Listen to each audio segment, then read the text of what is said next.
All right. Hello, everybody. Welcome. I just realized my microphone was on this whole time, so you probably heard me coughing, and that's kind of weird. Hello. It's Tuesday, August 10th, 2021. Let's do the thing real quick and then we'll get started.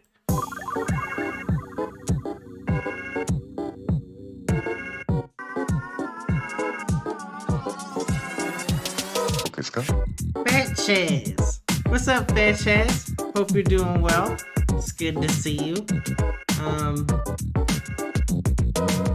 That's it. That's everybody. That was the easy one today. Okay, so the plan for tonight is I'm gonna start up the second episode of Phoenix Wright, Ace Attorney. We did the first episode yesterday, and then after we're done the second episode, we will play Pokemon Sword and Shield, the Isle of Armor expansion, some more. We were playing it last night as well, so we'll also continue doing that. So, that's tonight's plans. Hope I'm doing alright. I'm doing good. I was exercising earlier, so that's why I'm coughing. I'm trying to get in shape. I'm trying. Let's see here. Let me get everything all ready.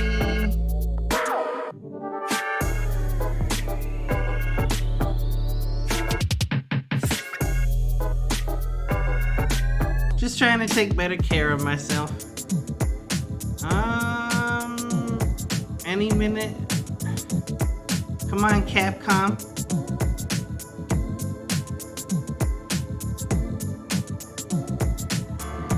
There we go.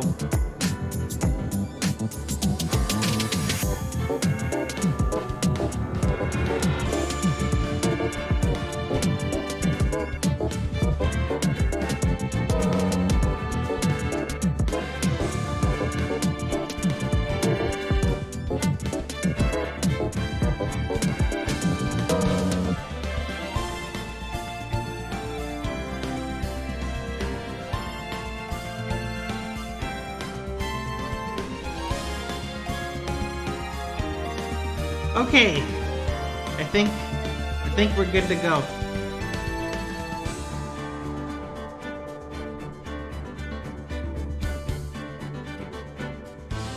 Alright, let's see here. Continue? Okay, episode 2. Turnabout Sisters.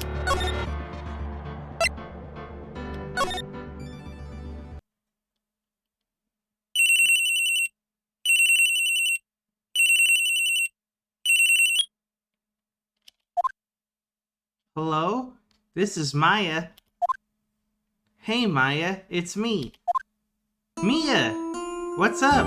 You haven't called in a while. Sorry, I've been so busy. How've you been? Well, lonely. And it's all your fault. Nah, I'm just teasing. I've been great. I'm finally getting used to having my own place. That's good to hear. Actually, I'm calling because I have a favor to ask. I know. You want me to hold evidence for you? Sharp as always. There's a lot of buzz about the upcoming trial. I just don't feel safe keeping the evidence here. I gotcha. So, what is it this time? It's a clock. Clock? Yeah, it's made to look like the statue, the thinker, and it tells you the time. I thought you might like it. You always like toys. Hey, I'm not a little girl anymore, sis. Now, you know I'm only teasing. I should probably tell you, the clock isn't talking right now. Huh? It's not working? That's lame. I had to take the clockwork out. Sorry. I put some papers inside it instead. Papers? Is that the evidence then? Well, there's a possibility that it might turn out that way, yes. Can you come by the office tonight, say 9 o'clock, to pick it up? I'll be in a pre-trial meeting until then. Okay, sis, but I expect dinner. Something good. Like burgers.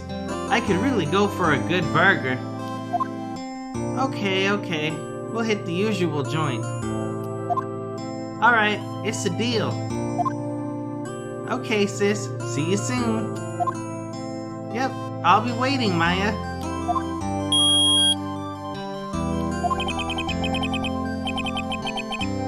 Conversation recorded. September 5th, 9:27 a.m.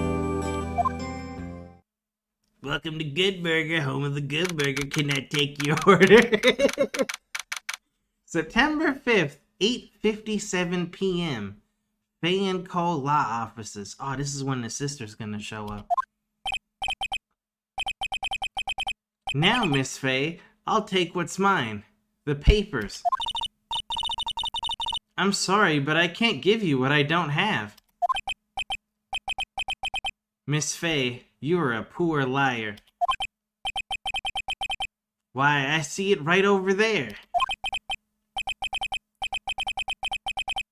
That must be the thinker that swallowed those papers. How could you know? You are not cogniferous of my background. Gathering information is my business, you see. I should have been more careful. My dear Miss Faye, I am so very sorry. But I'm afraid I must ask you for one more thing. Your eternal silence. Farewell, Miss Faye.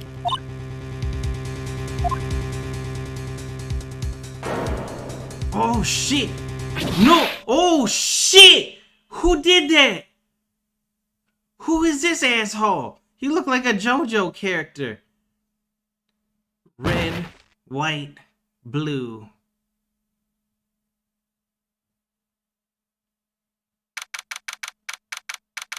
September 5th, 9:08 p.m.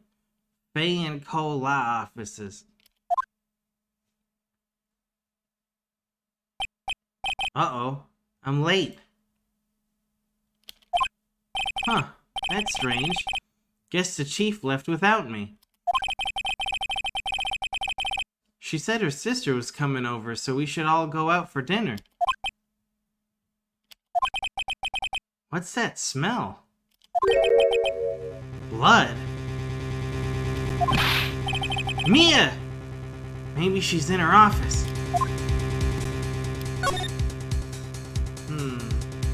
What is this? What do I do? Do I do something? Oh, I use... Okay, you don't use the mouse cursor. You press the arrow keys. What the hell? What do I do? I smell blood, and that can't be good. I have to check and see if Mia, the chief's okay. Okay. How do I press the buttons?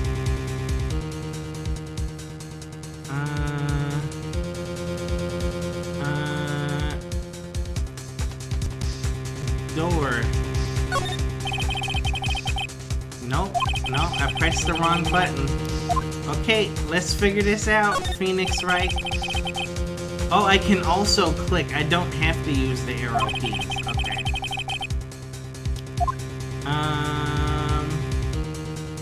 I keep clicking on the door and nothing happens. The light switch? No. What the hell do I do? The plant. No.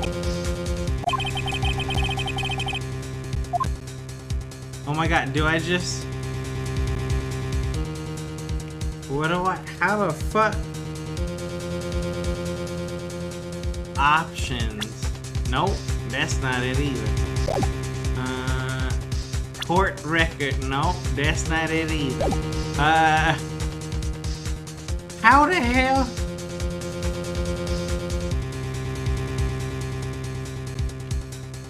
Ring the bell. Is that a bell? No.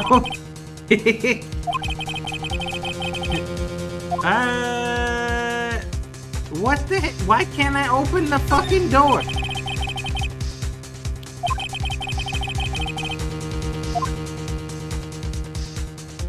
Did I break it?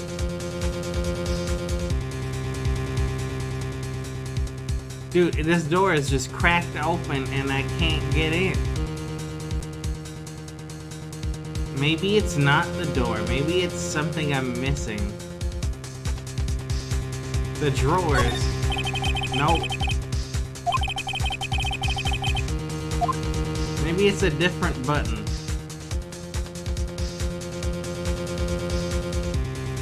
What if I press backspace? Move.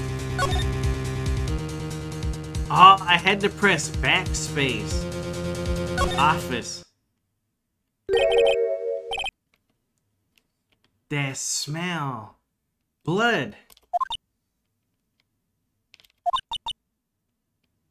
Who's crying? Sis. Someone's there. Chief? Chief? Chief!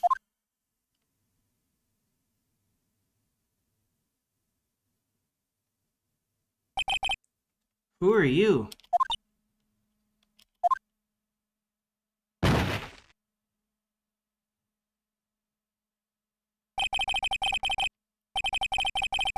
The strange girl dropped out cold. I left her lying on the office sofa. I went back to the chief where she lay under the window.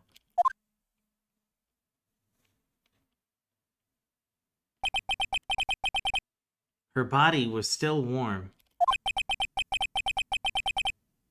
I could feel it when I held her shoulder.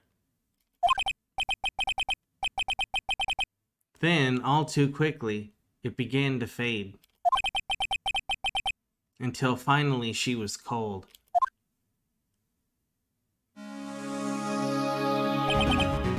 Chief. Look for clues.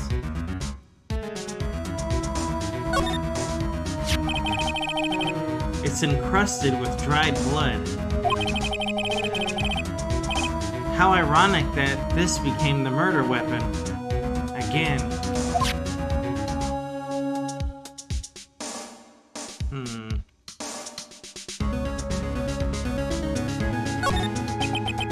Chief. It's hard seeing her like this, but if there are any clues here... She was struck on the head with a blunt object. She probably died instantly. The thinker lying next to her must have been the murder weapon. The thinker added to court record. The murder weapon. Looks like a statue, but it's actually a clock. Made by Larry Butts. There are some glass shards near the chief's body. Must be pieces of the glass light stand lying broken in the back of the room. Glass shards added to the court record. The broken remains of a glass light stand, broken beyond all recognition. Nothing else that seems like a clue here. A piece of paper. It must have fallen from Mia's hand. What could it be?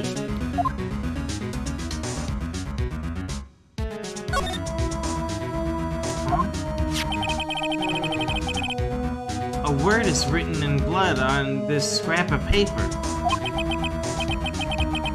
Maya? Did Mia write this? This piece of paper is a receipt from a department store, dated yesterday. Receipt added to the court record. Receipt.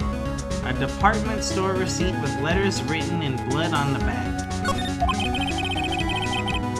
I think that's enough snooping around for now. I better call the police. And find out what that girl was doing here.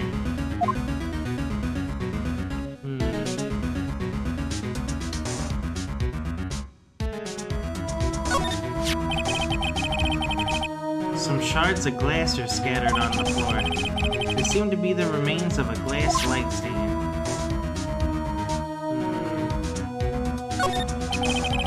The chief's chair. A simple, functional design. Feels pretty good to sit in, too.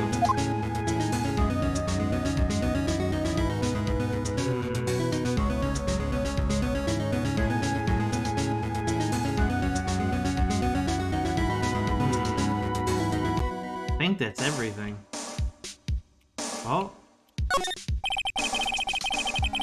There's a large building right across from the office. The Gatewater Hotel. A nice, luxurious place.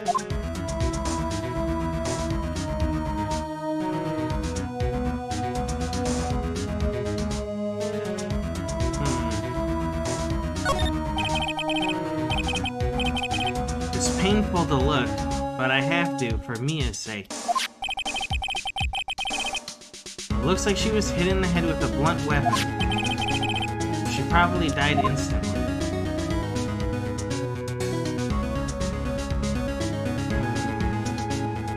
And now I think we found everything.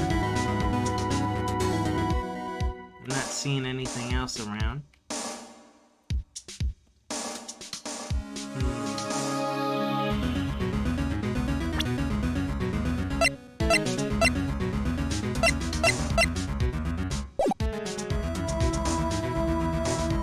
Let's slide. Oh. There's more. All the chief's important documents are packed in here. This is where she filed her case records and recent rulings.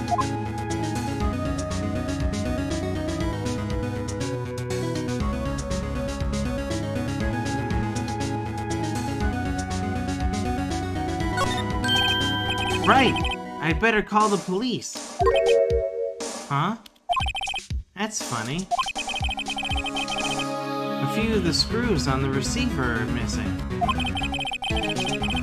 Looks like someone was halfway through taking it apart. Police?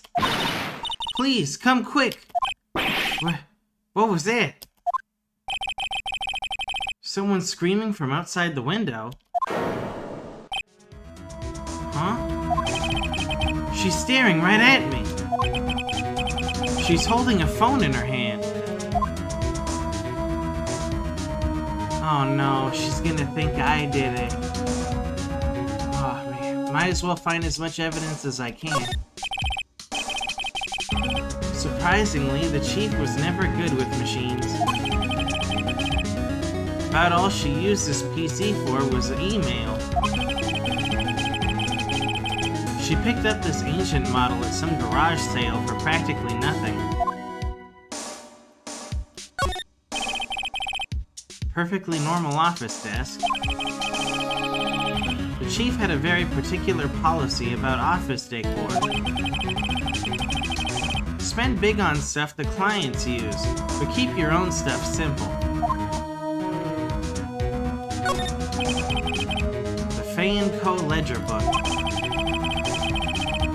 Everything is written in the chief's ultra-neat handwriting. It's a small office, but it makes a good bit of money.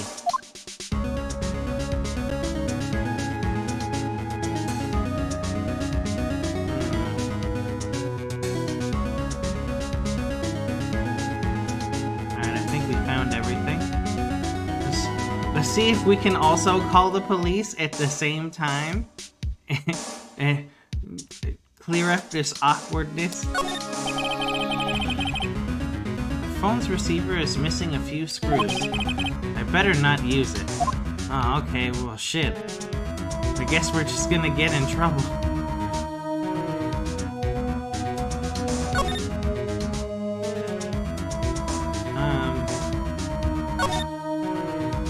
shit, let's get out of here, I guess.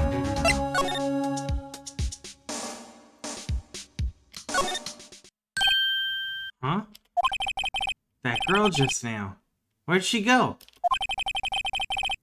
I put her right there on that sofa. Uh-oh. I hope she didn't run on me. Ah! Don't scare me like that.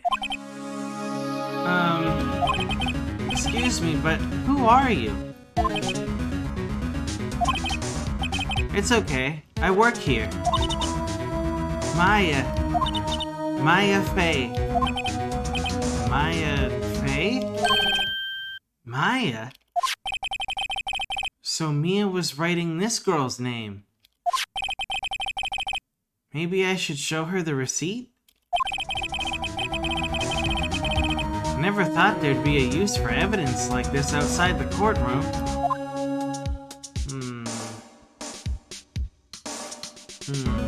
Examine.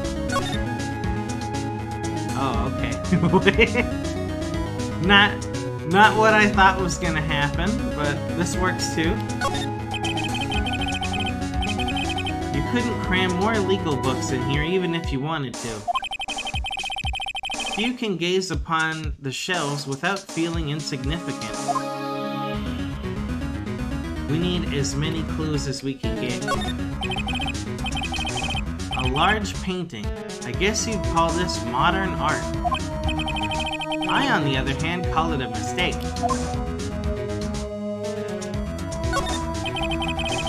The door to the chief's office. It's slightly open. I better not touch the doorknob.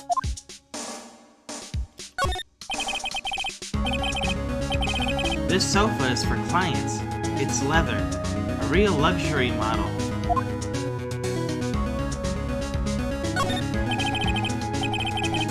The reception desk. I usually sit here.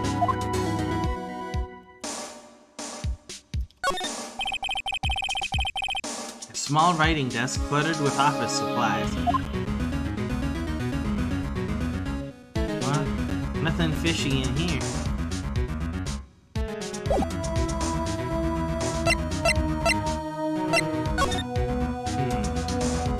What happened?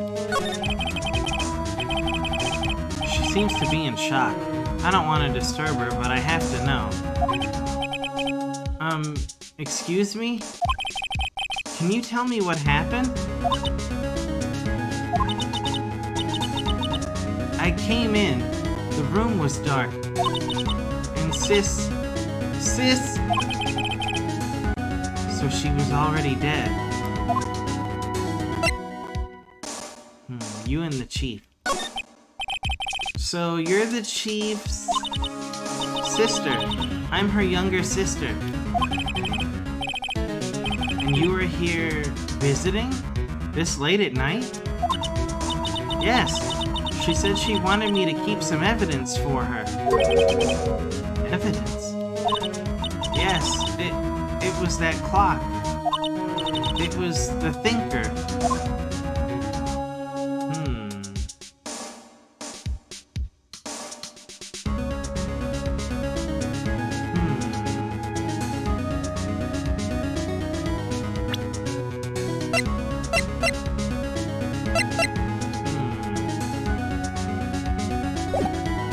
Here's the weird question that I have. Does this say present and I present her the evidence? Or does it say present and I'm giving her the evidence and she's never gonna give it back? She'd be like, ooh, thank you for the statue, bye.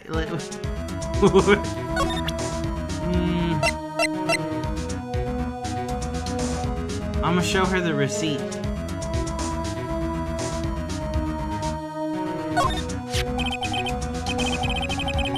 Before Mia died, she wrote a message with her own blood. She wrote it on the back of this receipt. That's my name! Why? Why would she write my name? Please, just calm down. Why would Sis write my name? Uh-oh. Now I've done it.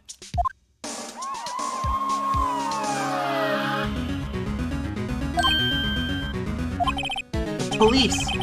Sounds like they're coming this way. Freeze! Police!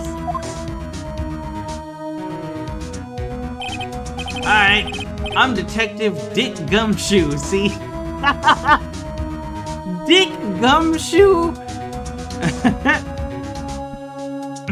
Alright, I'm Detective Dick Gumshoe, see? Gumshoe? What an odd name. We received a report from the building across the way, see? Got a person saying they saw a murder. It must have been that woman I saw. Anyway, I don't want either of you moving an inch, okay? Great. Just great. Maya, wait. She wouldn't have... Nah. Whoa! Excuse me! Ah! This word Maya here mean anything to you?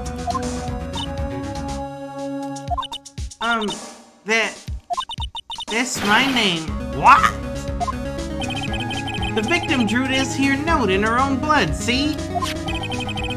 With her dying breath, she wrote down the killer's name. Killer? I'm not... Case closed. You're coming down to the precinct, ma'am. What?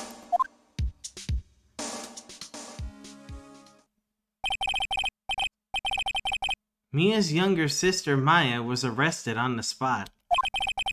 I was taken in for questioning and didn't get out until the next morning. My eyes were heavy, but I couldn't sleep. I sat around waiting for visiting hours to begin at the detention center. I had to talk to Maya as soon as possible. September 6th. 9:07 a.m. Detention Center Visitors Room.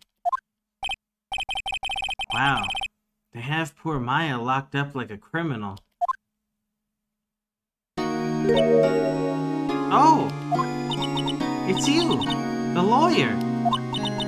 Good morning. Good morning. She looks so tired. Are you going to be my attorney? Well, that's what I wanted to talk to you about.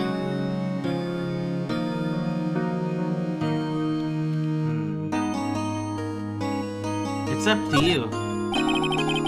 I'd better give it to her straight. It's up to you. Up to me? Yes, I don't think this is something I should decide. After all, you're the one in trouble here. They're never going to believe me, are they? Even you, when you found me in the office, you looked at me like I had done it. Did I look at her like that? No, I never thought... It's okay. I understand. And I've also heard about you. Heard? Heard what about me? I was talking to my sister on the phone the other day. Today was my junior partner's first time in court. Wow, really? How'd that go? It was quite the scene. Honestly, I was on edge the whole time. It's been a while. Ha! So he crashed and burned? He's a genius. One of those strike fear into the hearts of evil types. The only thing he's lacking is experience. Huh, sounds like it was fun. Well, I know who to go to if I ever get in trouble now. I don't know, Maya. I think you might want to wait. Give him 3 more years. That is, unless you want to be found guilty. That's what she said. I'm sorry. I didn't mean to insult you. No, it's okay. It's true, I guess. But at the same time, I can't just sit by and watch. When I think of the person who did this to Mia... I know.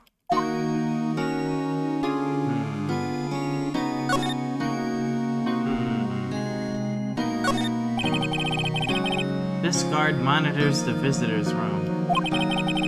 He hasn't moved an inch. A real pro, this guy.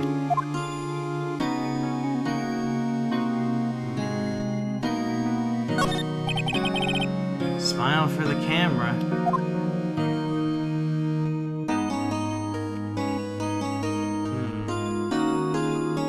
That's all I'm seeing in here.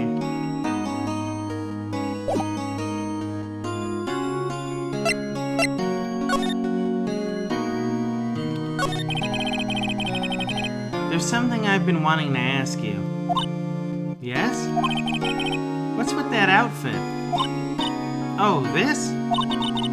This is what all acolytes wear. It's my uniform, you could say. Acolytes? Like people in religious training? What is it you do?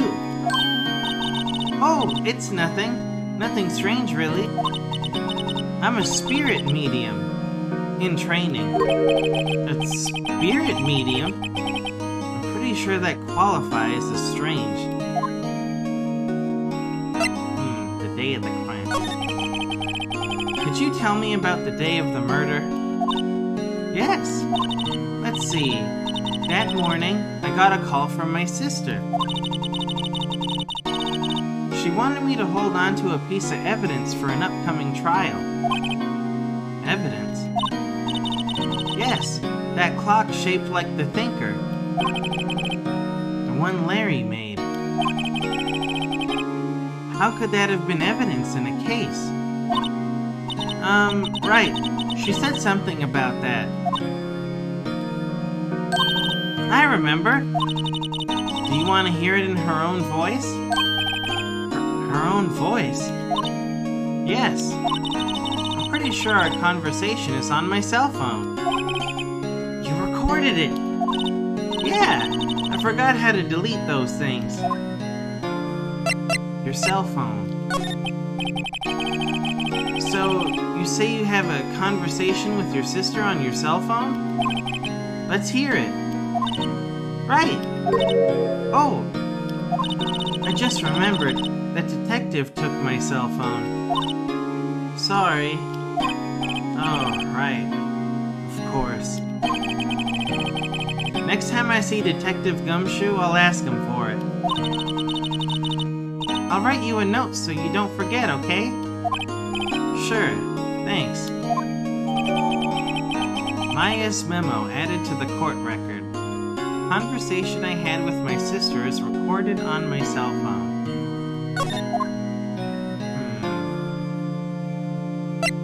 Back to the day of the crime. Could you tell me about the day of the murder? Sorry, I know it must be hard. No, it's okay. All I've been doing the last few hours is talking about it. I've kinda gotten used to it. Let's see. That morning I got a call from my sister.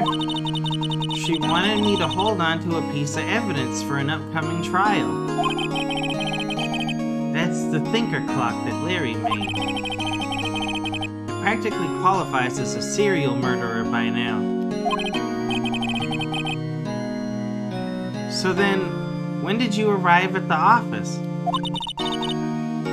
It was right around 9.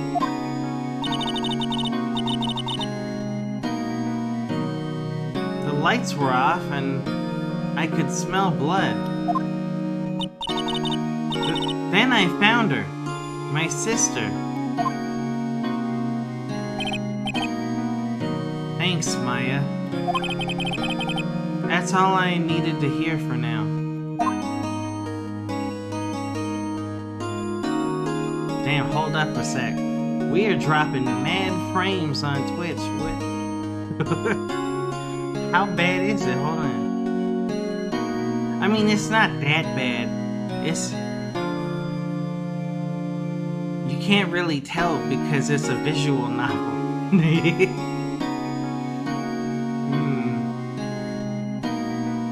We should be okay, I think. Maybe.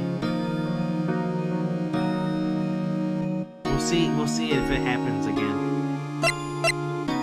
Tell me about spirit medium. So you're an acolyte, medium in training. That's right. The Fae family, especially the women, have always been very sensitive to the spirit world. Wait a second, you said the Fae family? So, Mia was into this stuff too? Of course! She left the mountain to follow her career, she said. Her powers were first class too. I had no idea. Wait. What? So, you're a real, honest-to-goodness spirit medium? With ESP and all that? Yes. In training. Well, can't you contact Mia's spirit then? We can just ask her who killed her. I'm sorry. I'm still in training. I couldn't do something on that level. I thought that would be too easy. Huh? Something the matter? I was wondering, could I ask you a favor? This is the address of a famous lawyer. My sister gave me this a long time ago. She said if I was ever in trouble, I should call him. And well, I'm in trouble. Do you think you could go ask him to represent me? Yeah, I mean... If he's a good lawyer, let's get him. Sure, why not? I'll go ask. Thank you so much. I have no one else to turn to. Say, what about your parents?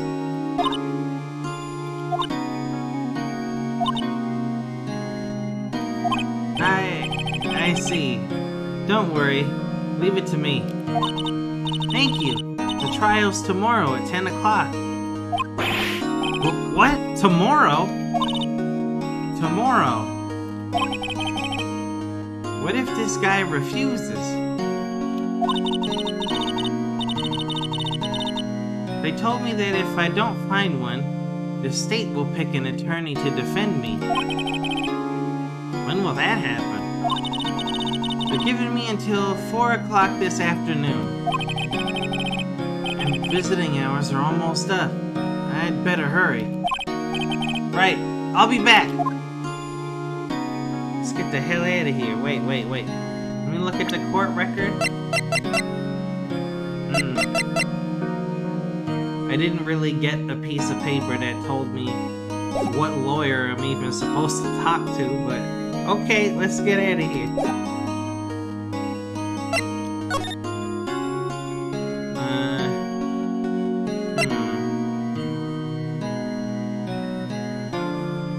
Wonder what happens if I go back here. It's daytime. September 6th, Faye & Co. Law Offices. The office is filled with police officers. They're all busily searching for clues. Hey, you there! This is a crime scene, pal. No trespassing. Sorry. Don't I know you from somewhere? Wait, you're that Butts guy, aren't you? No. Phoenix Wright. How could anyone mistake... How could anyone mistake me for Larry? Ah, guess I got the wrong name. Mr. Wright, sorry about that. That Butts guy, he was a killer. And you're no killer, right? he was proven innocent. Right. And you were... Detective Suede Shoes, Detective Gumtree. He's Detective Dick Gumshoe. Gumshoe, wasn't it? Dick Gumshoe? Right, at your service. Hang on, that's Detective Gumshoe to you, pal. Anyway, get the name right. And don't go calling me Dick. Hey, Dick, get over here. Yes, sir. But be right there. You're her lawyer, right, pal? If you got business here, you'd better do it quick. Ooh, he thinks I'm Maya's lawyer.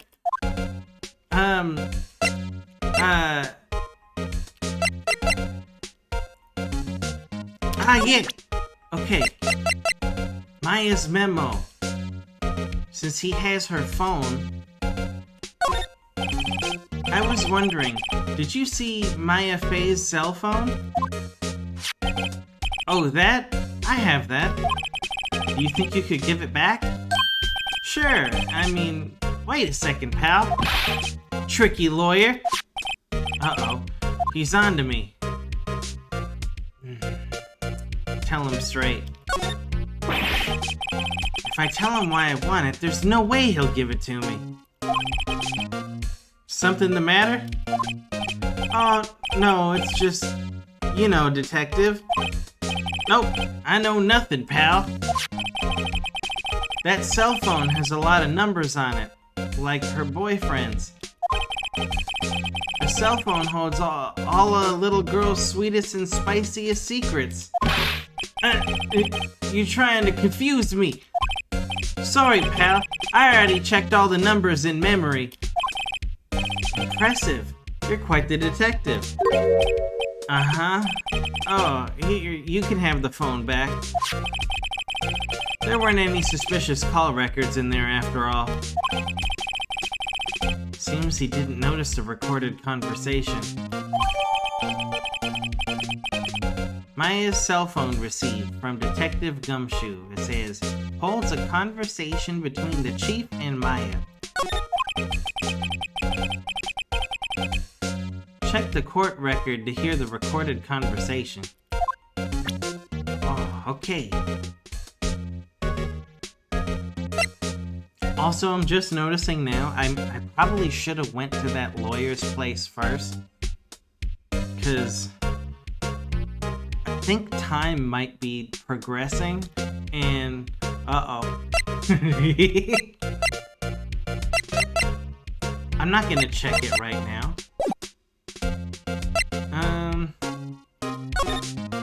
Talk to him about Mia. About Miss Faye. Did you do an autopsy? You want to know the results, eh? Now don't you look up at me like that, pal. It's no use. She might have been your boss, but that doesn't mean you get any special treatment. Alright. You can see the report, but that's all. Autopsy report added to the court record. This is time of death. What's this, August? No, it's September. September 5th at 9 p.m. Cause, single blunt force trauma. Death was instantaneous. Maya. About Maya. Yeah, I'm looking forward to the trial. Sorry, pal, but this is one trial you aren't gonna win.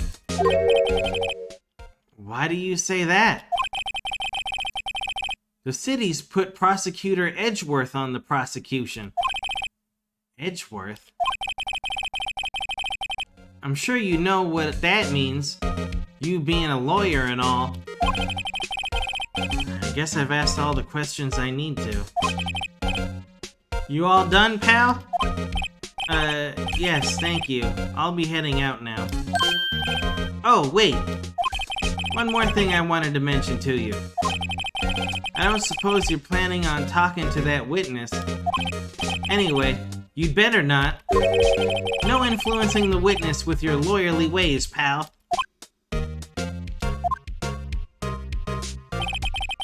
Come to think of it, I'd completely forgotten about her. The witness? Yeah, Miss April May. I'm sorry about this, but I can't tell you anything about her. Well, you just told me her name, Miss May, huh? So you've sent her home already then? You're trying your lawyerly tricks on me now. She's not to go outside her room until the trial. So, she's still in the hotel across the way. I guess I should know better than to try to get a detective to leak information. You got that right, pal. Time to pay a visit to Miss May. Edgeworth? Prosecutor Edgeworth. That's right, pal. Mr. Miles Edgeworth himself. Wait, you do know him, don't you? Of course not. Never heard of him. Whoa! And you call yourself a lawyer, pal? About 4 years ago, this Edgeworth guy became a prosecutor at the age of 20. Everyone says he's a genius. Surprised you don't know him. Of course I know him. I was just playing dumb. He's a cold, heartless machine who will do anything to get a guilty verdict. There are rumors of back-alley deals and forged evidence.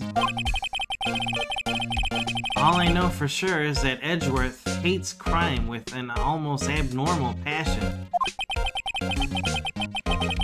I never imagined I'd be facing him so soon.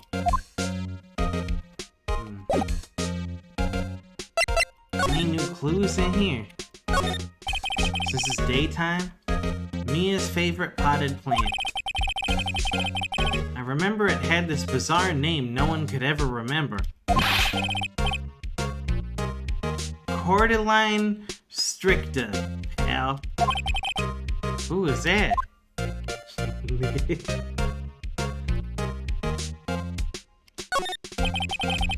The sky is blue, and so am I.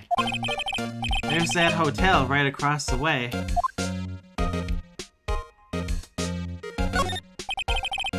An old movie poster. Apparently, this was the first movie that made Mia cry when she saw it. I'll have to check it out one of these days. Mia's desk. Perfectly clean, as always. The only thing it's missing is Mia. There's a horrendous amount of legal books here. Scarier still is that Mia probably read all of these.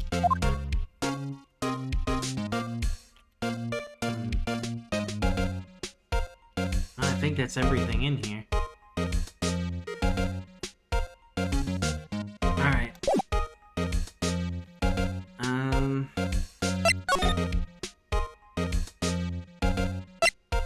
Forget about the witness for a minute. We need to go see this Grossberg person. Is it still open?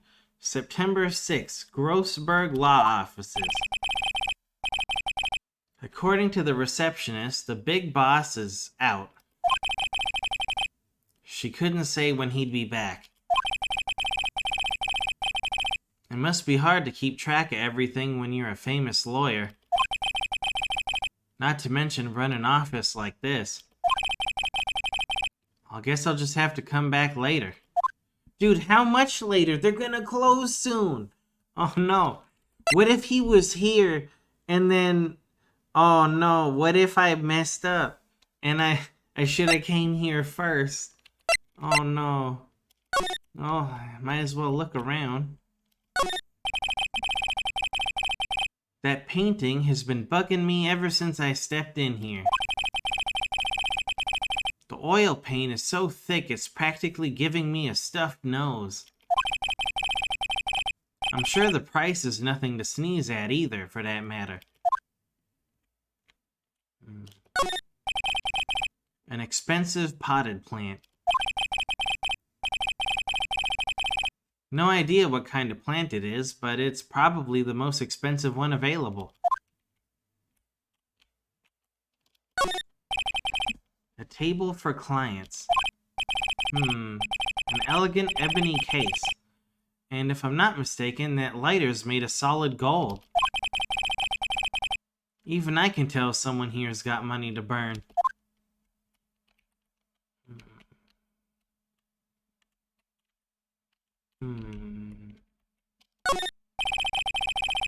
Expensive-looking mahogany bookshelves filled with expensive-looking books. Funny. They don't look like they've ever been read. Ah, this guy's all for show, huh?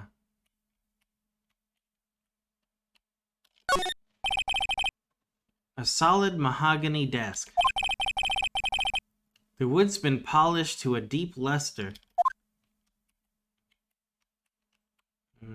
I guess it's everything that was in here.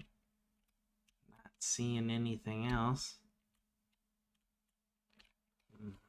Well, we'll come back later. Let's go check on that witness.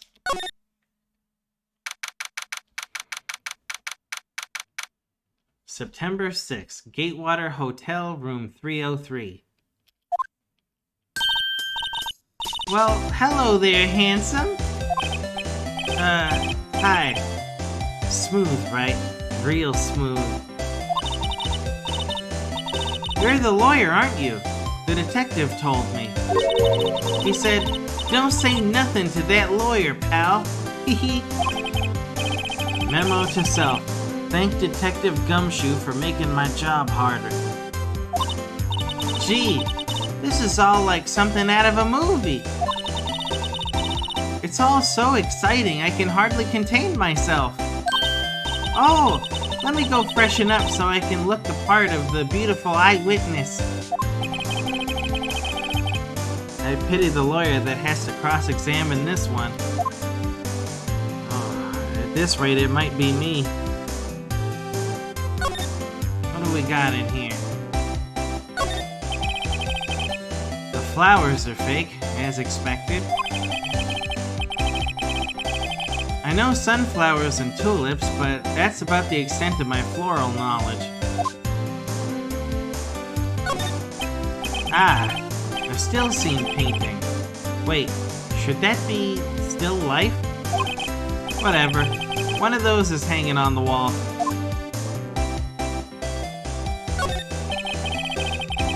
There's a screwdriver stuck in this drawer. I wonder what's inside. Let's take a look. Hey! What are you doing? No touching! Oh, bad boy. You really shouldn't pry around in other people's rooms now. You wouldn't want to make me upset, would you? Upset? I thought she was going to explode for a second there. I wonder what could be inside the drawer. I mean...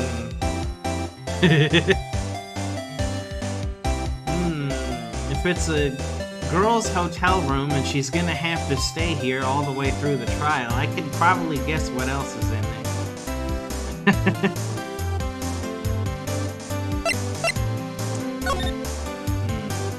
Let's talk about what you witnessed. Do you think you could tell me something? I need you to describe what you observed at the time of the incident. Oh, observe, incident. You sound just like a lawyer in the movies. I like a man with a big vocabulary. Better not encourage her. You know that thing that happened the other day? The bad thing? What did you see when it happened? I don't suppose you could tell me about it. Pretty please? Let me see. Well, dream on. If you want to know, you'll just have to come to court tomorrow, Mr. Lawyer. Oh, boy.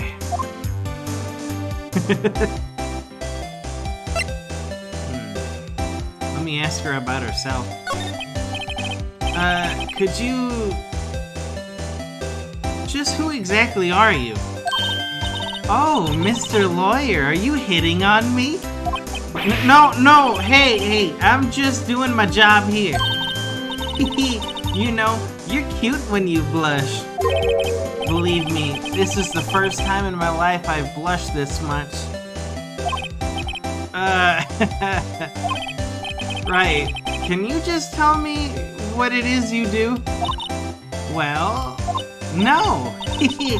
And you had your little hopes up, didn't you? Oh boy. Not this room. I see there are 2 glasses on the table. Is someone staying here with you? Oh, what amazing powers of observation. You must be one of those famous detectives, like on television. Oh, no, not me. I'm just a lawyer. Say, Mr. Big Detective, why don't you go look for clues in the garbage? Miss May doesn't like nosy little lawyers. Oh boy. Well, that got us nowhere.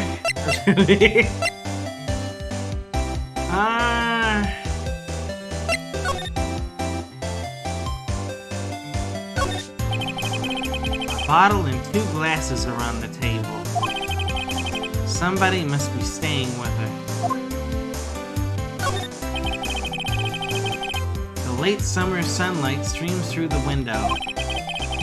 There's the Fay & Company Law and Office building, of course. You can see the inside of the room pretty clearly from here. I think it would be a little difficult to recognize a face from this distance, though.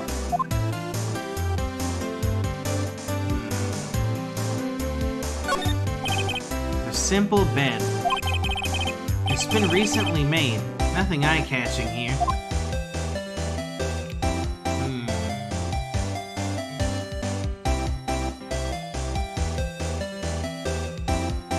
You think I could sneak a peek? What's inside, I wonder? Maybe later. Well, nothing left here. Anything in the court record? Maybe. You know what? She's really into lawyers, right? And she thinks they're hot. What if I present her my attorney's badge? Excuse me, but I'm a witness? Police witness? You understand? How could I possibly give you any information in good conscience, Me, the witness? It's just like in the movies. Well, let's get out of here. Hopefully that lawyer guy came back. Seems like Mr. Grossberg is out. Well, maybe I should just wait here for him to come back. That wasn't the most over-the-top clearing of the throat I've ever heard. So, you're the one they say has been looking for me? Yes, that's me. He looks even grander than I imagined. Huh? That badge on your collar? Ah, so you're a lawyer, are you now? Yes, well, yes. And what do you want? I'm not particularly busy these days. Please, proceed. Not busy? How come no one could get in touch with you? Something the matter? You came to see the one and only Marvin Grossberg, did you not? Well, here I am, boy. What do you want? Out with it. Uh, well, sir, actually, it's about Maya. Maya Fey. Ah, yes, Maya Fey. Go on. Why the strange reaction? Acha-cha. I'm really quite busy here, son. I can't go taking cases on a day's notice. No, it's quite impossible. Wait a second. How did you know the trial was tomorrow? Anyway, I'm afraid it's entirely impossible for me to represent her. Sorry, end of discussion. What's going on? He refused me before I even got a chance to ask him. What do I tell Maya?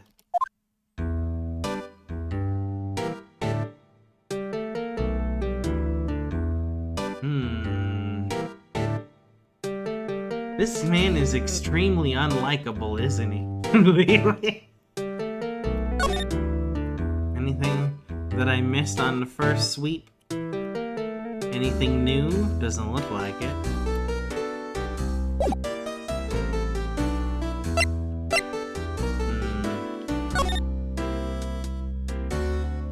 Let's talk about the refusal. How can you just refuse like that? Please tell me why you won't take the case.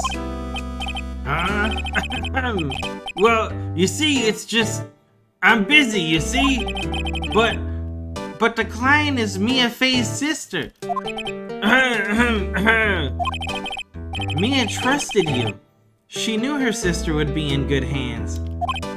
Yes, of course. I know that. However, I'm sorry, but I must refuse. Sorry. Goodbye. Creep. Fine. I don't have time to argue with you anyway. I'll go look elsewhere. Think not. Huh? Did you say something? I think not, I said. What do you mean? I'm terribly, terribly sorry, but I'm afraid that no lawyer worth their salt will take on this particular case. Terribly sorry, my boy. Why? I cannot say.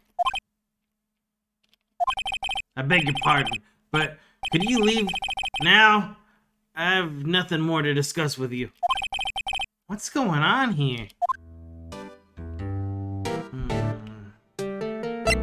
Mia. How did you know Mia Fey? She worked here a long time ago. Quite the apprentice, that one. Learned my technique in the blink of an eye. She left one day, quite suddenly. She had a mission, you see. A mission? You could see it in her eyes. She followed it with a burning passion. Never looked back, that one. Tell me about that painting. That's quite a painting. You noticed. It's my pride and joy. Impressive, isn't it? Well, isn't it? The color of the sky, the hue of the sea, the weave of the straw hat. It's worth at least $3 million. I have no intention of parting with it, of course. No, I won't sell it. Not even to you. I wasn't interested. It's not for sale. I'm not buying. Jeez.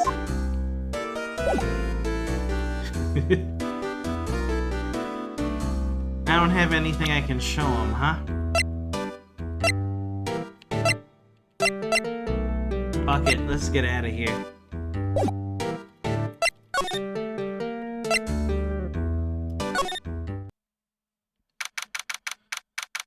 September 6th, 3:42 p.m. Shit, they close in less than 20 minutes.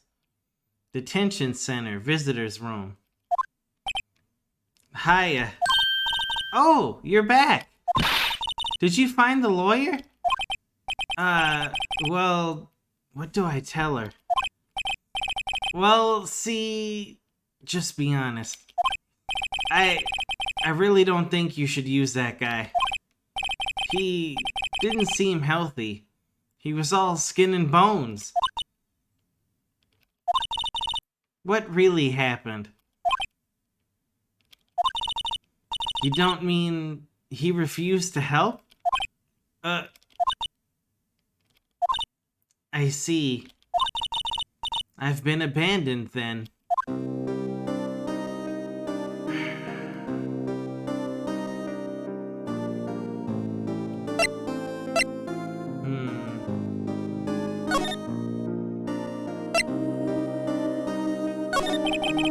What about your family? I only had my sister. My father died when I was very young. And I don't know where my mother is. Don't know. So she could still be alive?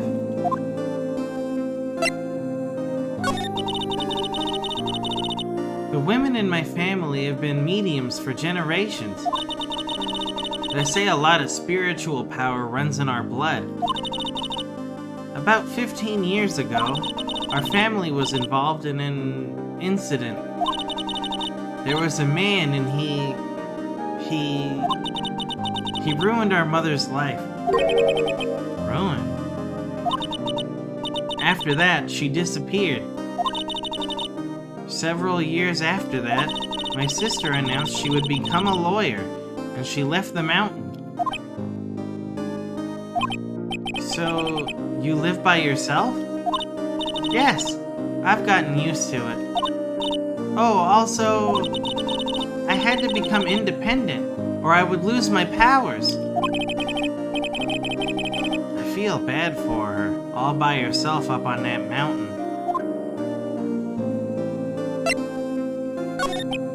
So, who is this man who, ruined your mother? About 15 years ago, there was an unusual murder case. It made quite a stir. Everyone was talking about it, apparently.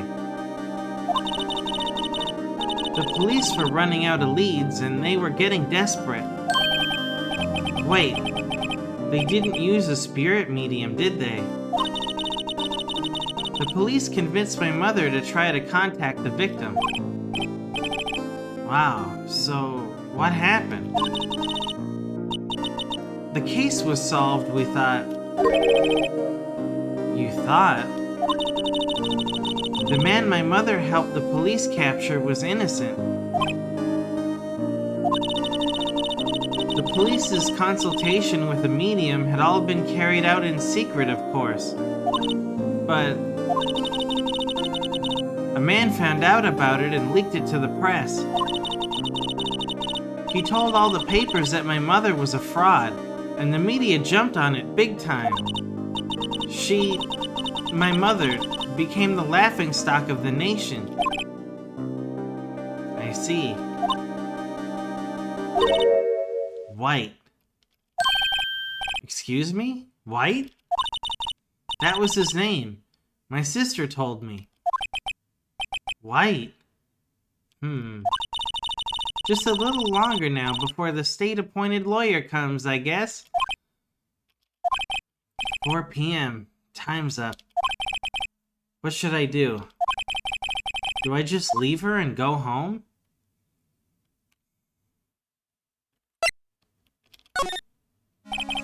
I've made up my mind. I'm gonna defend you whether you want me to or not. Why? Why? Well...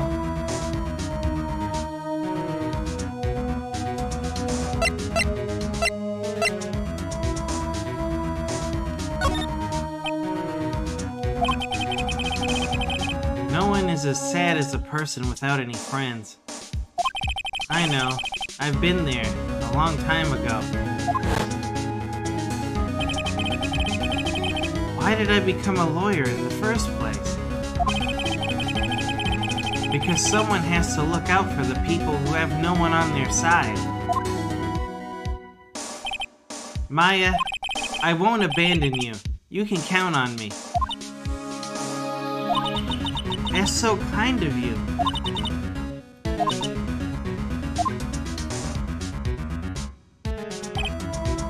Well, let's fight this one and get you out of here. Right, thank you. Ooh, she smiled at last. She looks like an entirely different person. One last question. You are innocent, right? Yes! And I trust you. So you trust me too, okay? It's a deal. So what next? There's something that's been bugging me. Just what was inside that strange woman's drawer? It was when I tried to look into that drawer that she got all defensive. There has to be something in there. You know, I never did listen to the phone call. Hold on.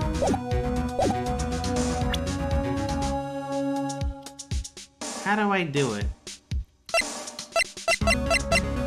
Ah, here we go. September 5th, 9:27 a.m. Mia, what's up? You haven't called in a while. Well, actually, there's something I want you to hold on to for me.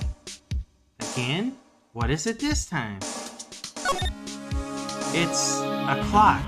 It's made to look like that statue, the Thinker. And it tells you the time. I should probably tell you, the clock isn't talking right now. Huh? It's not working? That's lame. I had to take the clockwork out. Sorry. I put some papers inside it instead. Papers? Is that the evidence then? I'll leave that one up to your imagination. See you tonight at 9.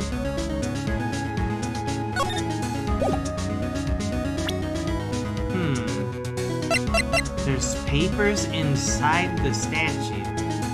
Interesting. That'll come in handy. Also, hey Lorenzo! What's up, man?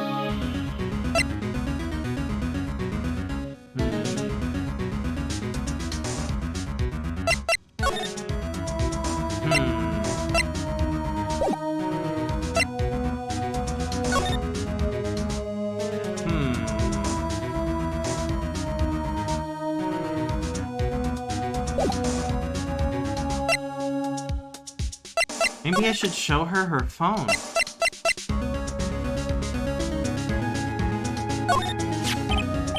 Hey, I got your cell phone back. Oh! Say, can I listen to my sister's voice?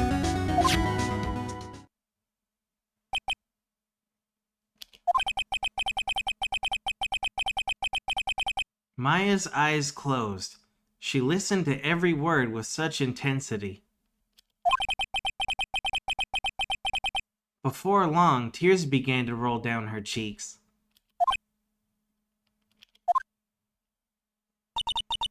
Thank you. I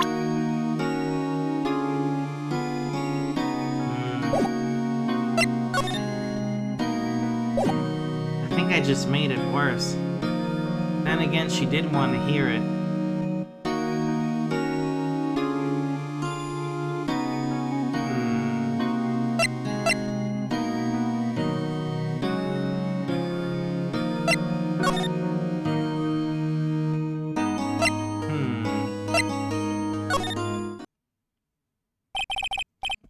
Good afternoon, sir. Excuse me, you are? Ah, I beg your pardon, sir. I'm the bellboy of this establishment. At your service, sir. Oh, right. I've just come up to deliver a room service, sir. Do you know where Miss May might be? I believe our guest, Miss May, is currently using the, facilities. If you've no need of anything, I'll be taking my leave. Please, stay as long as you like. Enjoy. Yeah. Wait, no, hey! Why does it seem like every time I come here, I end up embarrassing myself? Wait, now's my chance to snoop around a bit. Ah, I almost forgot. You came back quick. Might I ask you to inform Miss May that there's a message for her?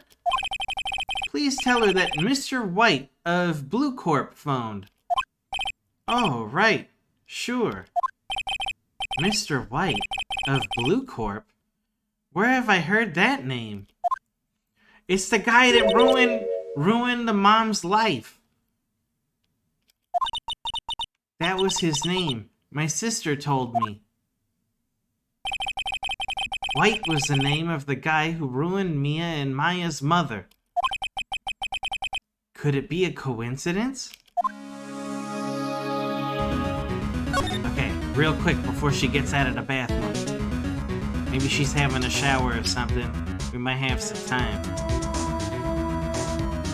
Or she's pooping. There's a screwdriver sticking out of that half-open drawer.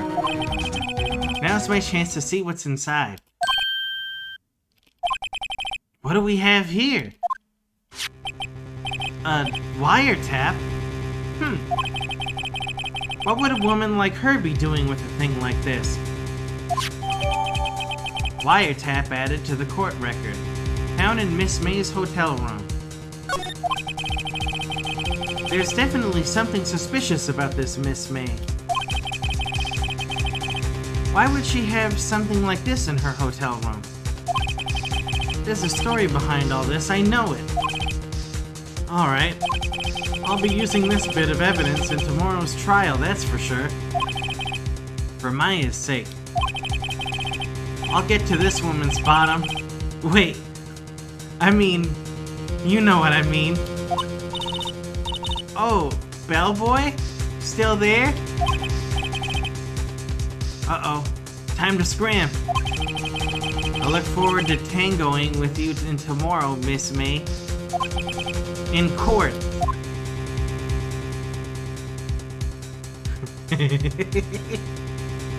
I bet the way she said it too was like, oh, bellboy.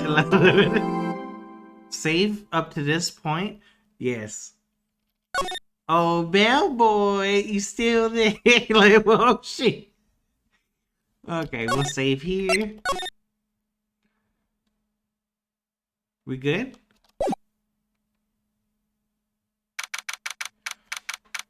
September 7th, 10 a.m.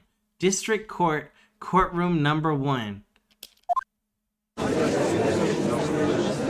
Is that this Edgeworth guy?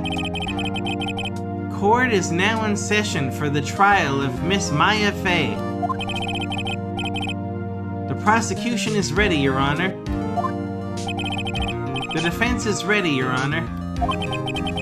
Miles Edgeworth. I'd better not show any signs of weakness today, or he'll be on me in an instant.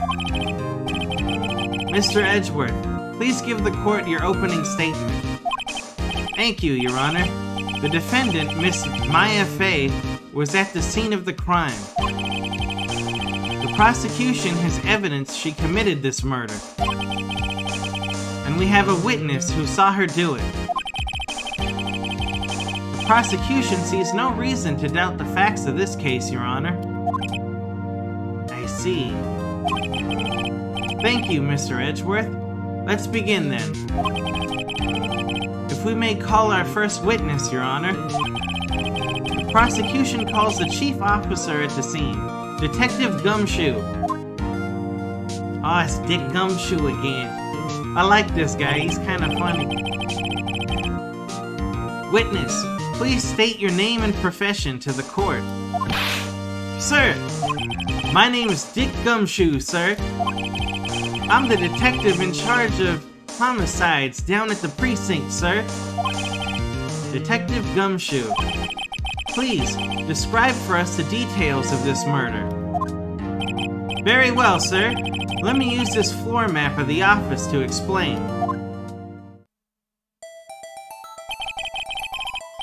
The body was found by this window here. And the cause of death? Loss of blood due to being struck by a blunt object, sir. The murder weapon was a statue of the Thinker, found next to the body, sir. It was heavy enough to be a deadly weapon, even in a girl's hands, sir. The court accepts the statue as evidence. They're still calling it a statue. Floor plans added to the court record. The murder scene, the Fay and Company law offices. Now, detective. Yes, sir. You immediately arrested Miss Maya Fay, who was found at the scene, correct? Can you tell me why? Yes, sir. I had hard evidence she did it, sir. Detective Gumshoe. Please testify to the court about this hard evidence.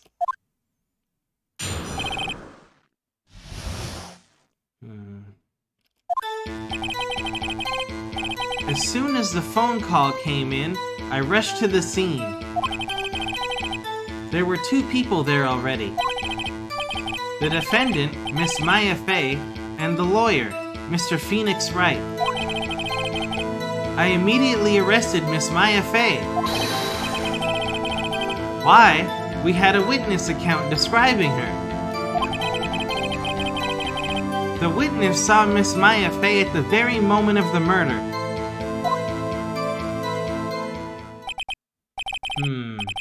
The very moment, you say? Very well, Mr. Wright. You may begin your cross-examination. Yes, Your Honor. Cross-examine what? I couldn't see a single contradiction in that testimony. Whoosh. Smack.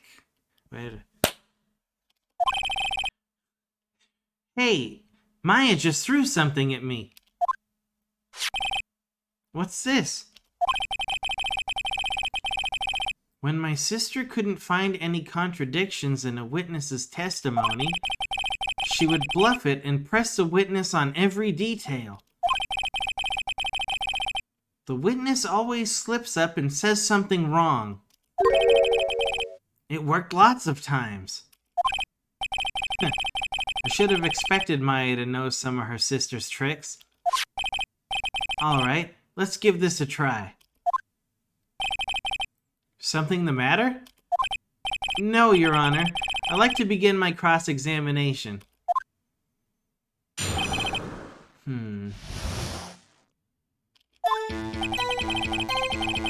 As soon as the phone call came in, I rushed to the scene.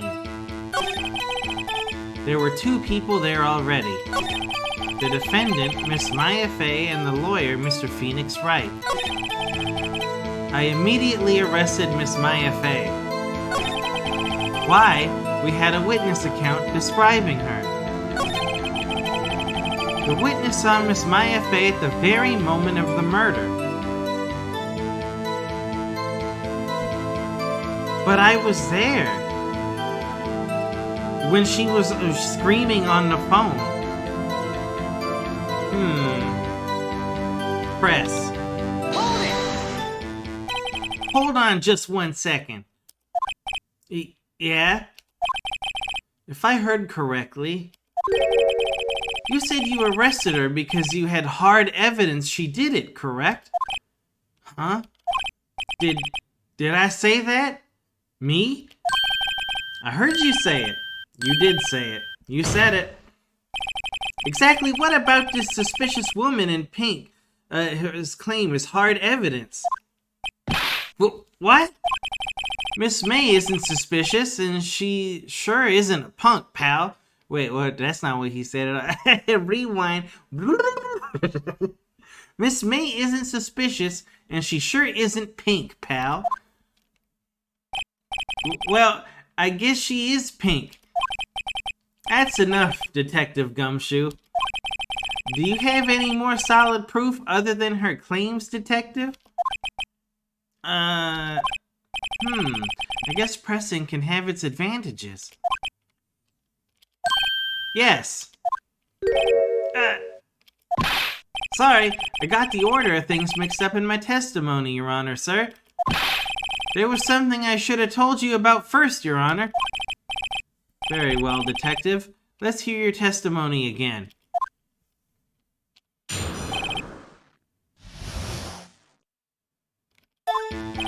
After securing the suspect, I examined the scene of the crime with my own eyes. I found a memo written on a piece of paper next to the victim's body. On it, the word Maya was written clearly in blood. Lab test results showed that the blood was the victim's. Also, there was blood found on the victim's finger. Before she died, the victim wrote the killer's name.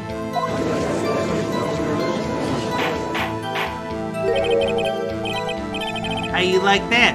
That's my hard evidence.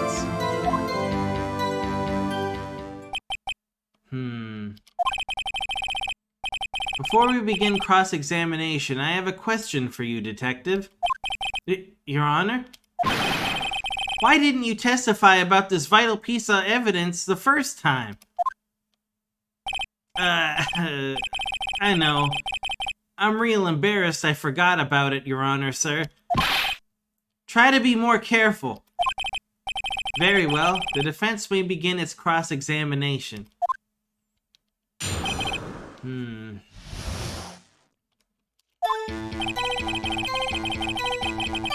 After securing the suspect, I examined the scene of the crime with my own eyes.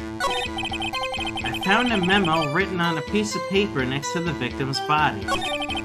On it, the word Maya was written clearly in blood.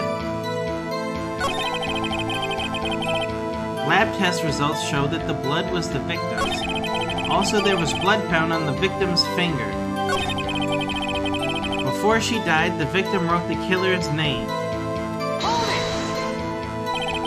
Detective Gumshoe, do you get a lot of cases where the victim actually writes the killer's name? Sure, it happens all the time in books and the movies. This isn't a movie, Detective. Let's talk about reality, shall we? I guess. I haven't heard of many cases, no. Don't you find it a little odd that the victim would write down a name? Especially the name of her own sister? Yeah, actually. You got a point, pal. Objection! Stop right there. The witness's opinion on the matter is irrelevant.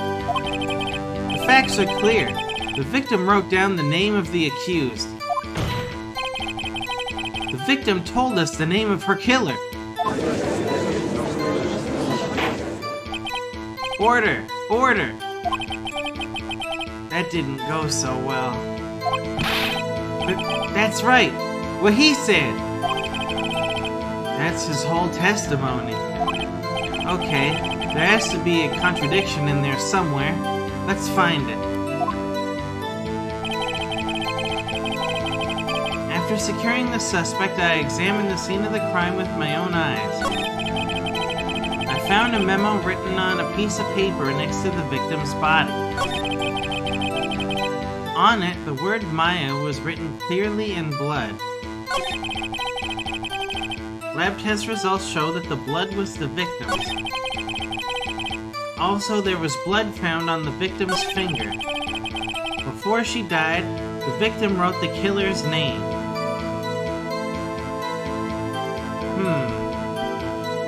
I'm not really finding any problem with his testimony. Blood on the finger. Blood was the victim's. Maya was written clearly in blood.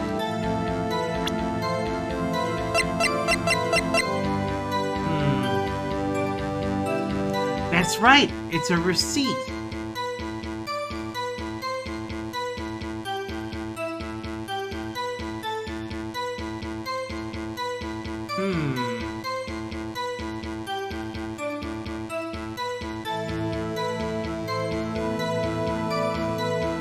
I don't really see a problem, though.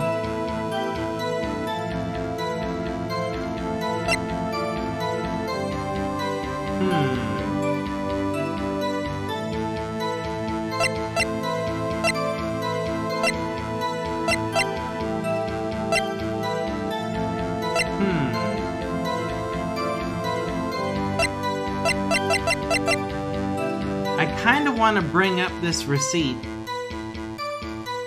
but I don't think it's the right time. Let's try it and see what happens.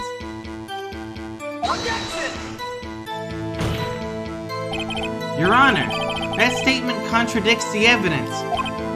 Huh? It does? I don't see anything contradictory. Really? Objection overruled. Try to think before you make accusations, Mr. Wright. Whoops, that didn't go so well. You know, I just wanted to see what would happen because they said it's a receipt and there was blood on the back of it. And I was like, well, do we get to see what's on the other side of the receipt? It didn't happen. Okay. Let's try pressing them again and see what happens.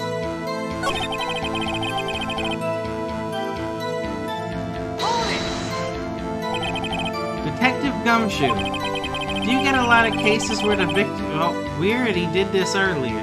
This is the same thing. Do you get a lot of cases where the victim actually writes the killer's name? Sure, it happens all the time in books and movies. Okay, look, we already had this conversation.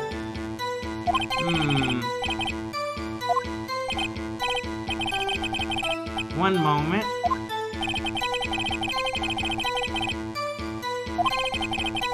There's something that I'm missing, and I'm gonna have to figure out what I'm missing. Damn, this Edgeworth guy, though. I like his outfit.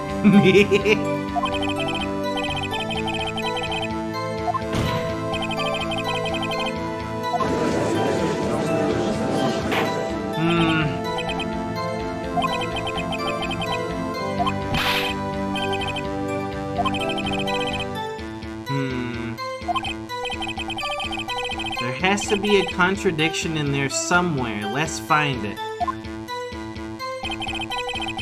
After securing the suspect, I examined the scene of the crime with my own eyes. That's true. He found the memo with a piece of paper next to the victim's body. That's also true. On it, the word Maya was written clearly in blood. That's true. Lab test results showed that the blood was the victim's. I don't know, but I'm gonna assume it's true. There was also blood found on the victim's finger. Before she died, the victim wrote the killer's name.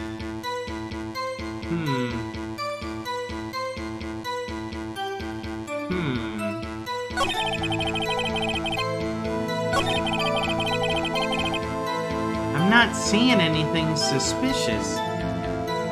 He's got a pretty solid testimony. I don't know. Let's see here. Autopsy report, cell phone.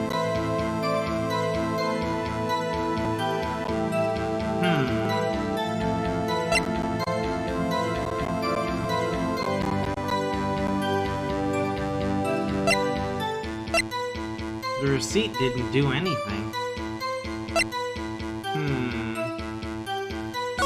Let me take a look at this.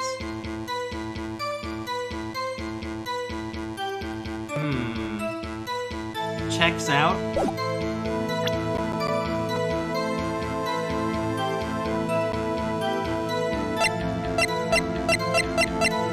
There's gotta be something in here.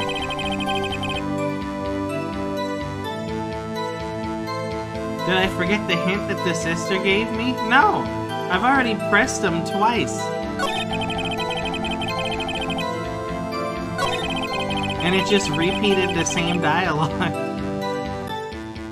So I'm trying to find something in here that doesn't add up.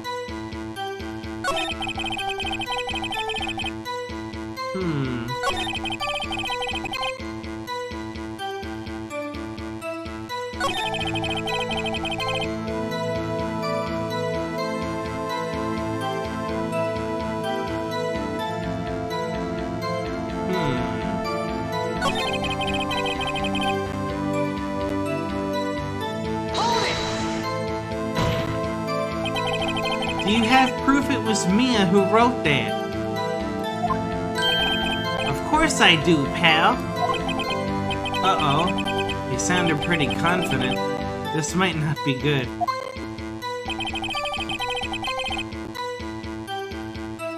How?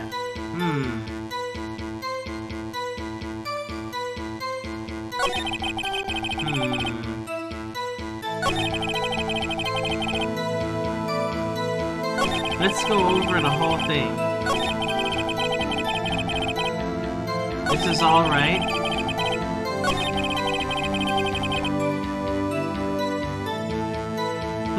Do we know if the lab test was right? I mean, of course it would be her blood.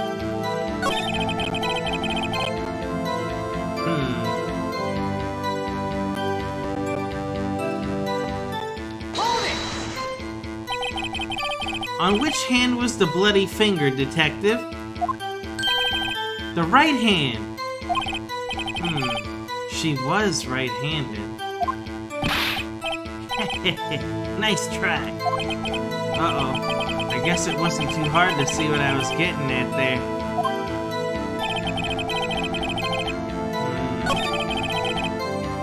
That's his whole testimony. Okay. There has to be a contradiction in there somewhere. Let's find it.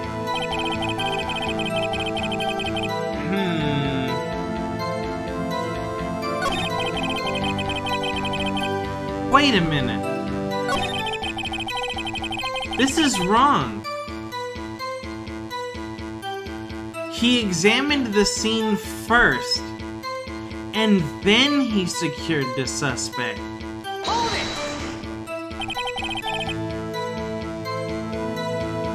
And did you find any evidence? Now, don't jump the gun on me, pal. Just listen, I'm getting to the good part. I got a bad feeling about this. But that's wrong, though. What happened was, he went into the room first, and then he came out, and then he apprehended the suspect. He's saying he did it backwards. That's not what happened, though.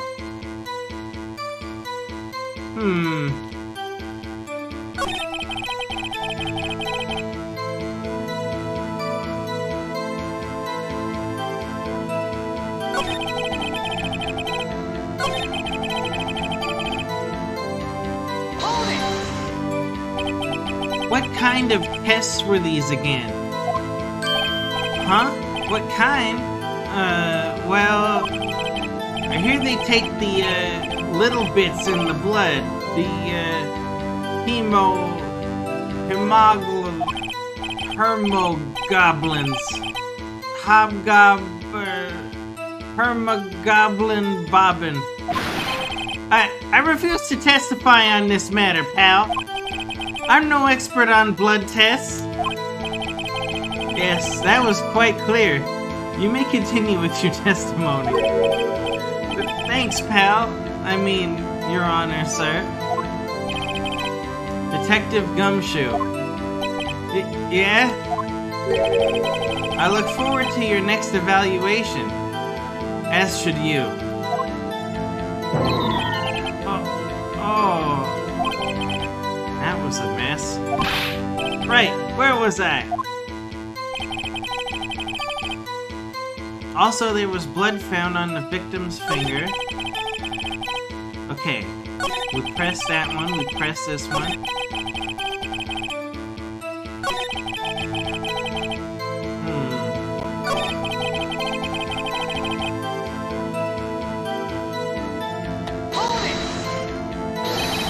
Just because you found it next to the body doesn't mean the victim wrote it. Then who did write it, Smarty Pants? Who?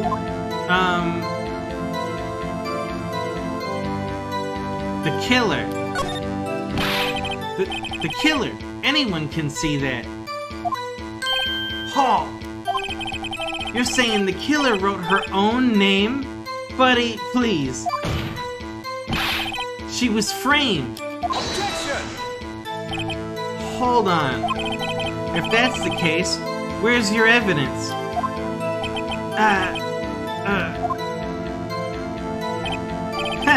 I guess it was a bit of a tall order for you. Those without evidence shouldn't open their mouths, Mr. Wright. Yeah, pal. Well, detective, tell us what was written on that memo you found. But...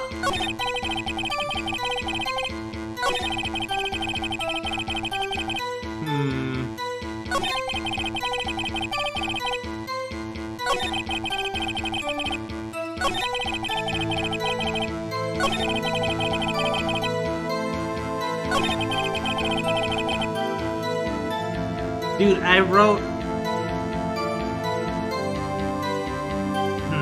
You know what? Maybe I have a piece of evidence.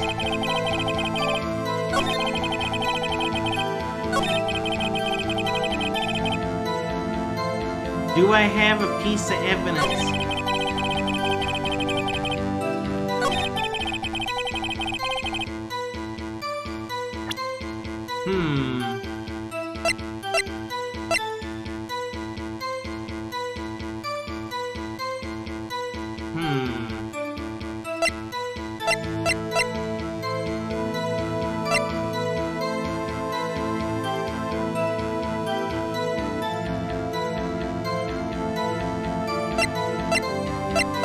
I'm not seeing... I've already pressed every single dialogue option. There's something I need to do.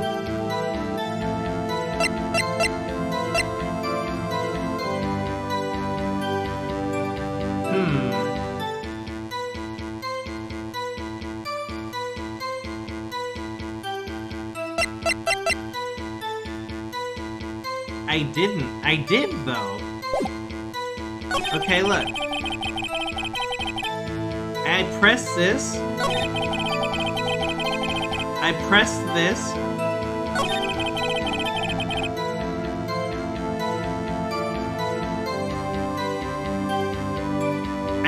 Maybe I didn't press this one.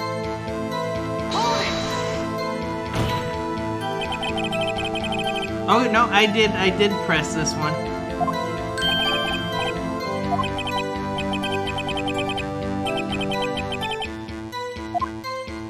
Okay, wait. Man, this is going badly for me. I'm stuck. Okay, wait. Start at the beginning. I pressed them on this. I pressed them on this one. I pressed this one. Also pressed. I press this. And I press this. I press everything.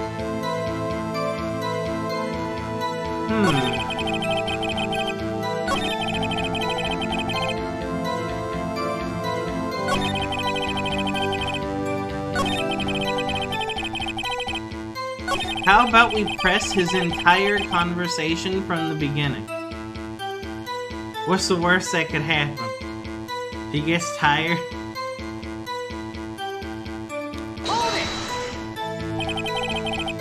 Did you find any evidence?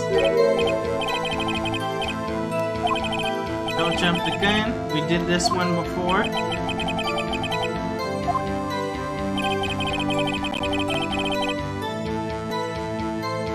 Press this. Yep, we pressed this before.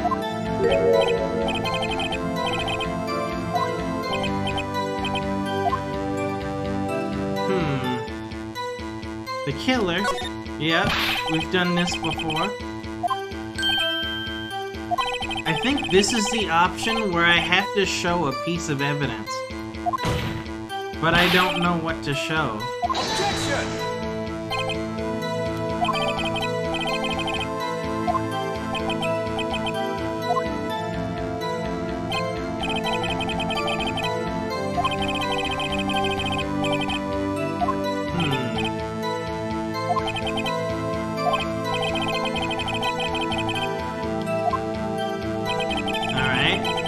Press the next one.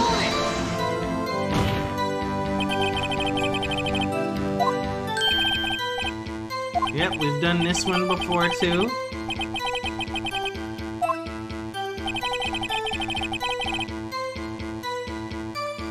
Press this one.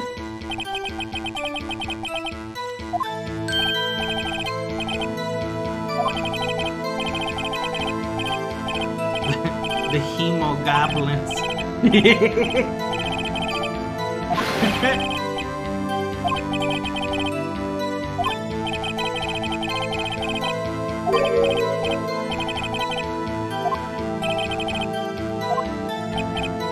This is a tough case, man.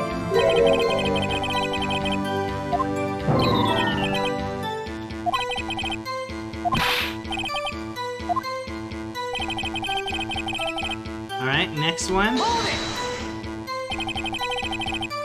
Yep, we've pressed this before too.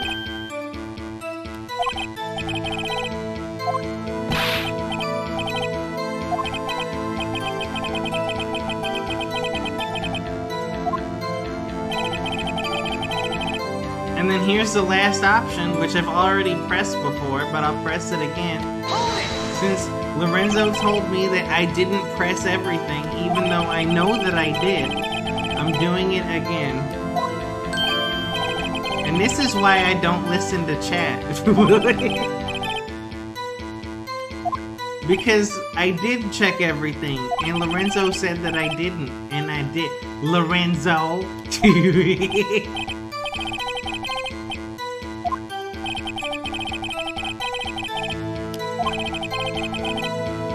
I'm not paying attention to you anymore. Okay, I need to figure this out. Hold on.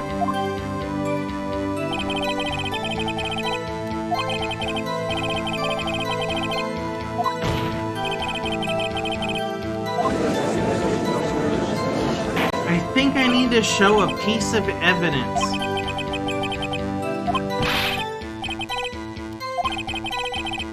It's gotta be something that I have.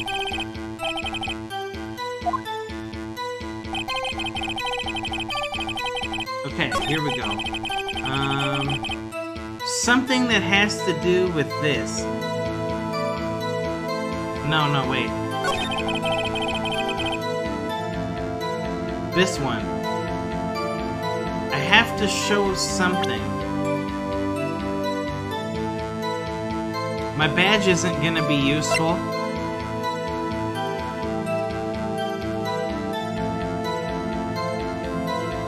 The autopsy report says she died at 9 p.m.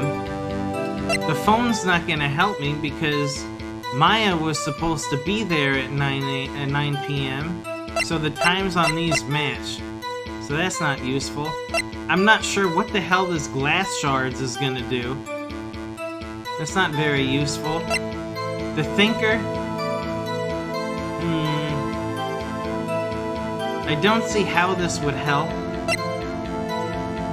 The wiretap has nothing to do with this conversation. The only thing is the receipt. And I already tried using it earlier and nothing happened. I actually got in shit for showing it.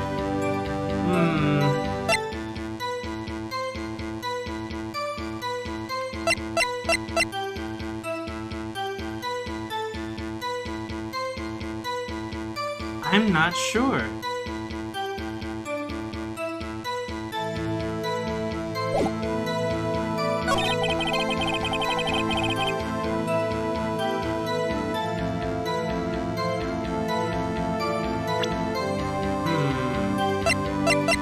Maybe it was this piece of dialogue. Let me try using the receipt on this dialogue instead. I'm probably gonna get in some more trouble. Objection! Your Honor, that statement contradicts this evidence. Ouch. No, it didn't. It does. I don't see anything contradictory. Huh? Really? Objection overruled. Try to think before you make accusations, Mr. Wright.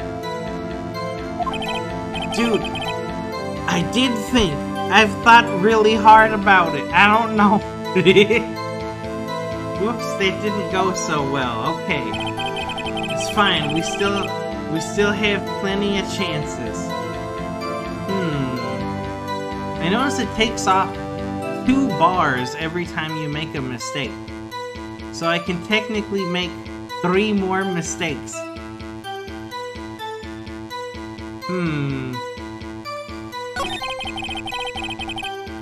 But I think that's for like the whole case.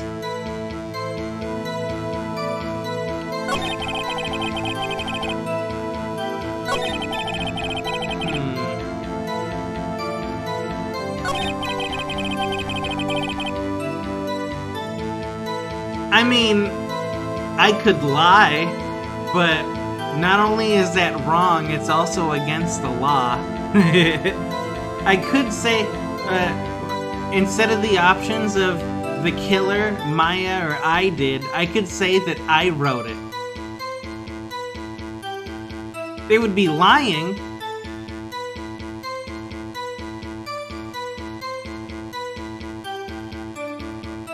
I'm curious, you know what? I'm already stuck. I'm already stuck. You wanna just see what happens? Let's see what happens.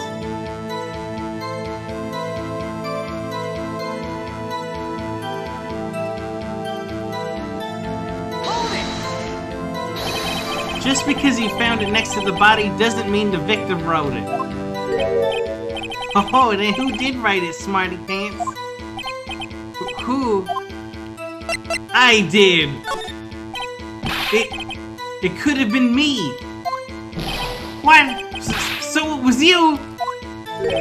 No, I'm just saying it could have been me. Can you prove it wasn't? Hold on. So you admit to this? You admit that you wrote the note? Listen to me, Mr. Wright.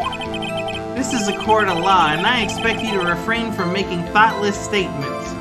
No, I didn't say that I did it. I said I could have did it. Amateur. Well, detective, tell us what was written on that memo you found. Fuck! Oh, man!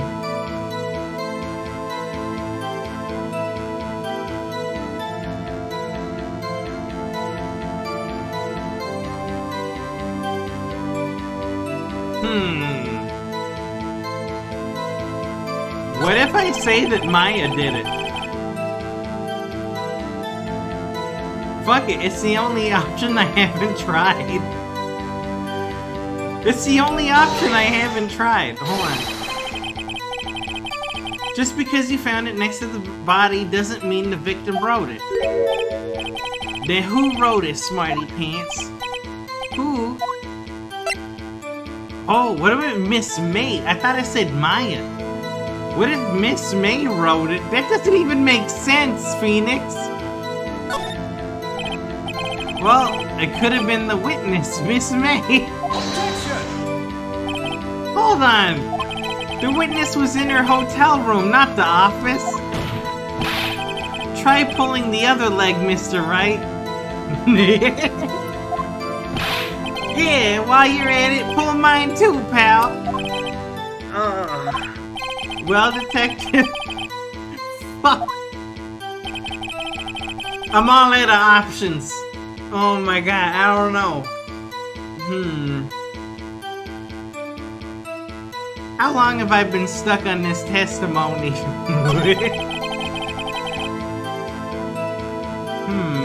I gotta do my big brain.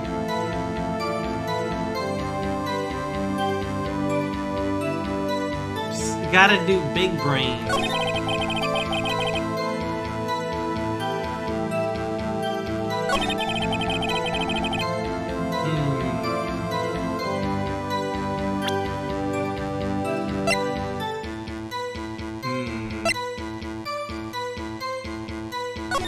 This is just a phone call.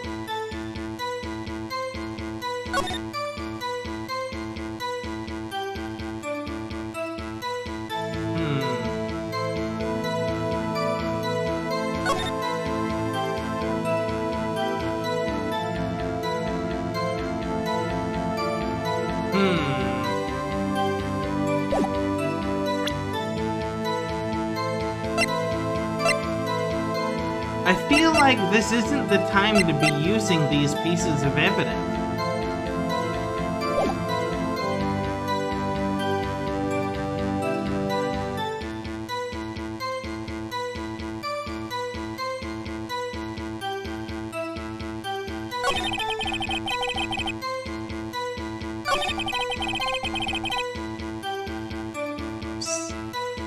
If the killer, he's saying the killer is Maya.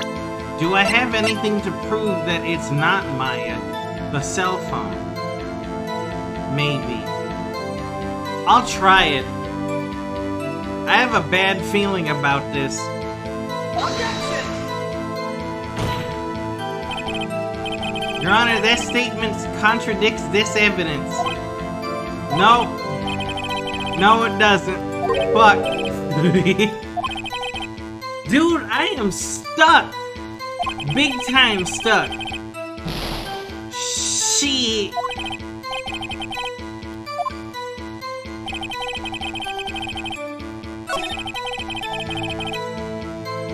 Lorenzo says that he had to cheat to find the answer because he was also stuck on this part. No cheating, Lorenzo. I gotta big brain my way out of this. I don't really have much choice left. I'm kinda screwed.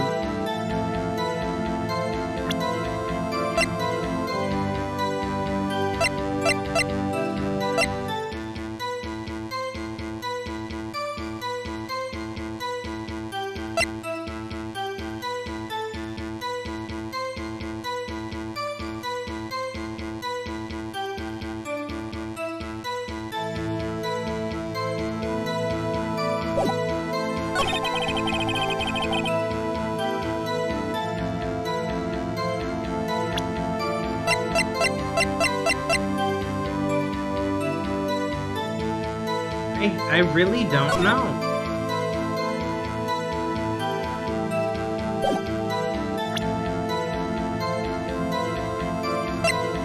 I'm actually really stuck. Damn, this game's hard. Holy shit. Clearly the answer is my attorney's badge. That's all I needed.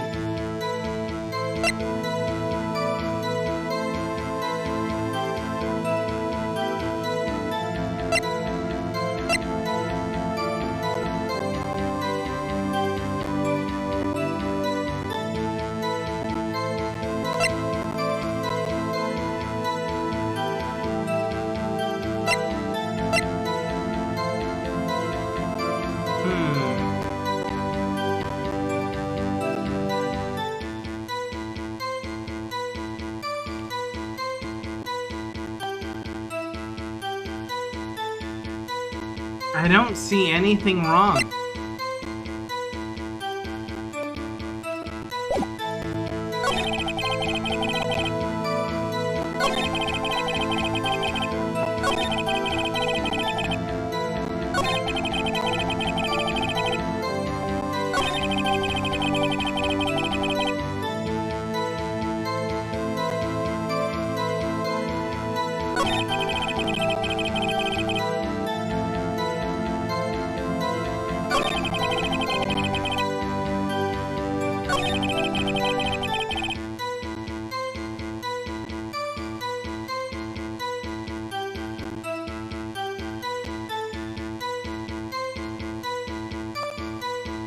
I don't really see anything wrong with this statement either.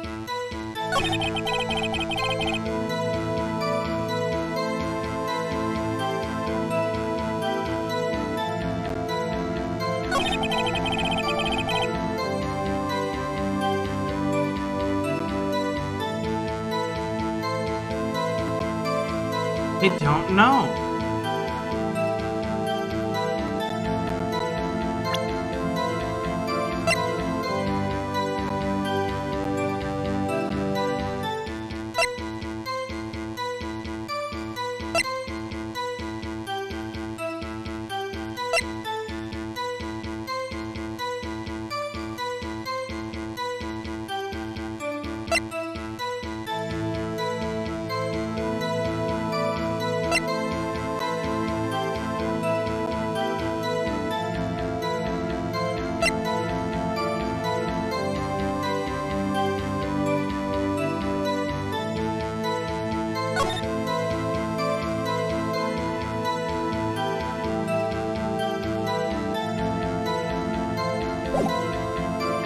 Judge, can we get a recess? What the hell?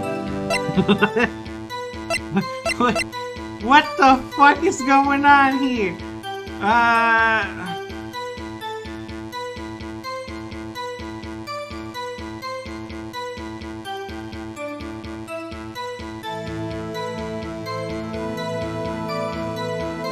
Nothing wrong with the autopsy report.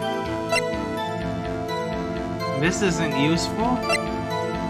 The glass has nothing to do with anything. We're not even talking about the murder weapon. What's this have to do with anything? Wait.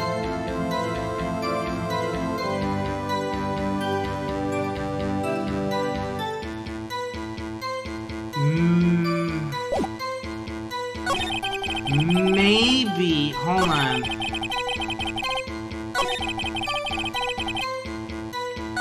Okay. What if, to prove that it was Miss May,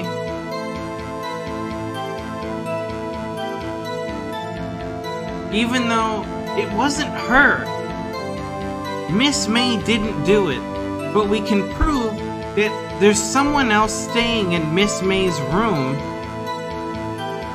It was whoever the hell is staying in her room, not her.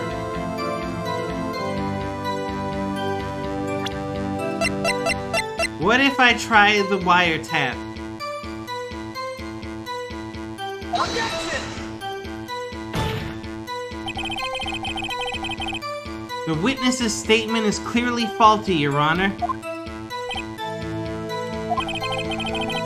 I'm sorry, but I can see nothing faulty. Unfortunately, I will have to penalize you, Mr. Wright. I must be on the wrong track.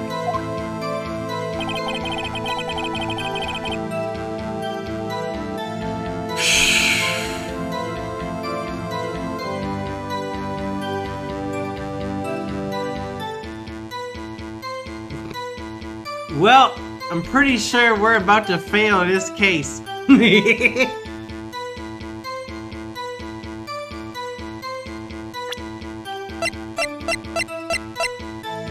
There's gotta be something that I'm missing. What? The answers are all right here in front of us. We have all the answers right here. We just need to find it. Something here is the answer.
Something.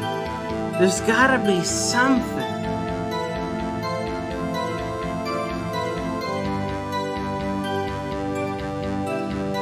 They wouldn't.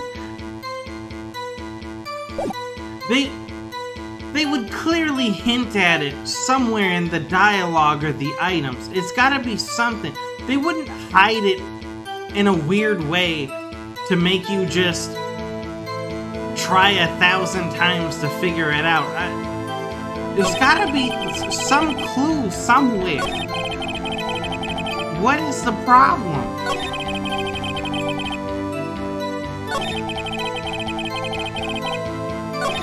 Let me press him from the beginning. Let's start over, okay? After securing the suspect, I examined the scene of the crime with my own eyes. Hold it! Did you find any evidence? Now, don't jump the gun on me, pal. Just listen, I'm getting to the good part. I got a bad feeling about this. I found a memo written on a piece of paper next to the victim's body. Hold it! Just because you found it next to the body doesn't mean the victim wrote it. Oh, then who did write it, smarty pants? Who? The killer. Anyone can see that. Oh. You're saying the killer wrote her own name? Buddy, please. She was framed. Objection! Hold on. If that's the case, where's your evidence? Can I show evidence now? Oh my god, can I do it right now? Where's my evidence?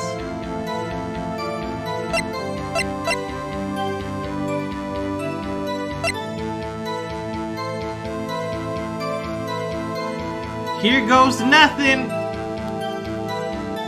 I can't show it. Damn it! I thought for sure that was the answer. I was like, look, here's the evidence. No. Okay. Never mind.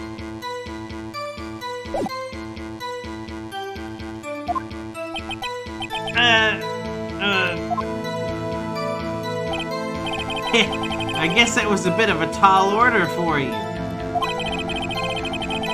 Those without evidence shouldn't open their mouths, Mr. Wright. Yeah, pal. Well, detective, tell us what was written on that memo you found. On it, the word Maya was written clearly in blood. Hold it! Do you have proof it was Mia who wrote that? Of course I do, pal. Uh-oh, he sounded pretty confident. This might not be good. Lab test results showed that the blood was the victim's. Hold it! What kind of tests were these again? Huh? What kind? Well, heard they take the little bits in the blood. The, hermogoblins. Hermogoblin bobbin. I refuse to testify on this matter, pal. I'm no expert on blood tests. Yes, that was quite clear. You may continue with your testimony. Thanks, pal. I mean, Your Honor, sir. Detective Gumshoe. Yeah? I look forward to your next evaluation, as should you. Oh, that was a mess. Right, where was I? Also, there was blood found on the victim's finger. Hold it! Which hand was the bloody finger, detective? The right hand. She was right-handed. Nice try. Uh-oh. I guess it wasn't too hard to see what I was getting at there. Before she died, the victim wrote the killer's name. Hold it! Detective Gumshoe, do you get a lot of cases where the victim actually writes the killer's name?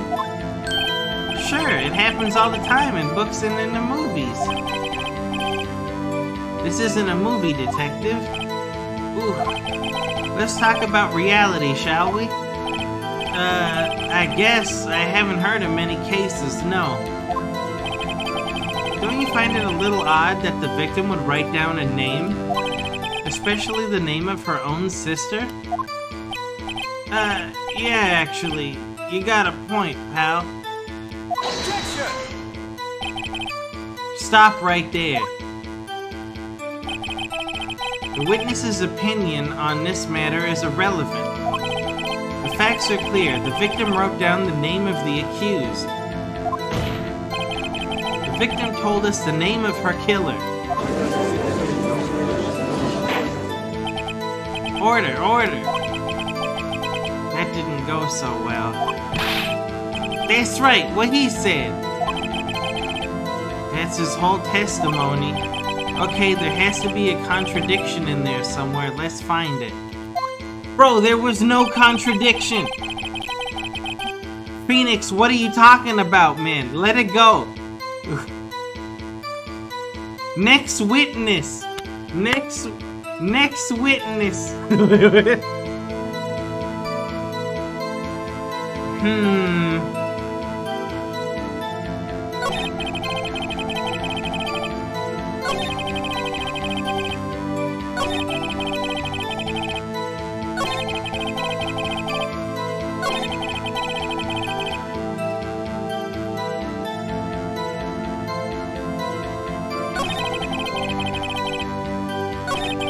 Where? I've read everything so many times. I don't see. My eyes are open. I do not see. What's... Shit. I don't know.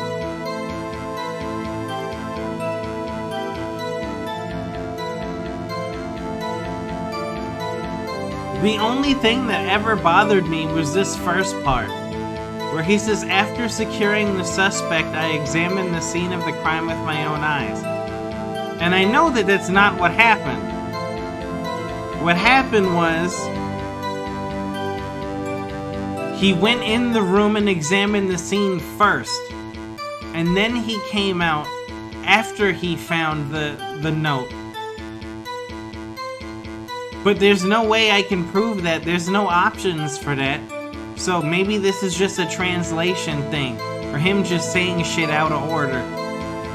There's no way I can say anything about it. He's saying it backwards. But that's it. That's the only thing that I'm seeing. And every time I was like, well, maybe I can show this, I got in trouble for it. So, like, I don't even know. This is a really tough one.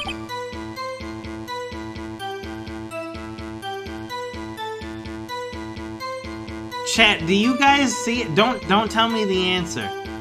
Do you guys see it? Like, is it really obvious and I'm just missing it? 'Cause holy shit, I don't see it. I don't see it at all. Lorenzo says he sees it. I don't see it. Lorenzo, is it super obvious? And I'm blind? Can I not say blind anymore? Is the blind community gonna get mad at me? That's why we had to take the blind playthrough tags out? Is it? It is obvious? What the hell? What am I not seeing?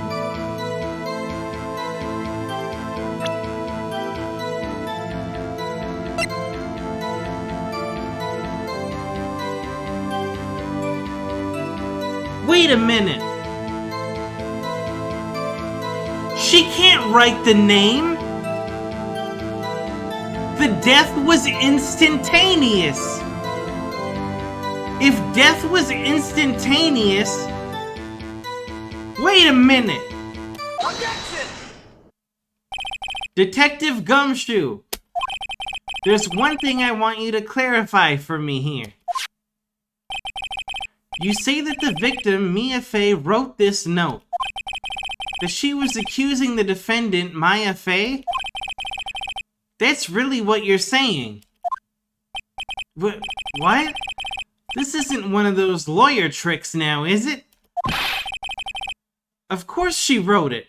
Who else could have? You have it backwards, Detective. Backwards? The victim is the only person who absolutely could not have written it. This is a report from your department, Detective. Immediate death due to a blow from a blunt object. She died immediately. But... no butting your way out of this one, Detective. Order! Order! The defense has a point. Someone who died immediately wouldn't have had the time to write anything down. Objection!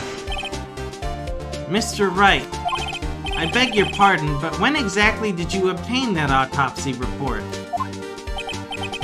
When?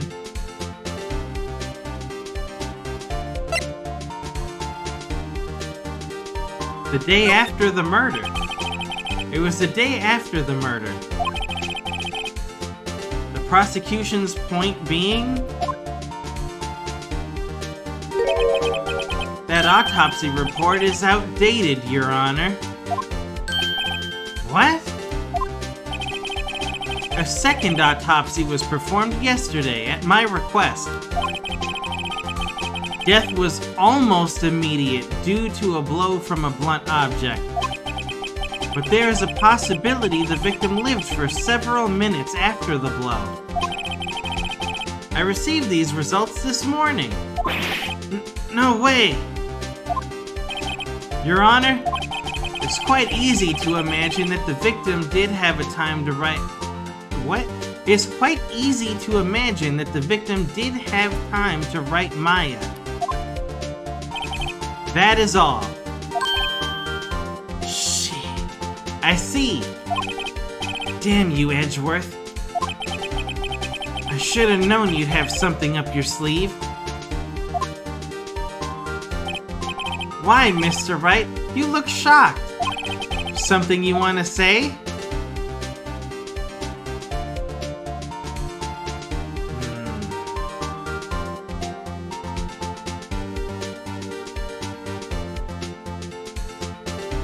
I shouldn't say any of these options. I am a professional lawyer.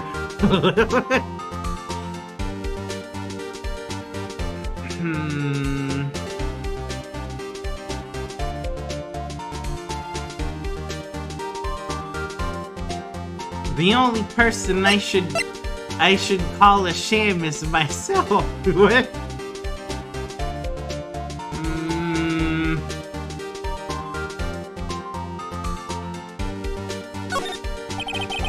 Detective Gumshoe, was I a fool to trust you in your report? Huh? Me? I wasn't... Huh?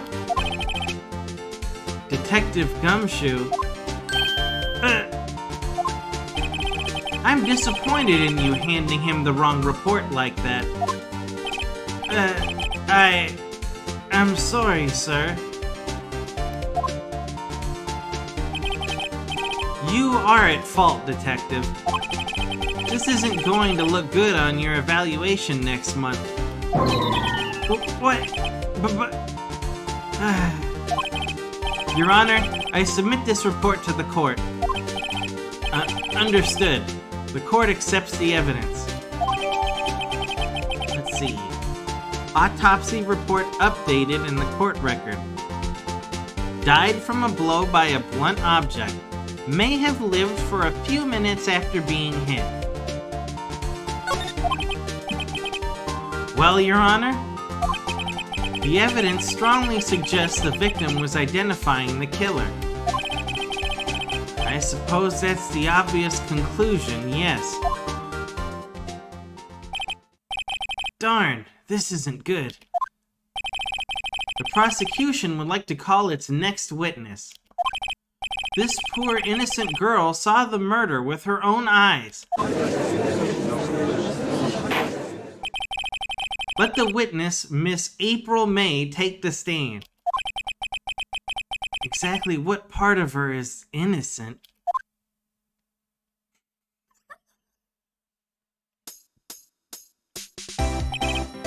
Witness, your name, please. April May, at your service. Did you guys see? April May, at your service.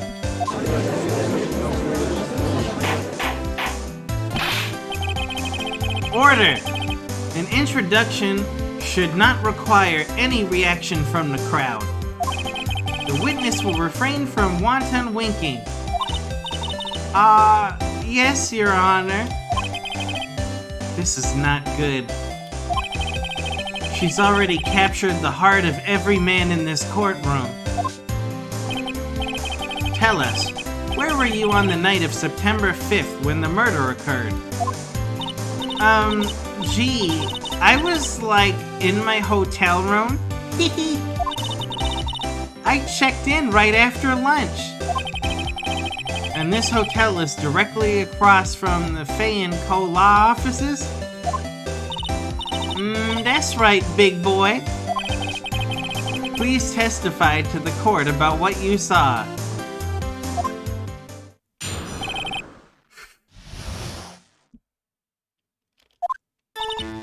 It was like 9 o'clock at night. I looked out the window, you know, and then, I saw a woman with long hair being attacked. The one attacking her was that mousy girl sitting in the defendant's chair. Then the woman, dodged to one side and ran away. But that girl, she caught up to her and she hit her. Then the woman with the long hair, she kinda slumped. The end. That's all I saw. Every little bitsy witsy. Did you see?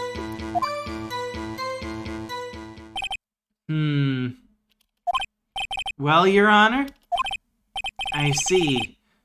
It is a remarkably solid testimony. I don't see a need to trouble the witness any... Wait, Your Honor. Yes, Mr. Wright? What about my cross-examination? I thought the witness's testimony just now was quite firm, didn't you? I see what he did there. Mr. Wright, I understand you were Miss Mia Fey's understudy, were you not? You must know her techniques well. Her cowardly way of finding tiny faults in perfectly good testimonies. Hey, how dare you? Well, Mr. Wright, will you cross-examine the witness? Will I? That's a good question.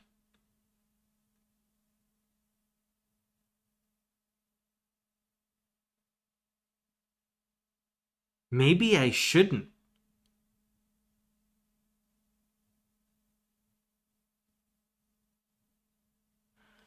I'm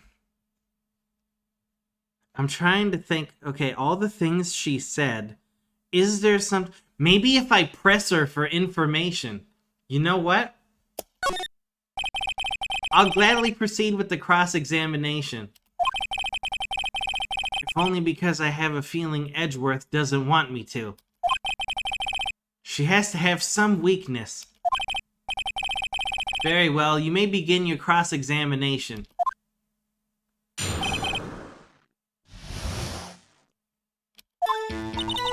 It was like 9 o'clock at night. I looked out the window, you know. Hold it! Why did you do that? Huh? Why? Like, why what? Why did you look out the window? Were you expecting to see something? Oh, well, gee. What? That's it? She can't get out of this question that easily. I sorta, you know...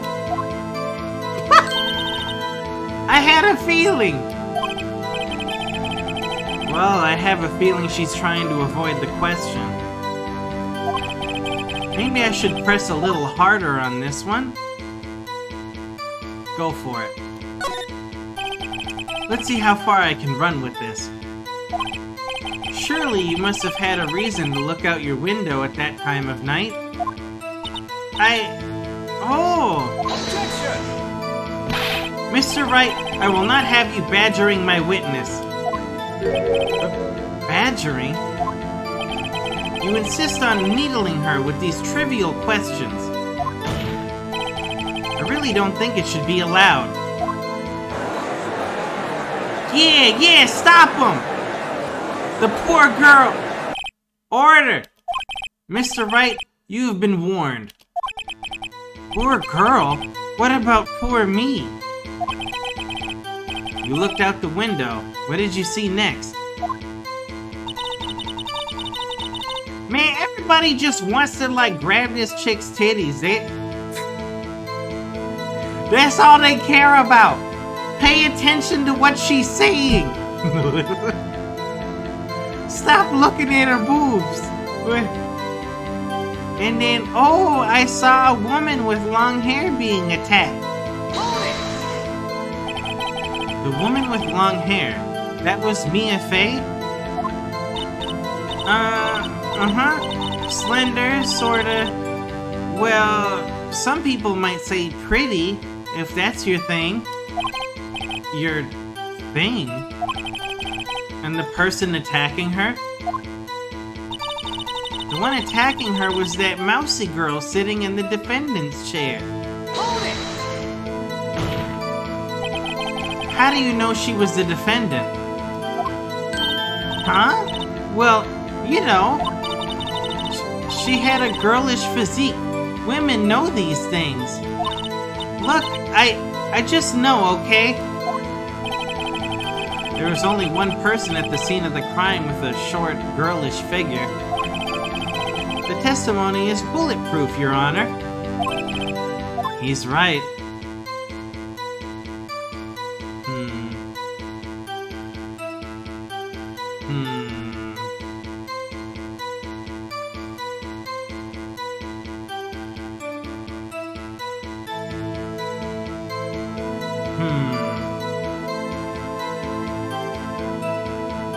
Yep, he's right.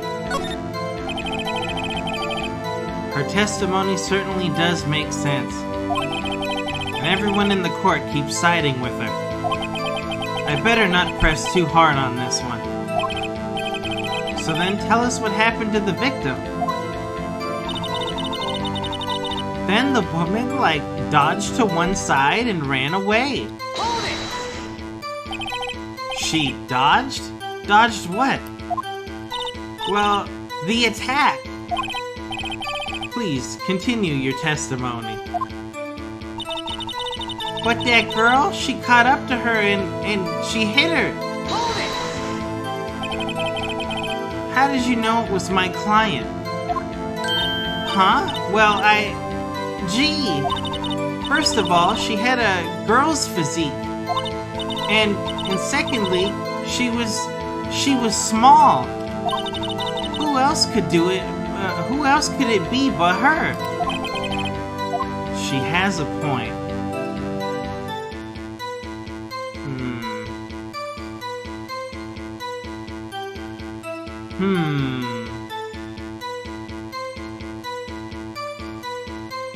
I'm trying to think with all the evidence I have.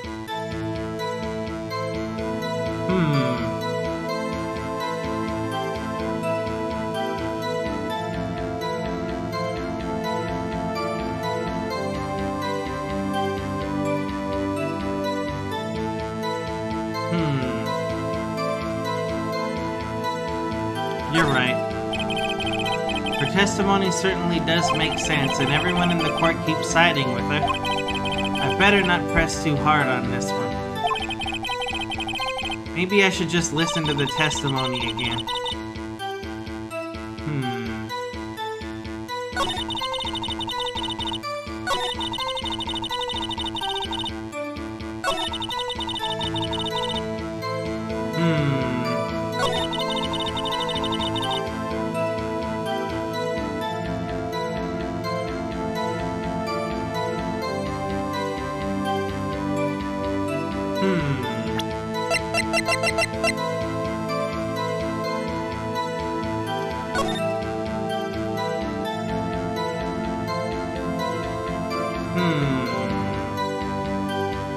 I feel like this piece of evidence is gonna be important, but I'm not sure when.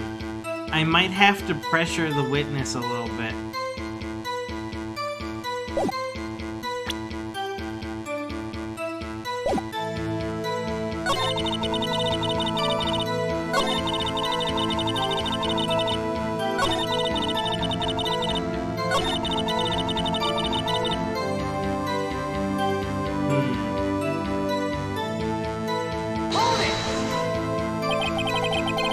How did you know it was my client? Huh? Well, Gee. First of all, she had a girl's physique. And secondly, she was small. Who else could it be but her? I question your testimony. Hold on a minute. That testimony stinks. What? Miss May, I'm willing to bet that...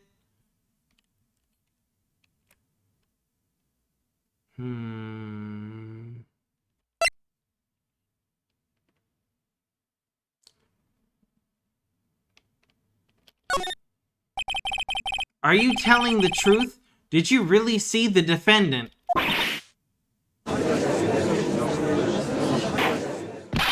Mr. Wright, what's the meaning of this? Yes, what is the meaning? Somebody tell me because I'm clueless. About this, I mean. Okay. If you had really witnessed my client, Maya Fey, you would have noticed her clothes before noticing her physique.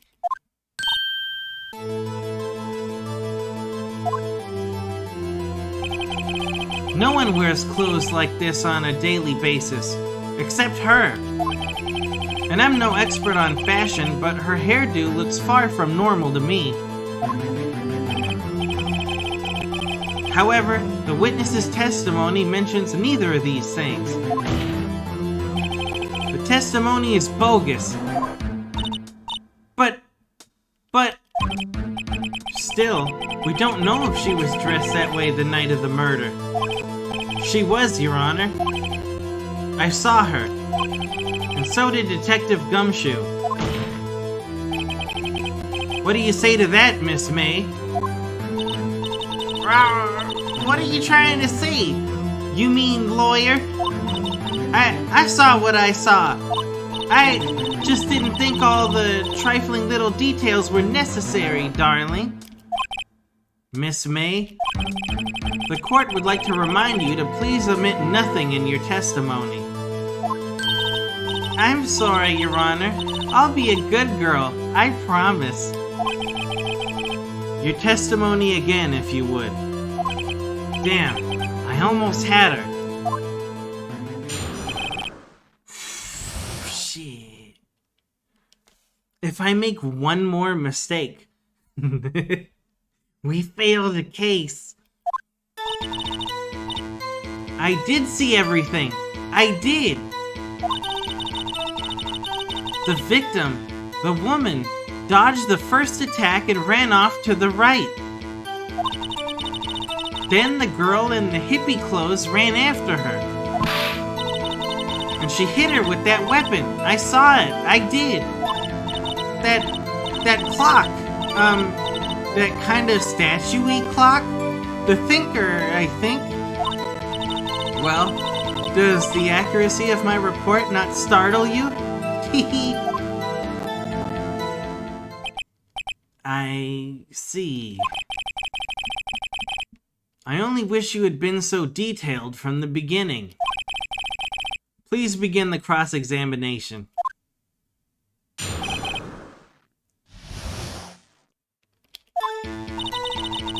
I did see everything. I did. Hold it! So, you saw me then, too? Of course. I'd remember that spiky hair anywhere. Spiky? The witness will refrain from personal attacks on the defense attorney. Aw, was I a bad girl? I'm sorry. Very well. Continue. The victim, the woman, dodged the first attack and ran off to the right. Hold it! Is that right? As in, you're right? As you looked from the hotel? Which hand do I hold my knife in again? Right. It was my right hand. Right? Satisfied, Mr. Wright? Please continue. Then the girl in the hippie clothes ran after her. Hold it! How convenient for you to remember her hippie clothes. That's what that's what she was wearing. Oh, and her hair was all done up like a bun. What happened then? And she hit her with that weapon. I saw it, I did. Hold it! Where did this weapon come from? She picked it up from the desk. I see. What sort of weapon was it? That clock. The kind of statue-y clock? The thinker, I think. Hold it! Clock? Didn't this come up in another testimony recently? Well, don't look so sour, Mr. Lawyer. You can't win them all. No, but I have a feeling I'm onto something now.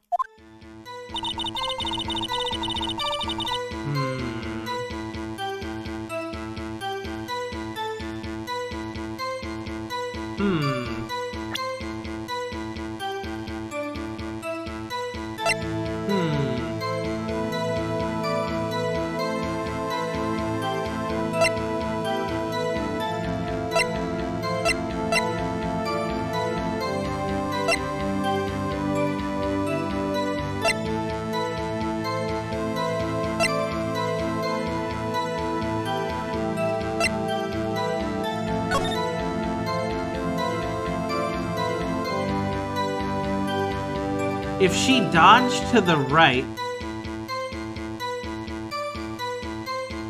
then why is the pot broken?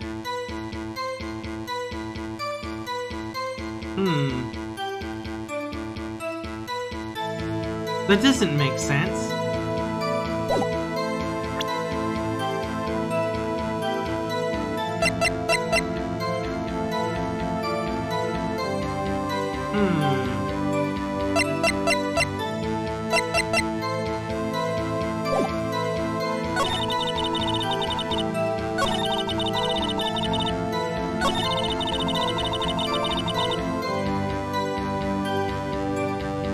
I mean, maybe... I can't afford to make mistakes.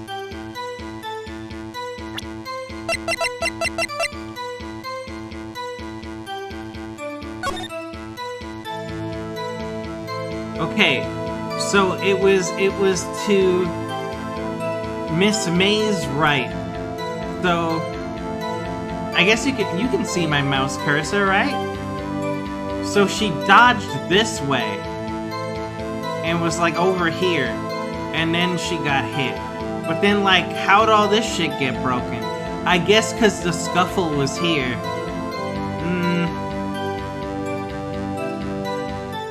I don't know. I can't really call her on that because I can't afford to make a mistake.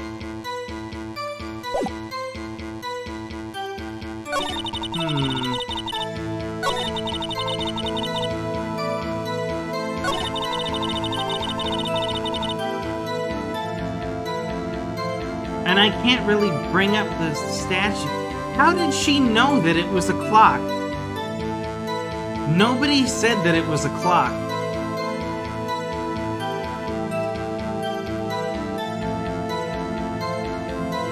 The only time we ever mentioned the Thinker statue in the entire trial, we called it a statue, not a clock.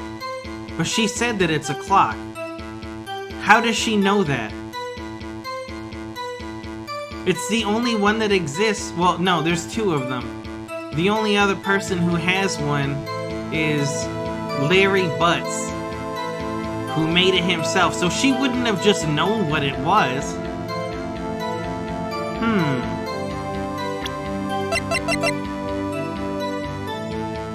Objection! Miss May, what you said just now was quite revealing. Revealing? Oh, you'd like that, wouldn't you, naughty Mr. Lawyer?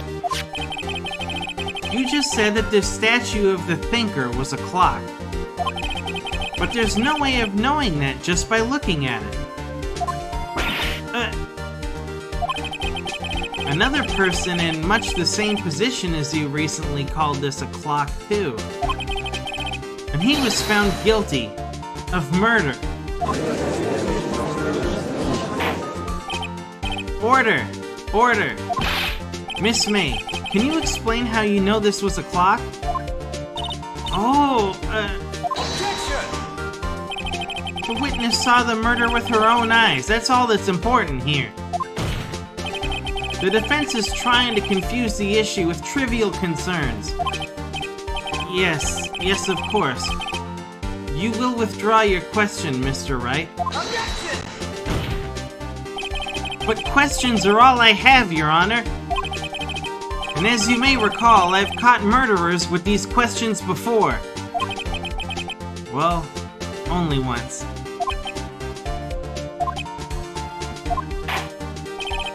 Objection sustained. You may continue to question the witness. Whew, that was close. If he stopped me there, the trial would have been over. Huh? What? So, what happens now? What happens now is you answer my question. How did you know it was a clock? What? That's... because... I heard it? Yes, I heard it say the time. So you've been to the law offices of Fay & Co. No, hey, I didn't say that. Why would I go there? I heard it from my hotel room. Hee. The law offices of Fay & Co., where the murder took place, is very close to the hotel. She could easily have heard the clock.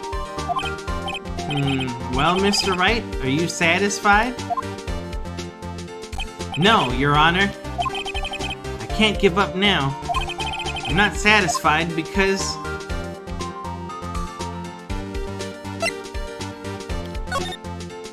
Your Honor, members of the court, it is inconceivable that the clock in question rang. That clock is missing its clockwork.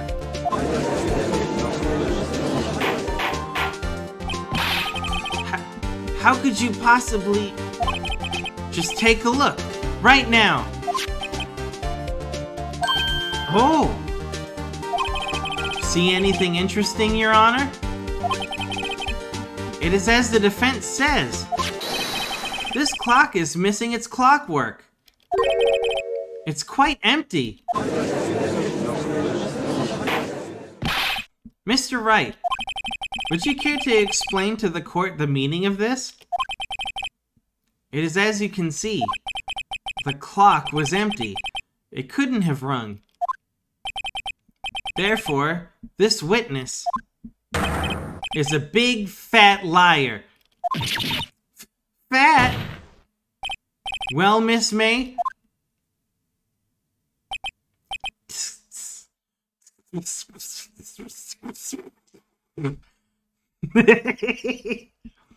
Tisk tisk.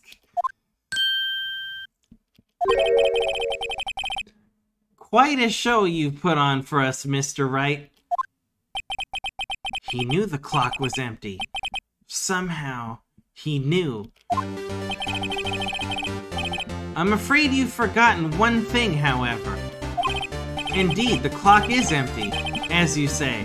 It can't ring. However, we must ask, when was the clockwork removed?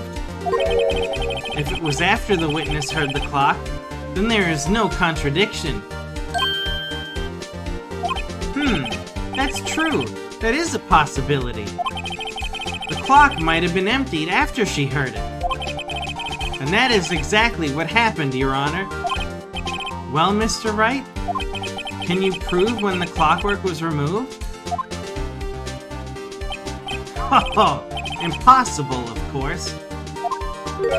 I have proof. What? Wasn't it you who told me proof is everything? Well, I was listening. And now I'll show you the proof you like so much. The evidence that proves when the clockwork was removed is... It's Maya's cell phone.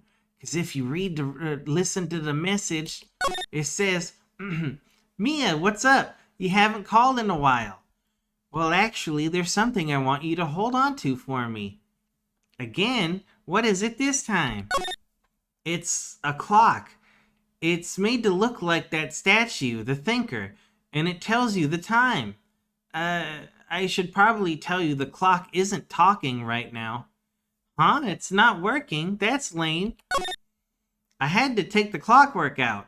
Sorry, I put some papers inside it instead. Papers? Is that the evidence then?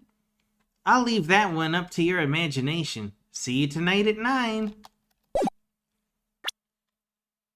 Checkmate. Take that! Take a look at this. That's a very cute cell phone. Oh, you have a girly phone. Wait. This isn't my phone. Listen. This is the defendant's cell phone, and it contains a recording. A recording of a conversation she had with the victim on the day of the murder. Order! The defendant's cell phone? This wasn't brought to my attention. Perhaps Detective Gumshoe overlooked it. The good detective better remember he's up for evaluation soon. I gotta say, I'm starting to feel bad for the big fella. Let's hear the conversation.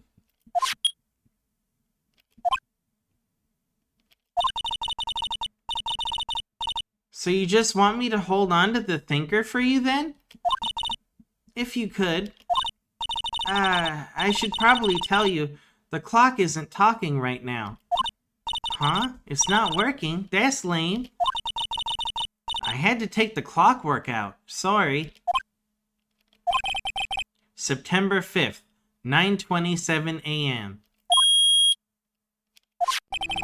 Your Honor, I think this makes it clear the clockwork was already gone by the time this was recorded. Which was well before the witness even arrived at her hotel.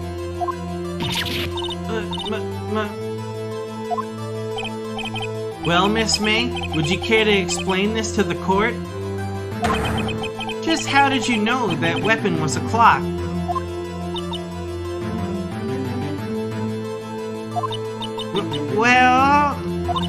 Well, isn't it obvious? I saw that clock before. What store was that again? I go to so many. Oops, I forgot. So the witness had seen it before. That would make sense. Does the defense have any objections, Mr. Wright? Yes. The witness claims she had seen it before. But this directly contradicts a piece of evidence already submitted to this court. Well then, let's see it. Please produce this evidence that will prove the witness has not seen the clock before. It's made by Larry Butts. It's the only one. Take that! It's simple. This clock was never in any store ever. What? A friend of mine made that clock. Only 2 exist in the world. And the one that isn't here is in police custody. Impossible! Everything is sold in stores. Miss May, I think it's high time you went shopping for a better excuse. Oh, excuses not on sale today? Oh. Ah! What the hell? What's it to you, porcupine head? That stupid clock doesn't matter, okay? She did it, and she should die for it. Die! Whoa! Let's not get ahead of ourselves. This is a court of law, and the witness will remain calm.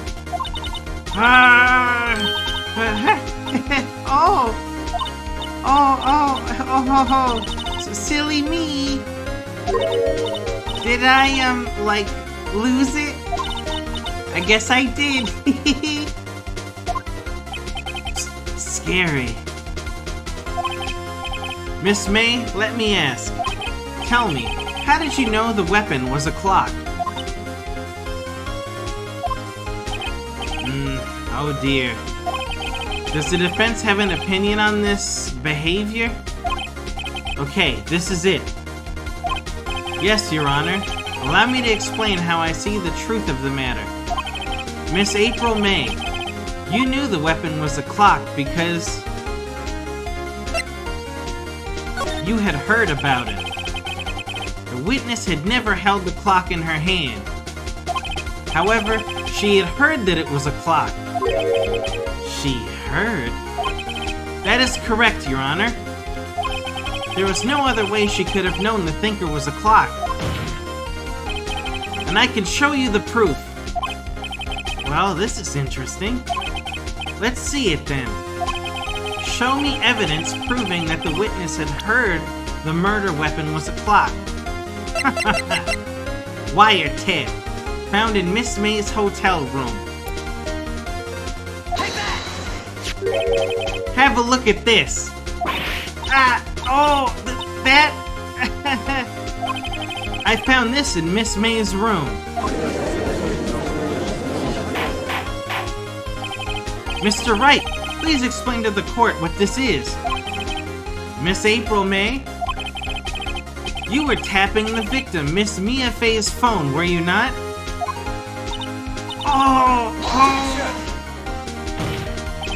Your Honor, this is irrelevant. I'm not entirely sure that it is. Objection overruled. It troubles me that our witness was in possession of a wiretap. This is outrageous. Does the defense truly claim that the witness was tapping her phone? Absolutely. Even if that was the case, which it's not. You still have to prove one thing. Did the victim ever say that the weapon was a clock on the phone? Can you prove that? I think not. Bro, we just listened to the cell phone conversation at 9 a.m. like 10 minutes ago. Where were you, Edgeworth? We just heard the conversation. Oh yeah, I think I can. It's simple. What? Here's my proof.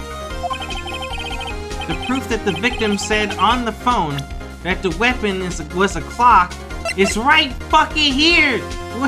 We already listened to this.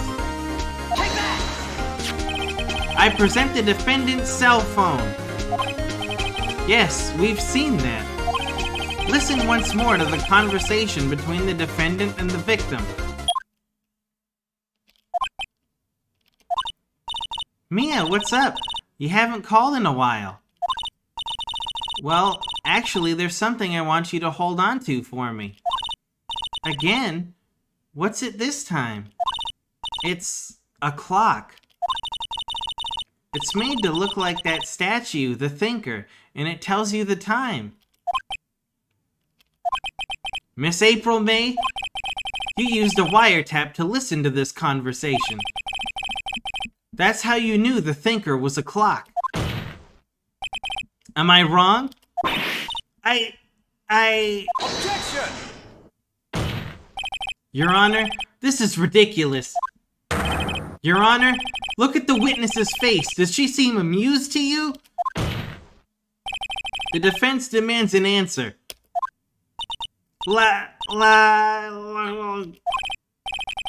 Witness, answer the question. Did you tap her phone? Miss May? Shut up, all of you! What gives you the right to talk to me? You lawyer?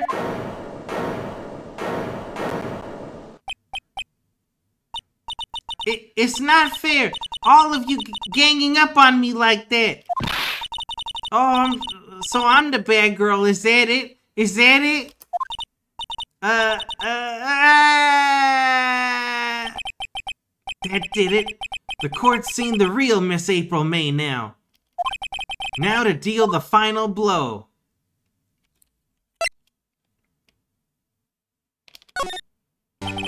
Why did you tap her phone? Answer the question. Do I have to? Isn't this a murder trial? Isn't tippity-tapping irrelevant? She's saying exactly what Edgeworth wants her to say. Miss May, you were tapping the victim's phone. I hardly call that irrelevant. While this court does not condone the defense's tone of voice, he has a point. Well, Miss May, do you have an explanation for the court? Can you prove that you had nothing to do with this murder, even though you tapped her phone? I'd like to see her pull that off. Uh-oh. Mr. Lawyer, I saw that evil grin. You were probably thinking, I'd like to see her pull that off, weren't you? Oh shit, this is JoJo. Damn, she's good. Well, you're not the first man who thought of that. And of course, I can, and will. You can't be serious. No way. Way, I say, way. Oh, and I assure you, I'm serious, Mr. Lawyer. Okay, so the killing happened at around 9 o'clock at night? Why, that's just when I was getting room service from that sweet bellboy. Room service? Iced coffee, I believe it was. Iced coffee? You know, like normal coffee, but cold? If you don't drink it quick, the ice melts, and then you have regular cold coffee. Iced coffee? Think I'm making this up? Ask the bellboy. Ergo, the witness was not on the scene at the time of the murder.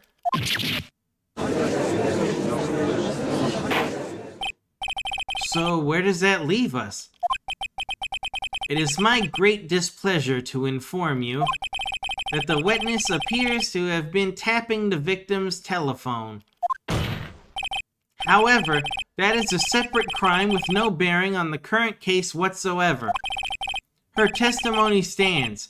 She saw the defendant, Maya Fey, commit murder. No, they're going to let her just walk away? There's no way I can win this unless I tie Miss May into the murder somehow. Well, does the defense have anything to say? Well, come on, think of something.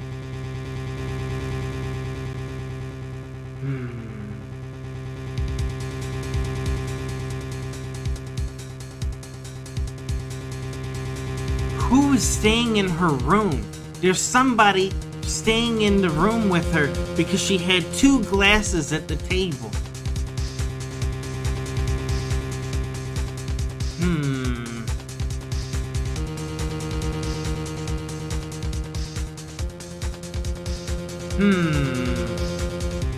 Do I talk to the bellboy, who might make this even worse? Or do I keep examining Miss May, or should I back off? I can't make any more mistakes, or we fail the trial.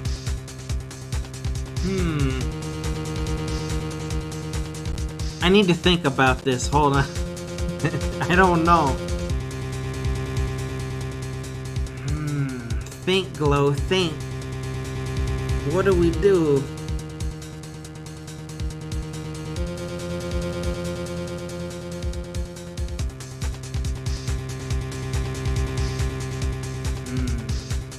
How do I know I can trust the bellboy?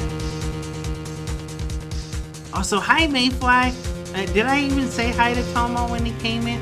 Hi Tomo, I saw you.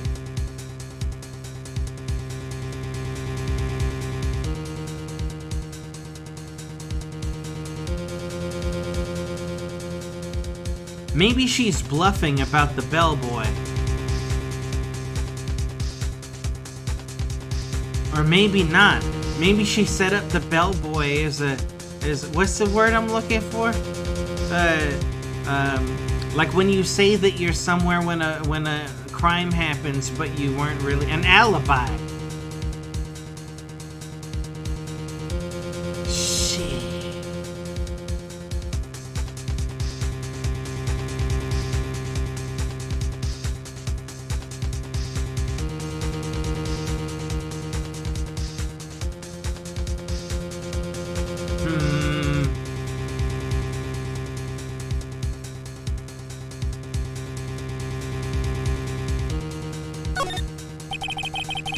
The defense would like to call the hotel bellboy as a witness. There's something suspicious here, and I'm gonna get to the bottom of it. I think you've sunk in quite low enough already. Objection! I object to calling the bellboy. Why? What's your reason? Because I hold that the wiretapping had nothing to do with the killing. However, if you agree to one condition, I'll consent to calling this witness. Condition? If Miss April May's alibi is not called into question after you examine the bellboy, then you will recognize that Miss April May was not the killer. Thus, she is innocent. And thereby, you must also accept that the verdict of guilty for Miss Maya Fey. That is my condition. She.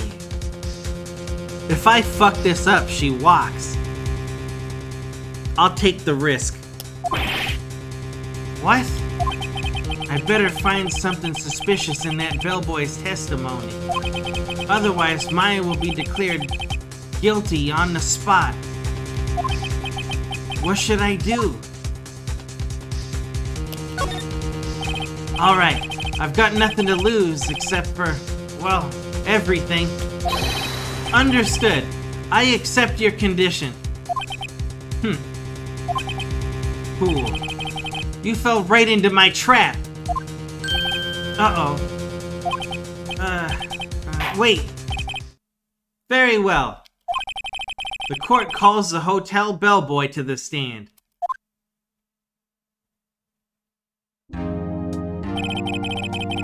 I believe we're ready for the witness to testify. He certainly does look like a bellboy. Yes, sir. I received your summons in the middle of work, sir.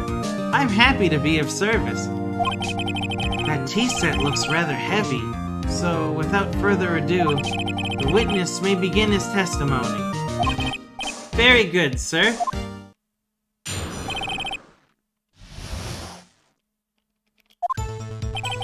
I am the head bellboy at the fine Gatewater Hotel, in business for 4 generations. I believe I received a call after 8 o'clock in the evening from our guest, Miss May. She asked for an iced coffee to be brought to her at 9 o'clock on the dot, sir. I brought it to her at precisely the requested time, of course. And I delivered the iced coffee to our guest, Miss May herself. I see. The defense may begin its cross-examination. Right. I'm ready. I hope. This is it.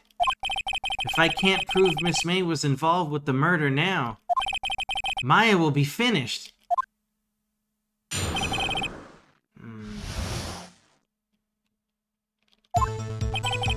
I am the head bellboy at the fine Gatewater Hotel in business for 4 generations. Hold it! What exactly is it you do at the hotel? Why, anything required of me, sir. I check in guests, I check out guests. I clean rooms, I make beds. I even deliver room service, sir. I check Miss May in personally. Are you always so prim? Mr. Wright, you will refrain from asking frivolous questions. I believe I received a call after 8 o'clock in the evening from our guest, Miss May. Hold it! Are you sure it was Miss May on the phone? Absolutely, sir. How can you be so certain? I checked Miss May in personally, sir. Not only did I see her in all her stunning radiance, but I also heard her voice. And then I saw them, and I... The point being, I remember her quite well, sir. Yes, what then? He's talking about kitties. She asked for an iced coffee to be brought to her at 9 o'clock on the dot, sir. Hold it! 9 o'clock on the dot, you say? Yes, I confirmed that detail several times. She was watching a program on the TV and wished to drink after she finished it, sir. 9 o'clock, the time of the murder.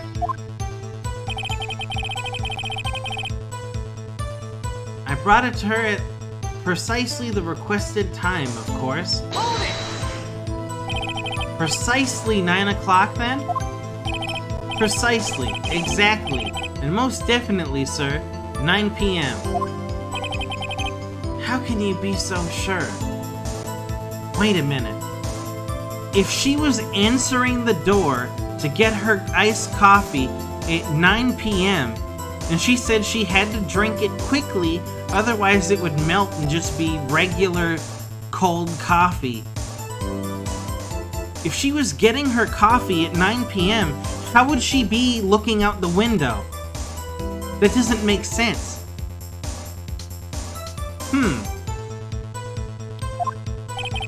Miss May was quite insistent that it be brought then. Oh. Oh, bellboy. I'd like iced coffee at exactly 9 o'clock. Something like that, sir. Therefore, I knocked on her door at the crack of 9 o'clock, sir. Why would she be so particular about the time? And I delivered the iced coffee to our guest, Miss May herself. On it! You are sure it was Miss April May herself? Absolutely, sir. Absolutely? Yes, sir. As in, so very absolutely, sir. It's an endearing mannerism of mine. How come you're so very certain? Well, when I brought the room service, sir, the guest, sir, favored me with the, embracer, sir. Embracer? Is that French for embrace? It's French for kiss, sir. But not a French kiss, sir. More of a peck on the cheek. Why would she have done that? I believe perhaps she was momentarily swayed by my prim demeanor, sir. It was a moment I shall never ever forget, sir. Sounds pretty fishy to me. I think our Miss May was up to something and wanted the bellboy to remember her. It's no good. There's nothing there. Is that it? Tis. Finally, you understand. This bellboy has absolutely no reason to lie. Now, if you have any decency, you'll end this rather tedious cross-examination here. It was a bit tedious. The witness may leave the stand. Can't let this happen. Can I?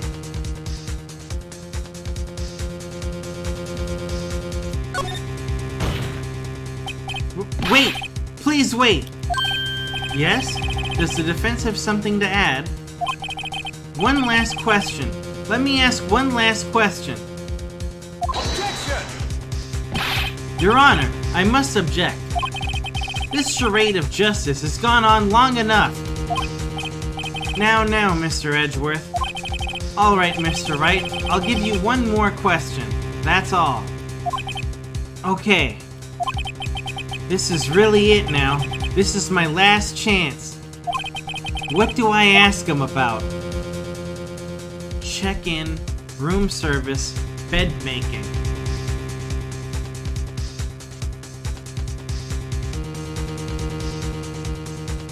Did she check in with someone else? No. Room service, did he see someone else in the room with her? Shit. Bed making? No. Maybe. Look. We know that there's a mystery person staying in her room because she had a bottle of champagne on the table with 2 glasses, but she was the only person in the room. Who's the other glass? Fuck. I gotta... Oh no.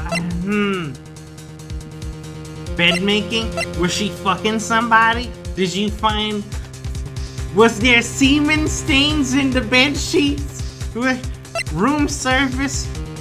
When you came up to the room, did you see someone else at the room? Check in. Did she check in with someone else? Oh no! It could be any of these things.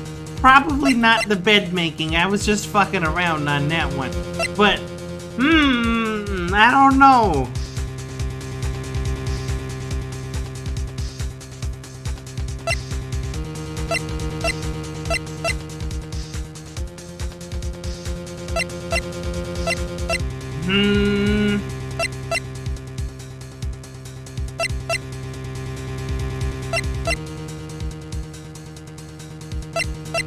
No, we've been to the hotel room, Phalone. There's definitely only one bed.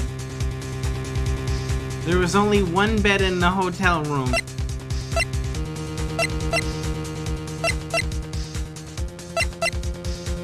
At least it appeared to from what I saw on the screen. Maybe there was another room that we couldn't see? I'm not sure. But from what we saw, there was one bed in the room. It's gotta be one of these. And it could honestly be either way.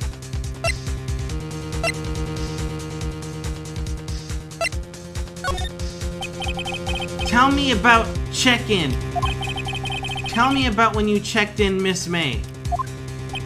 Oh, alright. Very well, sir. My first thought was that she was a beautiful, beautiful person. She's just my type of girl, so it was a disappointment, really. I see. Excuse me, what exactly was a disappointment? Well, I'm not without charm, sir, but even I'd have little chance with her lover there. What did he say? What did you say? Rather, quite. Bellboy, tell us the truth now. Did Miss May check in with another person? Objection! I object. That was objectionable. Objection overruled. The witness will answer the question. Yes, I see. Why did you not mention this in your testimony? Well, sir, you didn't ask. Nice try. That's the sort of thing you're normally supposed to mention. Yes, quite. Indeed. It was the, good barista there. Mr. Edgeworth, not barista like the coffee guy. Barrister like the... Mr. Edgeworth, who... He asked me not to mention it if I wasn't specifically asked, sir.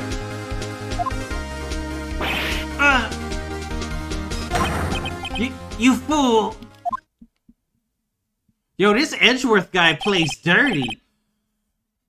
I've done it. I've won. Miss April May checked into a twin room with a man. Correct?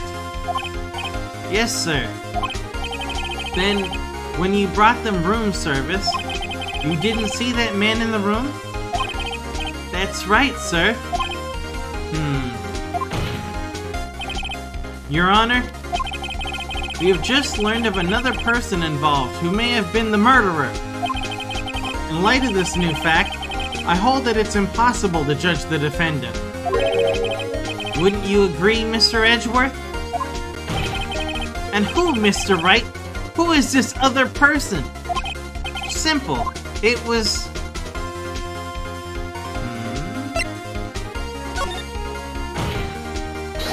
The man who checked in with Miss May. Your Honor,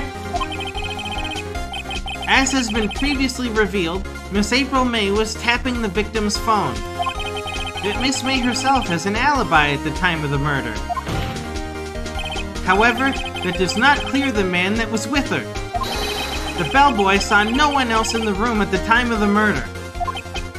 My, what a convenient little setup. But it's too late. Too late? I suppose you'd like it if it was too late, wouldn't you? After all, it was you who hid the presence of the other man from this court. Upstart. Amateur. These accusations are ludicrous. Enough. The court acknowledges the defense's argument. I expect the prosecution and defense to look into this matter fully. Am I understood? Yes. Yes, Your Honor. That is all today for the trial of Maya Fey. Court is adjourned. Holy shit, we got out. September 7th, 2:24 p.m. District Court. Defendant Lobby Number 1. Mr. Wright! You were amazing in there! Really? I think I might be your newest fan. Oh, I was just doing my job, you know. Then again, that other attorney was pretty cool too. Huh? That face of his, with his eyes wide and trembling lips. It sent shivers up my spine. If you say so. So, what happens with me? Do I get to go home now? Well... No, I don't think so. Not yet. Oh, I see. But I got a great lead in today's trial. A lead? That man with Miss May, he's the key. Oh, I get it. What happened to Miss May after that anyway? I heard they arrested her. I guess she's learning her charms won't work everywhere.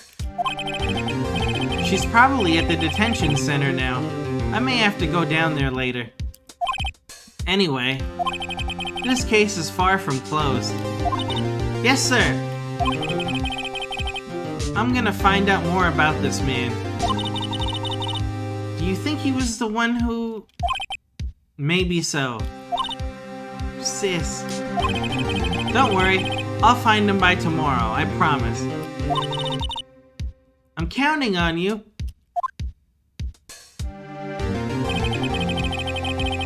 I asked for a full record of April May's testimony. I thought it might come in handy during the trial tomorrow. But now that I have it, I'm not so sure. Most of her testimony was all lies. In fact, there's only one part that hasn't been stricken from the record. May testimony added to the court record. The victim dodged an attack and then ran to the right, but she was caught and struck. I don't know how much good this will do me at all now. Anyway, time to hit the pavement and do some investigating. Maya doesn't belong in that detention center, and it's up to me to set her free.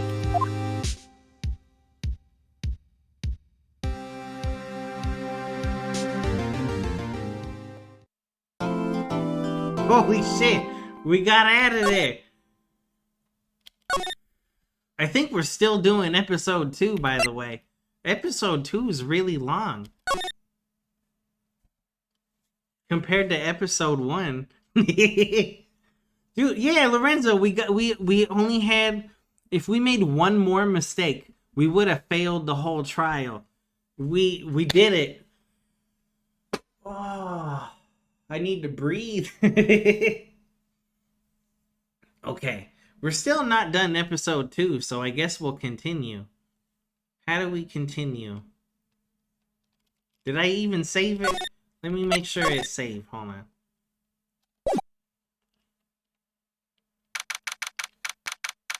September 7th, 3:11 p.m. Detention Center Visitors Room. Well, hello. I didn't expect anyone to visit me in such a dank place like this. It's really quite moving. Not, you stinking lawyer! I hope you die! Have you come to laugh? Yes, laugh at the fallen Miss May! No, not really. There's something I wanted to ask. Unfortunately, there's nothing I want to be asked. Haven't you done enough questioning, you spiky head? Here we go again. Please, you're scaring the security guard. Damn, she looked like Vegeta. So, what is it you wish to ask of me then, For starters, how did you get to be so totally whacked? Let's see here, what we got? This guard monitors the visitor's room. He hasn't moved an inch. A real pro, this guy. Or maybe he just doesn't get to see a lot of women like Miss May in here.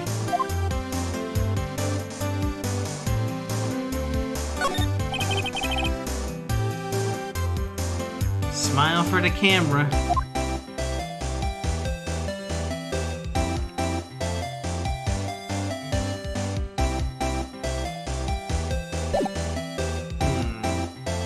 What do we have in the court records here?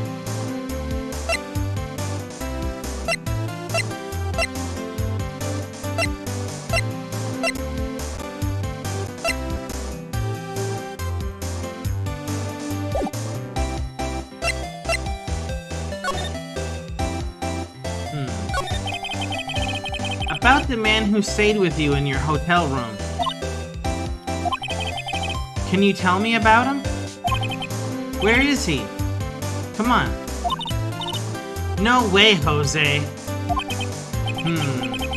Maybe if I had something to get her to talk.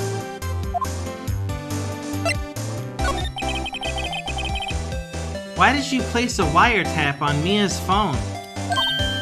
Aw, when you say it like that, it sounds so cold. So criminal.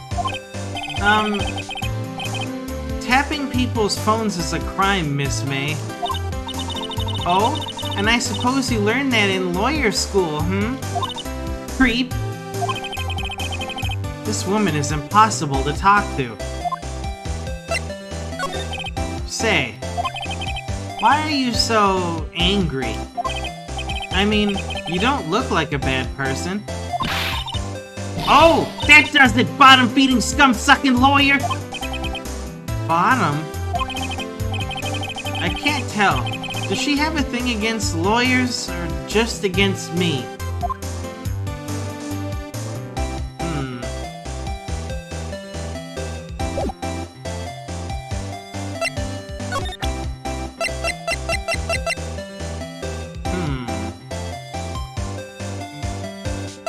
Maybe I should present her these glass shards. Never mind, too dark. Let's see, what else we got in here? Just the layout of the room. Checks out, I don't know.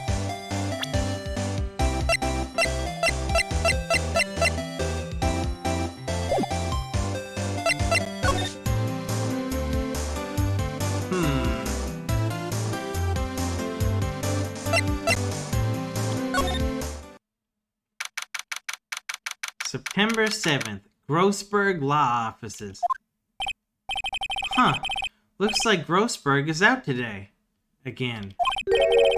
Maybe he's avoiding me for some reason. Where is the painting, his $3 million prize possession? Hello? Wait a second. Wasn't there a giant painting hanging on that wall? Yeah, it was a painting of... It was like...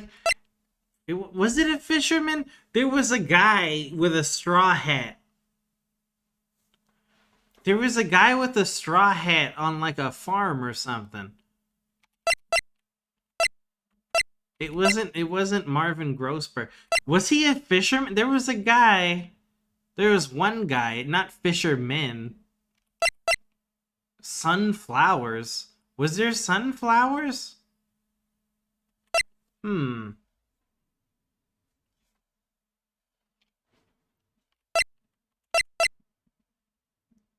Was the guy with the straw hat a fisherman? I'm gonna go with sunflowers.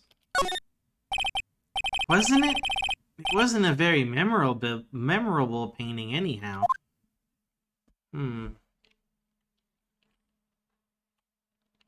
No, there was like it looked like, he kind of looked like a cowboy or something. There was just some dude, and then he had a straw hat on, like one piece. And he didn't look like a fisherman, but there was only one guy in the painting that I remember.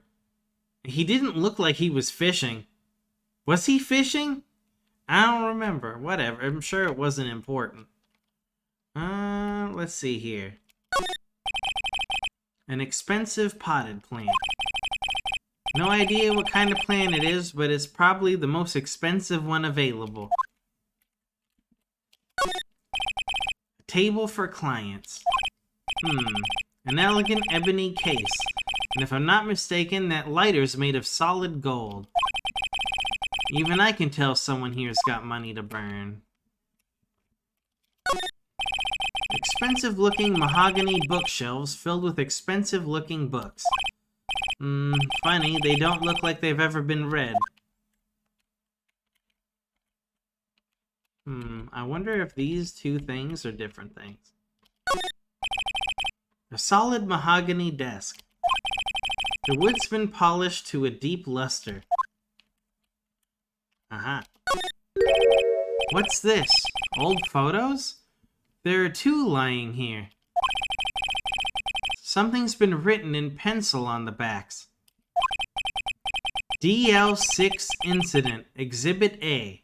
DL6 Incident, Exhibit B. Let's take a look at these.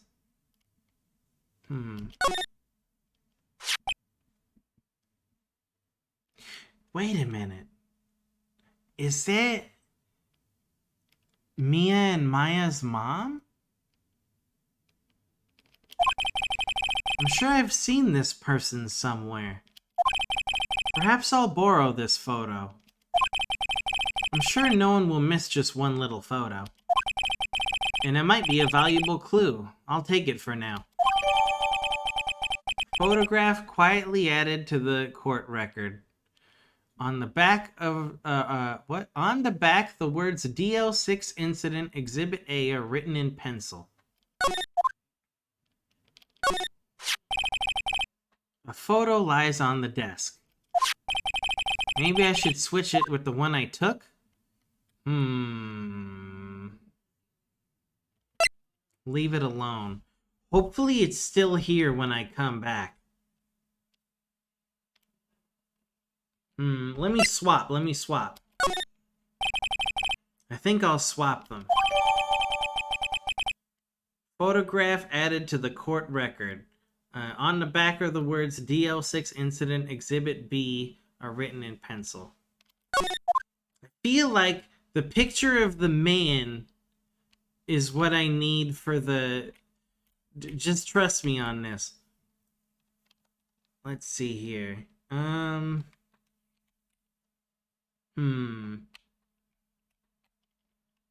I'll come back. Don't worry.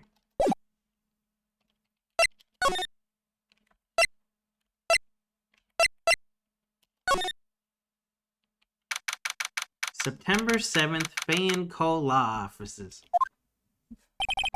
Looks like forensics is taking the day off today. Detective Gumshoe's nowhere in sight. The police really gave this place a working over.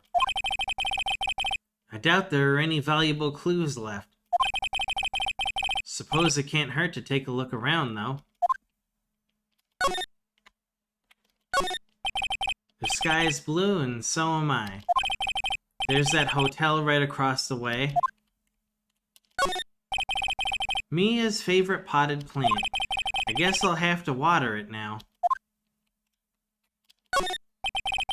An old movie poster. Apparently, this was the first movie that made Mia cry when she saw it. I'll have to check it out one of these days. You couldn't cram more legal books in here even if you wanted to. All the cases that the chief worked on are filed here. Are some of the files missing? Nah, I'm imagining things. Mia's desk. Perfectly clean as always. The only thing it's missing is Mia.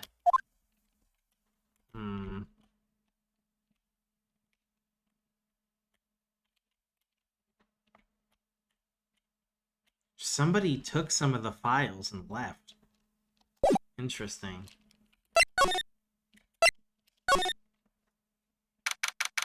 September 7th, Gatewater Hotel, room 303. Ah, welcome, sir. Quite the performance today, if I dare say so myself. Oh, thanks. Sorry for putting you on the spot like that. No, not at all, sir. Your efforts today can only help the Gatewater's rep, as they say. Huh? Rep? Yes, a reputation will swell as the hotel where the murderer used a wiretap. We can charge a premium for the room, of course. It'll be great for business, sir.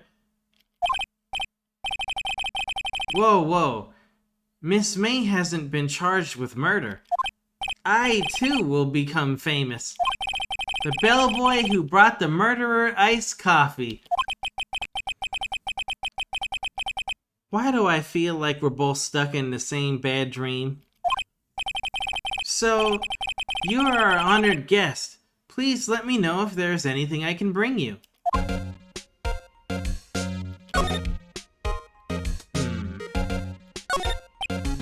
Ah, a still scene painting. Wait, should that be still life? Whatever, one of those is hanging from the wall. A vase, as expected. I'm not good with flower names except maybe tulips and sunflowers. Huh? There's still a screwdriver stuck in the drawer. Ah, please leave that as it is, sir. That's the drawer of terror, hiding place of the murderer's wiretap. It's set to become one of the most popular attractions here. This guy's serious. I don't believe it. Yeah, see, there's one bed as far as I can see. A simple bed. It's been recently made. Nothing eye-catching here. Nice weather again today. I can see the Fay and Cola offices, of course. Ah, yes, we plan to install a telescope in that window, of course. Just $5 will earn you 3 minutes of a view to a kill. Just kidding, sir. By that look in his eyes, I'd say he was more than serious. A bottle and 2 glasses rest on the table. Why hasn't he cleaned these up by now? I beg your pardon, sir, but if you could please refrain from touching those. It's part of the decor. I call it the last drink before the murder. We'll be famous, the talk of the hotel industry.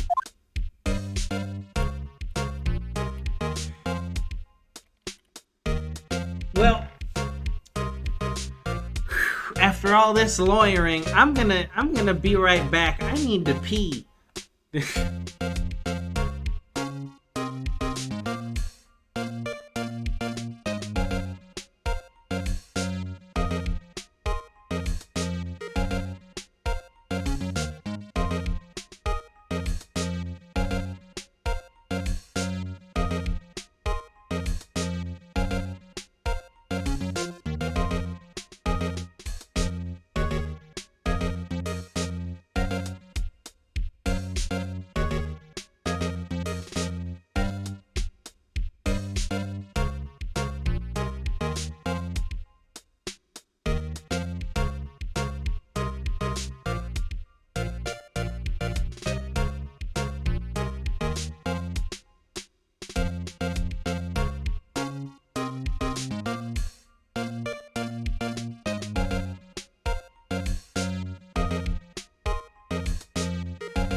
Alright. That's better.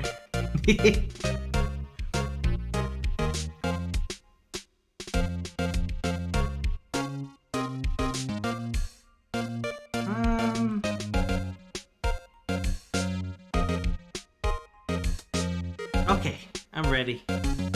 Where were we?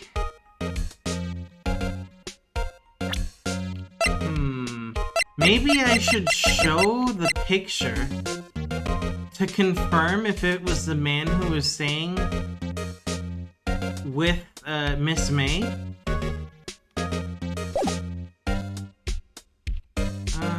Let's see. Let's talk to him first. About Miss May. Oh, her?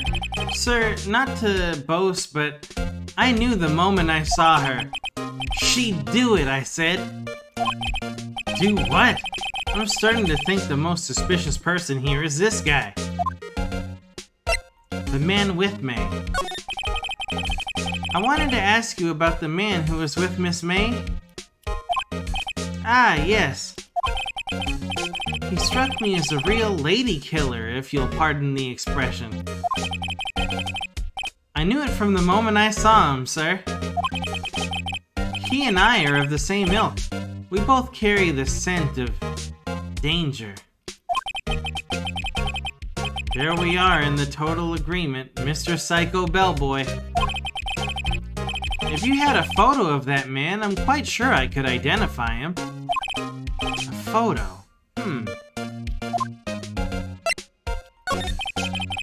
Could you tell me about this hotel? Absolutely. And on that subject, I have an excellent idea, sir. Currently, this hotel is known as the Gatewater. I propose that we add a subtitle.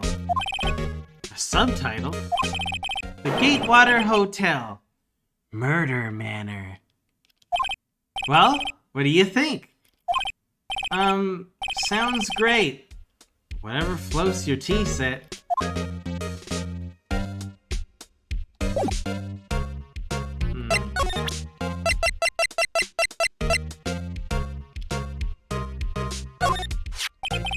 Take a look at this photo. That's him, detective. I'm the lawyer. Oh, I know that. I just wanted to say detective once. You know how it is. No, I don't. Without a doubt, that is the man who checked in with Miss April May. How about I write an affidavit swearing that that's him? An affidavit? This guy is way too excited about this. Have him write it. Well, sure, why not? Yes! I've always wanted to write an affidavit, sir. From henceforth, I will be known as the bellboy who swore the affidavit. Just hurry up and write it. Bellboy's affidavit added to the court record. Describes the man who stayed with Miss May at the hotel on the night of the murder. Not even Miss May can play dumb to this. Maybe I won't even need the photo anymore. As long as I have the bellboy's affidavit, I can go swap the photos out. Yeah. Let's get out of here. Wait, does he have anything else to say? No, okay.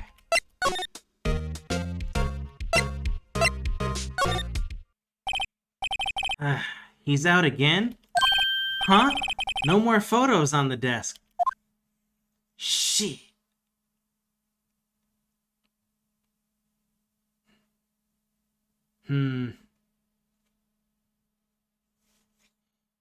I was thinking maybe that would have been a photo of Mia and Maya's mom, and if I could show it to her, she could confirm or deny if it's her, but it doesn't look like that's gonna happen.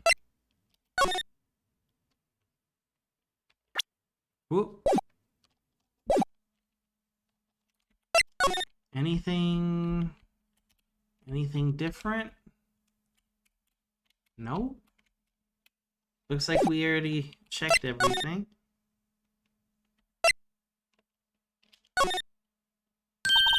You again? Can't you take a hint and stay gone? Hey, the only reason I'm back here is because you won't talk to me. Oh, so it's my fault now. You don't just have spiky hair, you also have a spiky heart. That does it. When this case is done, I'm shaving my head.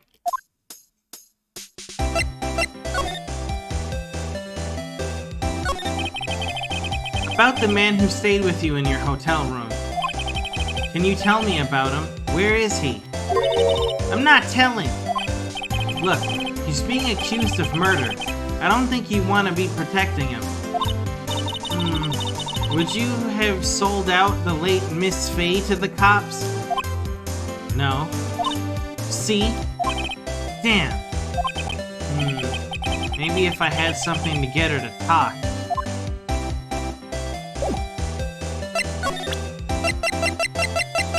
Show her the photo. Have a look at this. Look, I've said several times I'm not telling you. Where did you? Aha, a reaction. This is him, isn't it? What? Who? When? Why? It is him. This is the man who stayed in your hotel room the night of the murder. No, that's not right. Nice try, Miss Cooperative. Do you have proof that was him? Yeah, proof. Show me proof. I'm so close.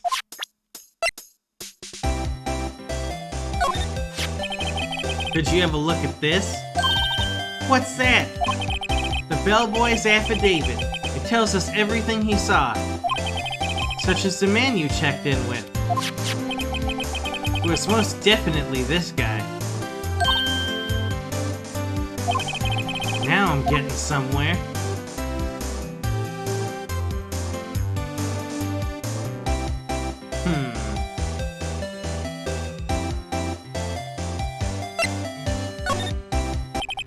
This is it. All or nothing. Time to do a little bluff. No use playing dumb. If indeed that's an act. If you don't talk, I'm taking this info to the press. What? Even though he should have been witness to a murder, your little friend was missing. I'm sure that the press would have a field day with his reputation.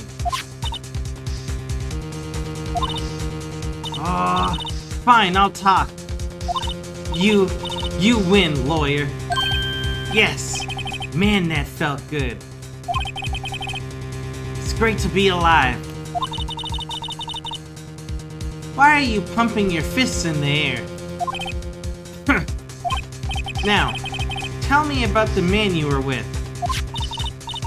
That man, he's my boss. Wright, the president of the information gathering conglomerate Blue Corp. Wright? Information gathering? Well, I suppose you could call it a detective agency. So this is the man that was with you the night of the murder?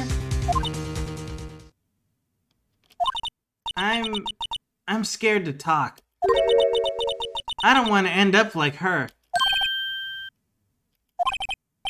It's okay. I'll just ask Mr. White himself. Can you tell me where Blue Corp is located?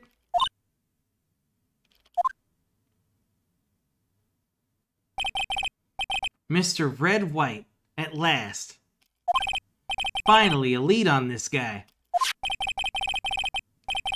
If April May couldn't have done it, that leaves him.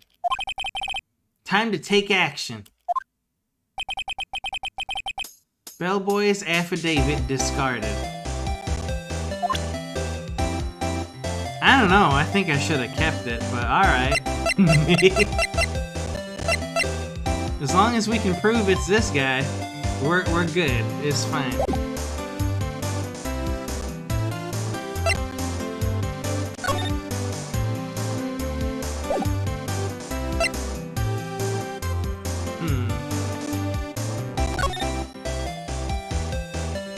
Let me go back to this Grossberg place real quick. Alright, this is getting ridiculous. Where the heck is that loafer? Ahem! Ah, that old familiar clearing of the throat. Ah, you again. Hello, Mr. Grossberg. Well, well. You were quite the thing, my boy. Excuse me? The trial! The trial! He was there? Remind me of myself when I was a youth. I guess something got passed down through Mia. Maybe? It brings back memories, it does. Ah, the days of my youth. Like the scent of fresh lemon, you see. I apologize. It was all a bit too much for me, my boy. Seeing you today, I appreciate the reminiscing, but I'd much rather you gave me some information.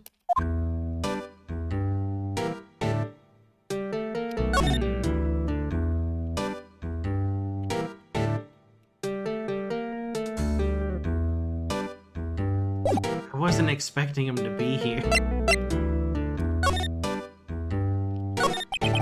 So you came to see the trial? Yes, I did. Something was bothering me all last night. You see, I couldn't get a wink of sleep. Really? What was that? Well, you see, it's just Mia's sister, that poor girl. My boy, I owe you my thanks, truly. I don't know what I would have done if things had gone poorly for the girl. If you were that worried about it, why didn't you offer to defend her? I asked before, but why did you refuse her request for defense? I think I have a right to know. A right, Mr. Wright? No, I'm sorry. It's just, I need more time to think about it, my boy. He does seem troubled about something. Maybe I can find something that'll inspire him to talk. The other day, I'm sure there was a big, pretentious-looking painting on that wall. Pretentious-looking? Well, you know the one I mean. Anyway, where did it go? Yes, well, I got rid of it. Got quite tired of the thing, really. I sold it, you see? Yeah, that's right. Sold it? I'm not sure I buy that. Wasn't that painting rather important to you, sir? Did something happen? I don't see how it's any of your business. Please speak no more of that accursed painting. I didn't...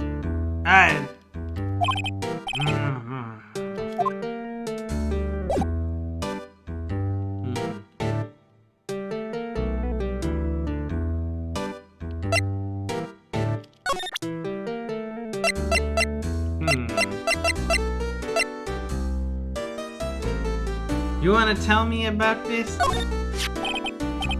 Excuse me, I was wondering about this photograph. Where did you get that? Give it back at once! I'm sorry to have taken it without your knowledge. But I have to know, who is this man?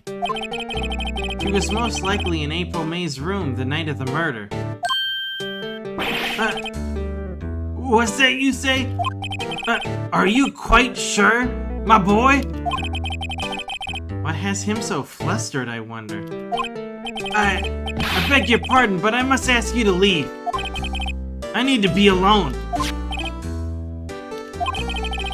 He's fallen silent as a stone. A rather large stone. I guess I should return that photo.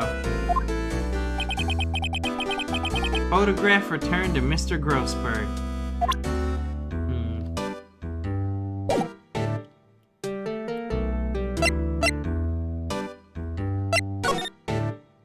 Alright, well, guess I'm out of here. Off to Blue Corp, I guess. September 7th, Blue Corp Inc. CEO's office. Look at that desk. What the hell?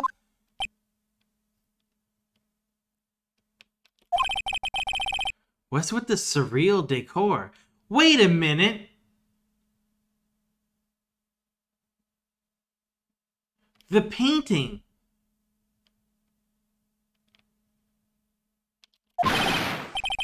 Welcome. Please furnish me with the title of your personage.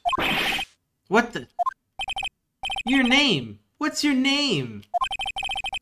I was just inquirably asking the title that you go by. Wright. Phoenix Wright.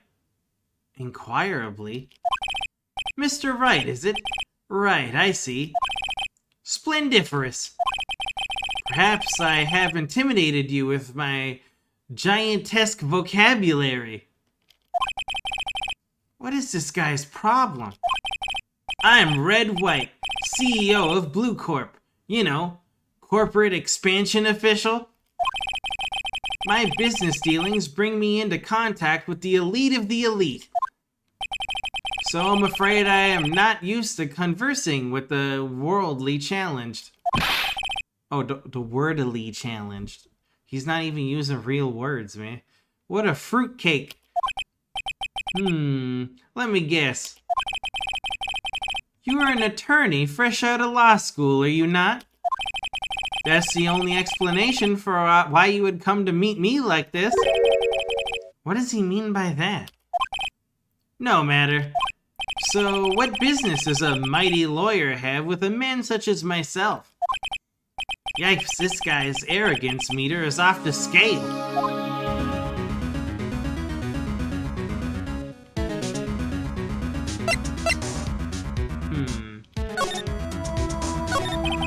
Miss May is an employee of Blue Corp, is she not? Correct. She was my secretariat. What a shock it was to hear what she had done. What she's done? You mean the wiretap? Indeed. She is paid to answer phones. Tapping them is not in her job description. She does gather information for us as part of her duties. But I assure you, we do not condone illegal methods. It is ineffable that she would do this. Sounds like he's trying to turn Miss May into a scapegoat. On the night of the murder, were you in April May's hotel room? Who can say? I seldom pay attention to mundane details such as time and place. My motto is, don't worry, be happy. Still, Mr. White, the hotel bellboy has stated on the record that he does remember you very clearly. No matter, the bellboy can say what he pleases. I still won't talk to you.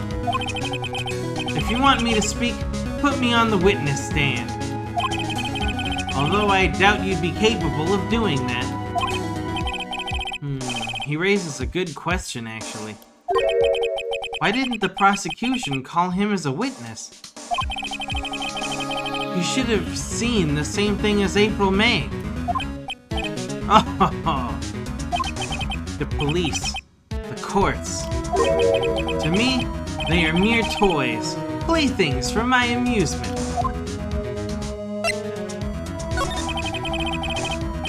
What kind of company is Blue Corp anyway?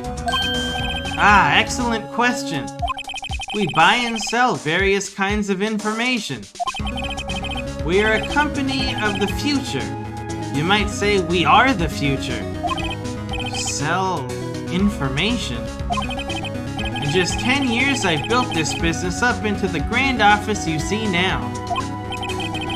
In case you were wondering, Blue Corp was named after the color blue. I, Red White of Blue Corp, as founder and CEO, named it so. And why, you ask? Because I like the color blue, of course. Fantabulistic, is it not? There's something that's been bothering me. Yes? What might that be? That big painting on the wall over there. I just want to point out that that painting on the wall over there is not Mr. Grossman, it is not sunflowers, and it is also not fishermen. All of the answers was wrong.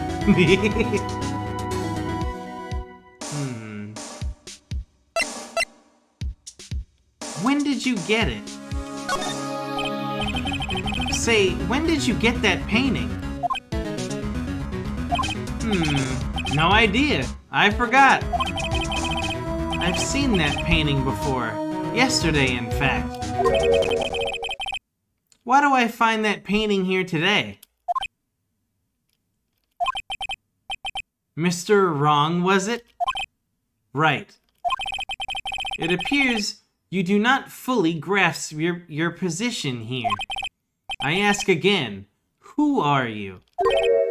A lawyer? No, my feeble friend, a mere lawyer. Worth nothing. Zilch, zippo, nada. Just like that sorry excuse of an attorney, Grody Burger. What?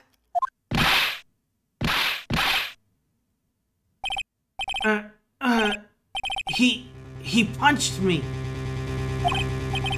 Well, Mr. Lawyer, what will you do, eh? Charge me with assault? Charge away. I welcome it, for it is you who will be found guilty. What? Heed my exposition. The police, the courts, they all do my bidding. So you say. But I wonder, is that kind of control really possible? I don't expect you to understand. It is a world beyond your comprehension. What? That's not even a word. World beyond your compensation. You came here from Grody Burgers, I presume. Mr. Grossberg's, yes. Then you must ask him, why is it that this painting of his hangs here? Perhaps then he will tell you. Perhaps he will explain how a man can live life purely for personal profit. Go now, skedaddle. There is nothing more to discuss. Dude, what the fuck with this guy? This painting was, until yesterday, hanging in Mr. Grossberg's office. Why does White have it now?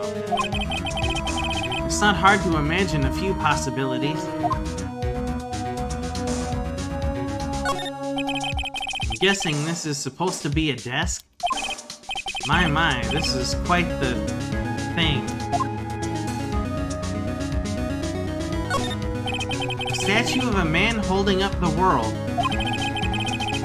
The Blue Corp sign certainly stands out enough. The model for the man is, of course, Mr. White. An impressive lineup of trophies. Judge's Special Runner-Up. Best Participation. Judge's Cooperation Award. Special Good Try Prize. The words judges and special kinda stand out. He probably strong-armed them into giving him something.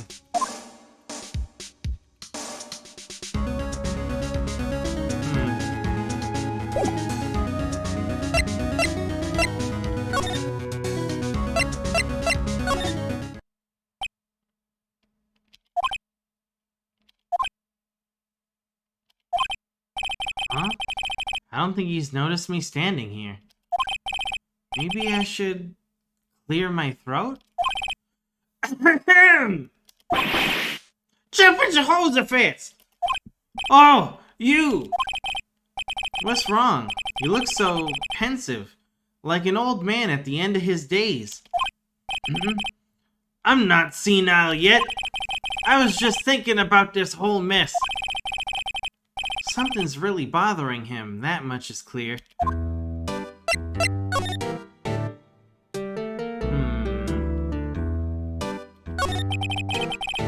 So you came to see the trial? Yes, I did. Something was bothering me all last night, you see? Couldn't get in a wink of sleep. Really? What was that?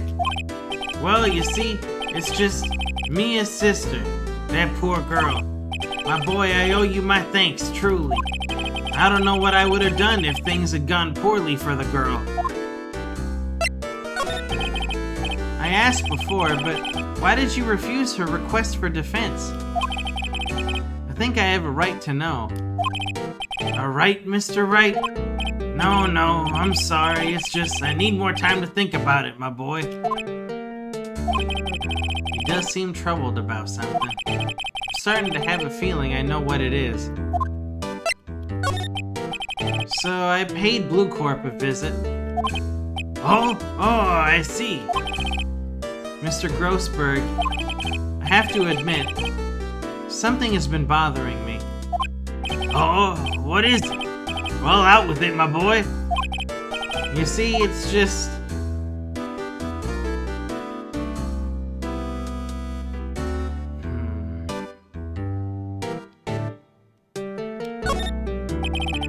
Mr. Grossberg, sir.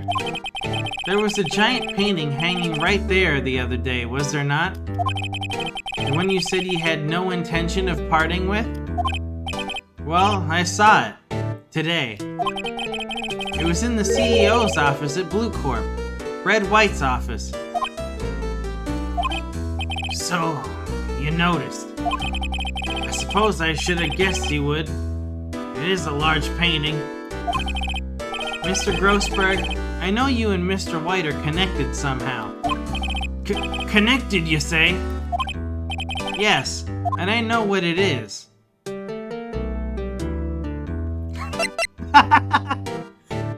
Oh no! No, that's not the answer.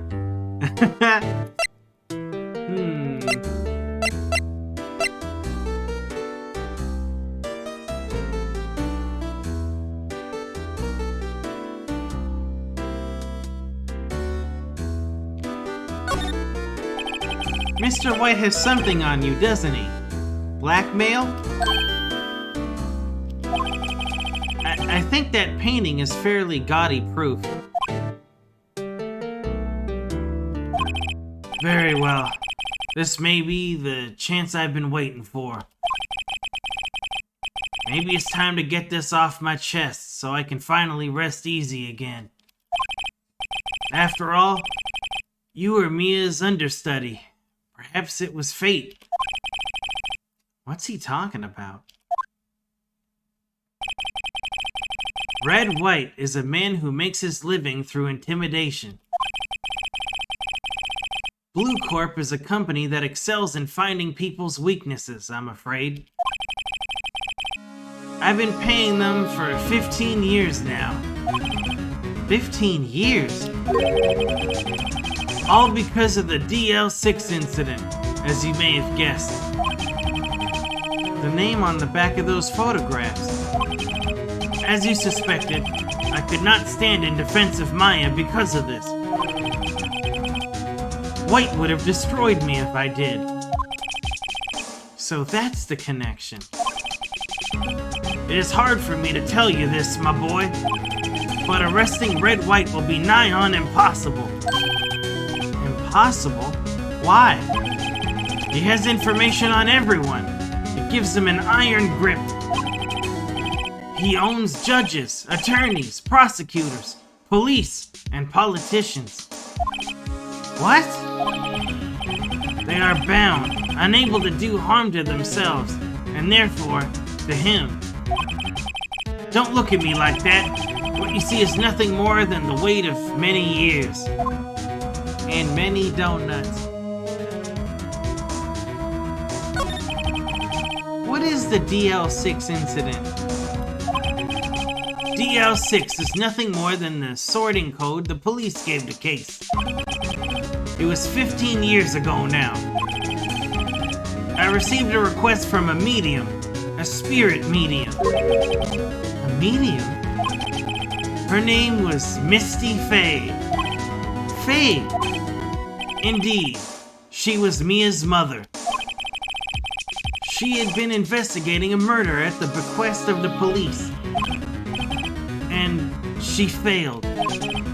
As a result, the police called her a fraud. This is what Maya was talking about the other day. I did all I could for her, and in the end, cleared her of wrongdoing.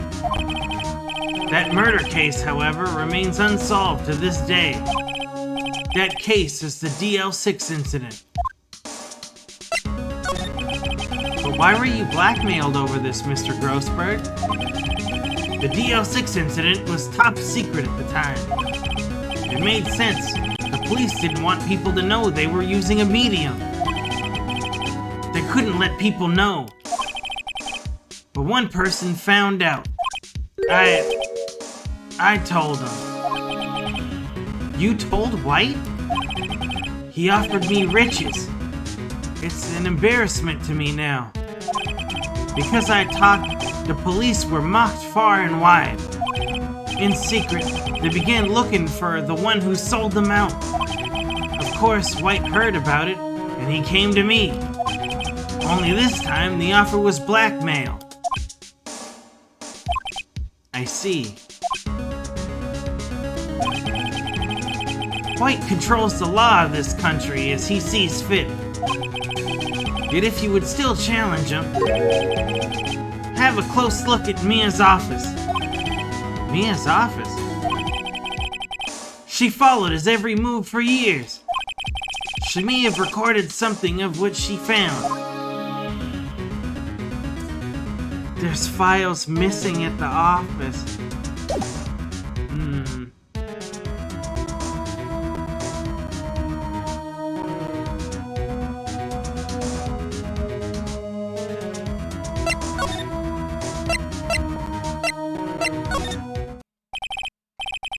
It's funny looking at this room. It seems normal.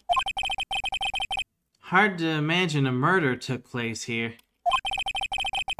Mr. Grossberg said there would be clues. Maybe I should have another look.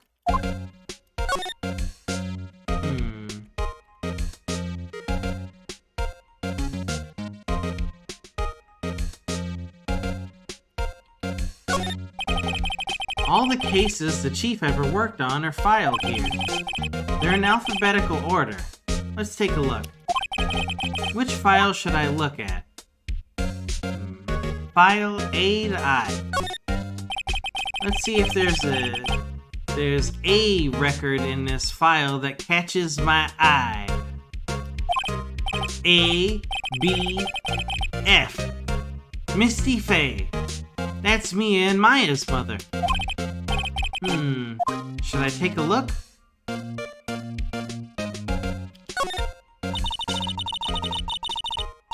I have tarnished the Faye name, leaving only these words, my mother vanished.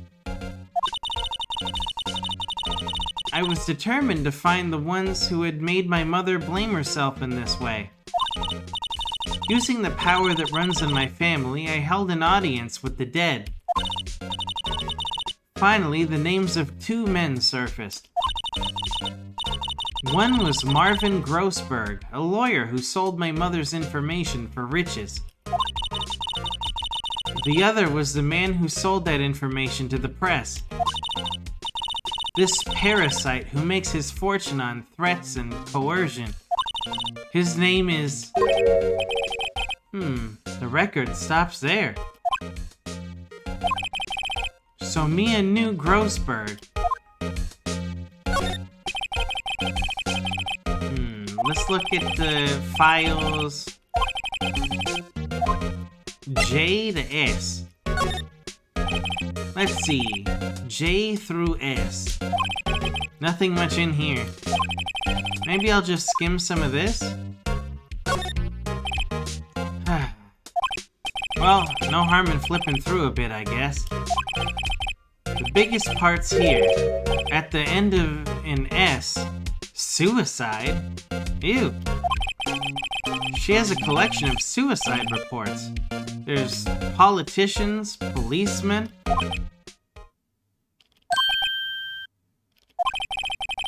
There's writing on most of these in pencil. White? This is Mia's handwriting. Wait, I get it. Mia thought he was involved in these suicides. White drove them all to... I can use these newspaper clippings. Let's find the most disturbing one. Newspaper clipping added to the court record. Article about a politician's suicide. The word White is written in pencil at the top.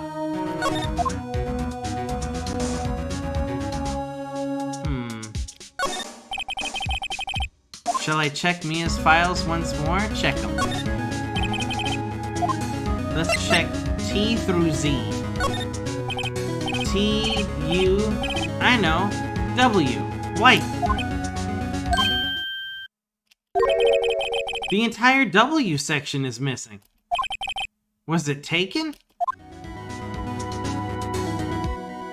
You bet it was.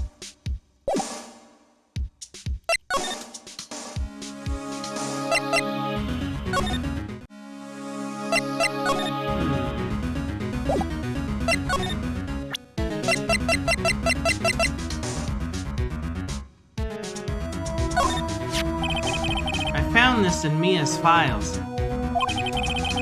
So she was investigating Red White as I expected. Well, if you wanted to challenge him, you could present this in court. Not a bad idea.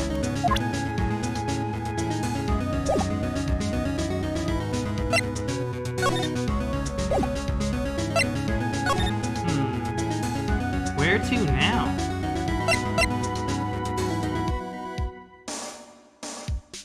Let me go check in on that bellboy, see if he's okay.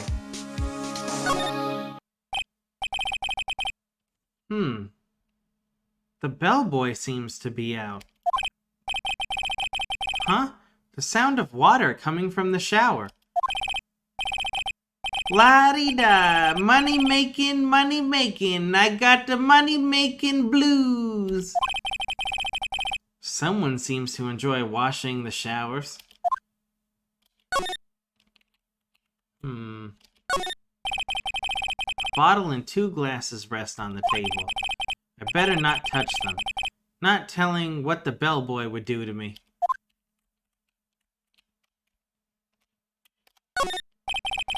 Nice weather again today. I can see the Fane Co. law offices, of course. Oh. We already looked at this one.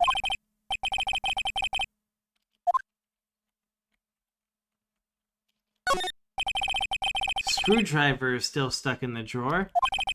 I better not touch it. No telling what the bellboy would do to me. Well, at least the bellboy's okay. I thought maybe because we mentioned the bellboy to Mr. White that, you know, he might have suicided the bellboy. Bellboy's fine.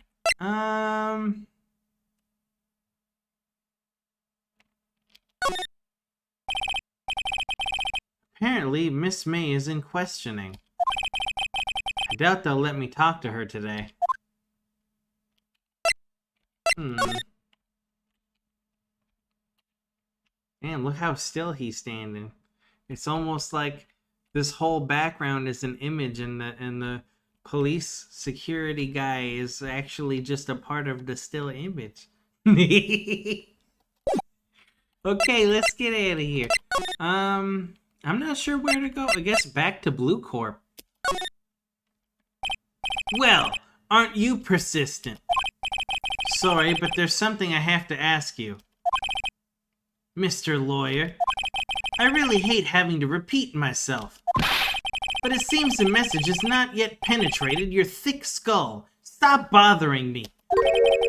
If you try my patience further, I fear a nasty accident may occur. Do I make myself clear? Transparent.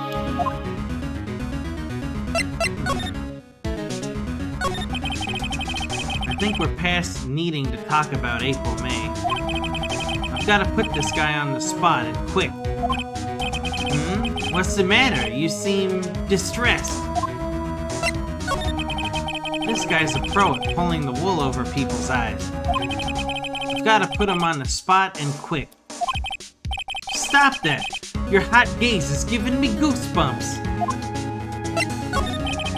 There's no point in asking someone this crooked a straight question. I need some evidence I can use as ammo.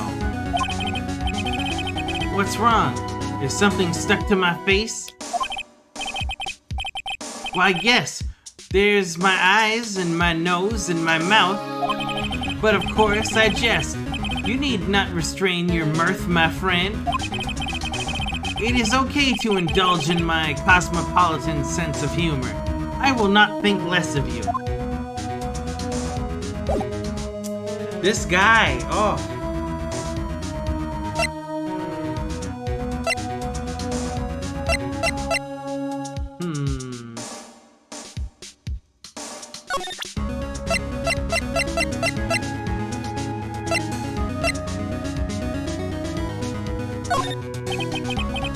This is the only clue that Mia left me.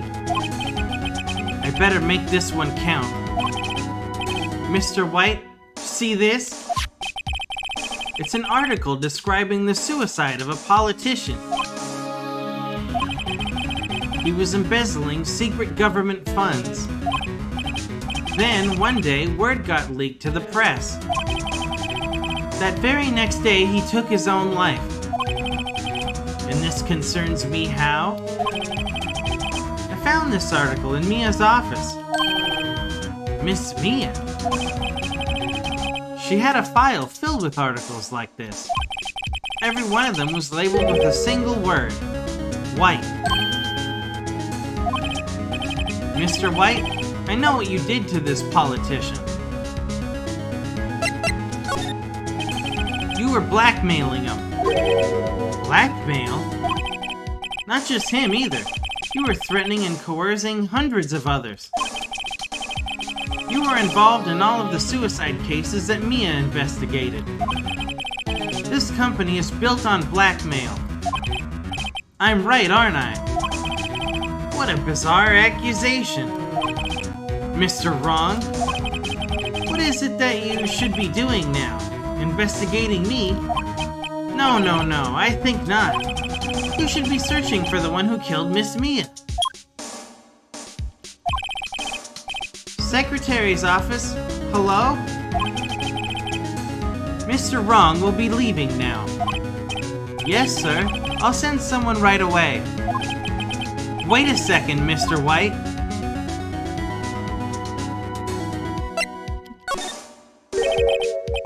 You're wrong, Mr. White.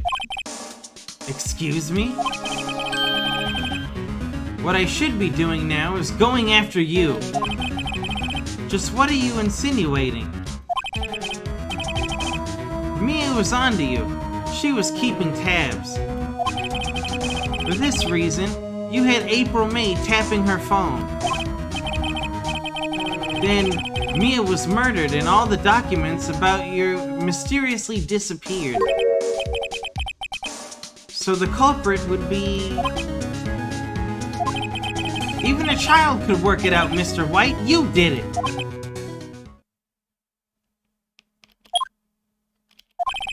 Secretary's office.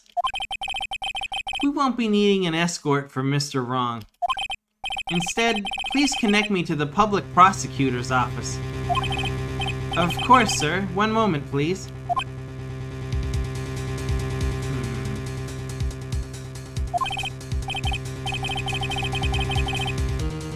White? That you? What are you doing calling me at a time like this? Hello, Chief Prosecutor? I've changed my mind. I want to testify tomorrow. What's this about? The Mia Fey case. I witnessed the murder, you see. And thus, as a very important witness, I would like to testify. What? Why now? I thought you said you didn't want to go to court. Quietude! I told you I changed my mind, didn't I? Oh, and one other thing. Send the police over here right away. The man is standing right in front of me. He looks dazed, but could be violent. What? What man? Are you even listening? The executioner! The hatchet man! The liquidator! The killer, man! What? Mr. White, this isn't another one of those... Chief Prosecutor, I do not believe you are in a position to freely offer your opinions to me, correct?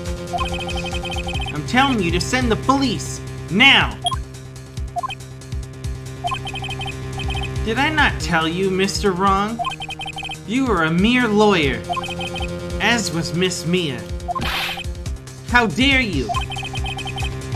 I'll point the finger at you, and you'll be tried as Miss Mia's killer. The case is as good as settled. No lawyer of any worth will defend you. I have friends in the local Lawyers Association, you see. You'll be given a lawyer so stupendously inept that they make even you look competent. I feel faint. Detective Gumshoe reporting, sir. Ah, butts! Hairy butts! Right, actually. Phoenix Wright. And my friend's name is Larry. Oh, right. Sorry, pal. Butts was that murderer, right? Detective Gumshoe, I present to you the man who killed Miss Mia Fey. What? Take this despicable human being into custody. Farewell, Mr. Wrong. September 8th, 3:37 p.m. Detention Center Visitors Room. I can't believe it's only been a day since the first trial. My trial begins tomorrow. White's going to set a trap for me. And the prosecution will be in on it, of course. Edgeworth included. An attorney was assigned to me by the state yesterday. I refused. I had an idea. Wright! Mr. Wright! Oh, Maya! Great. They let you out of detention. Just now, yes. It's all thanks to you. Now I'm afraid we've switched places. What? You mean you? I explained what had happened to Maya. I don't believe it. How many people does that man need to destroy before he's satisfied? My mother, my sister, and now you. This has gone too far. Mr. Wright, please tell me, is there anything I can do?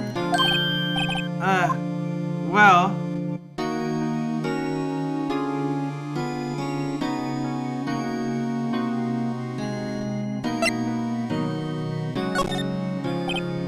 Well, you could cheer for me in court. Cheer for you? You mean, like a cheerleader?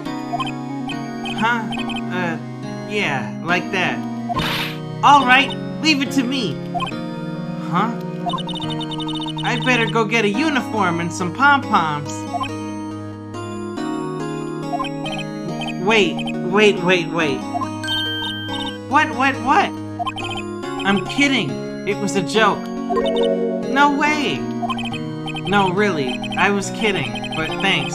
It's good to know you're on my side. And there really isn't anything you can do for me anyway. But I can't just sit here and do nothing. I've got to give that man a piece of my mind. Just a piece? Okay. Then come to the trial tomorrow. Oh, okay. I'll be there. I'll show them a thing or two.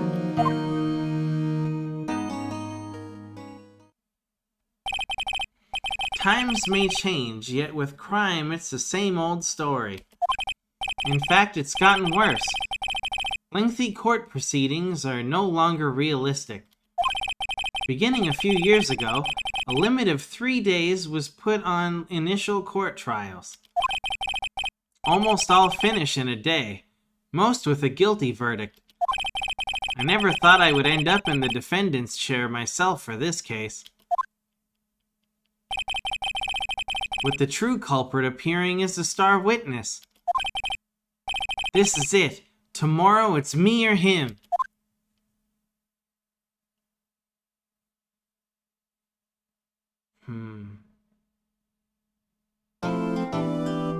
Okay, you know what? I was not expecting episode 2 to have, like, so many parts. Like, I did not know they came in parts. We've been at this almost 5 hours now. I don't think we're gonna have time for Pokemon. Let's go.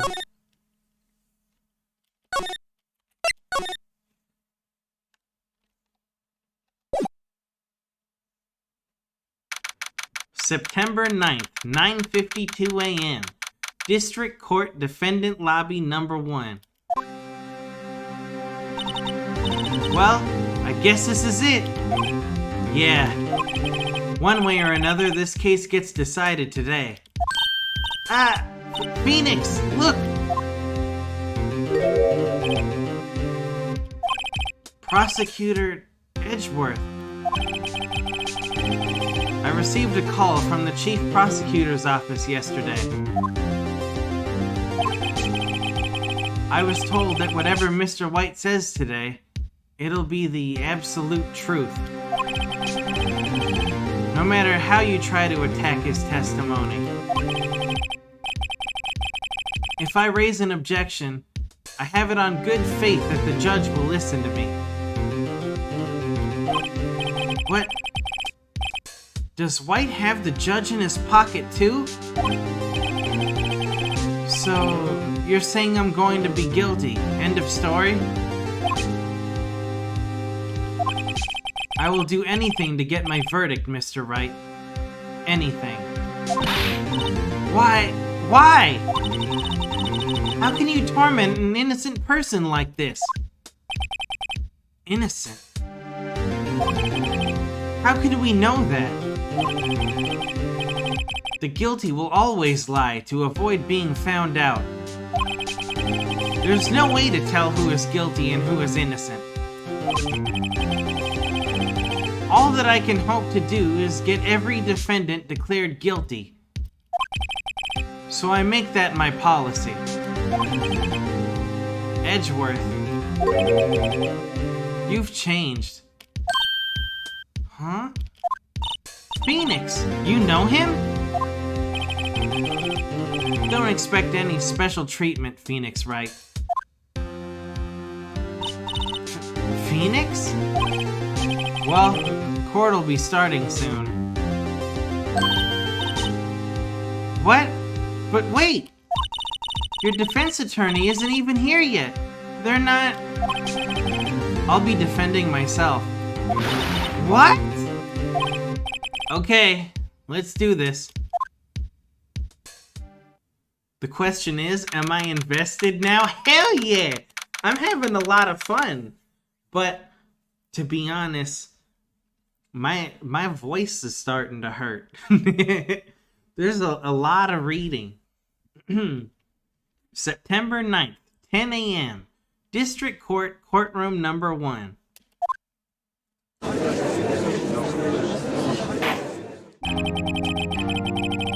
Court is now in session for the trial of Mr. Phoenix Wright. The prosecution is ready, Your Honor. The defense is ready, Your Honor. Mr. Wright, are you sure you're up to doing this? Yes, Your Honor. I will be defending myself. Understood. Very well, Mr. Edgeworth. Your opening statement, please. As the details of the event are already quite clear to the court, today we will hear the testimony of a witness to the defendant's crime. I see. The prosecution may call its witness. That went far too smoothly. Why didn't the judge ask Edgeworth why his witness didn't testify before? It's like he already knows why. If anyone's going to raise an objection about this, I suppose it's me. Mr. Edgeworth, you want to owe an explanation to the court. Why didn't this witness testify in the trial against Miss Maya Fey? I'm ever so sorry. Mr. White is a busy man, and besides, at the time I thought that Miss May's opinion was all that would be needed. Again, my sincerest apologies to the court. Excellent, Mr. Edgeworth. I appreciate your demeanor. Great. He gets to show off and I get nowhere. I would like to call Mr. Red White to the stand.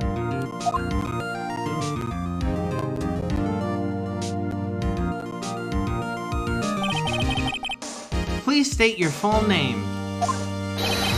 You wish to know the title of my personage? Your name? Yes, that is what I said. Oh dear, do my locutions confuse? Name!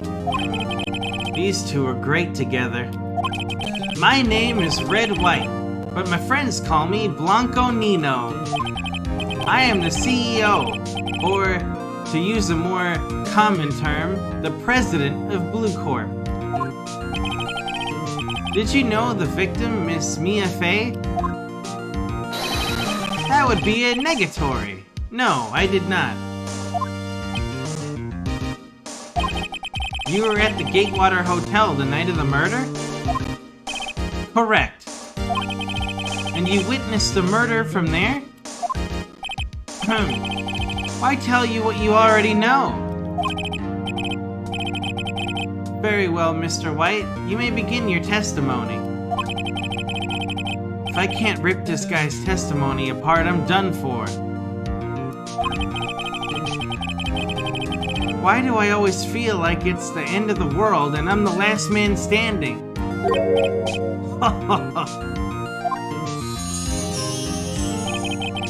I hope you have made your peace with God, Mr. Lawyer. Let him have it, Phoenix.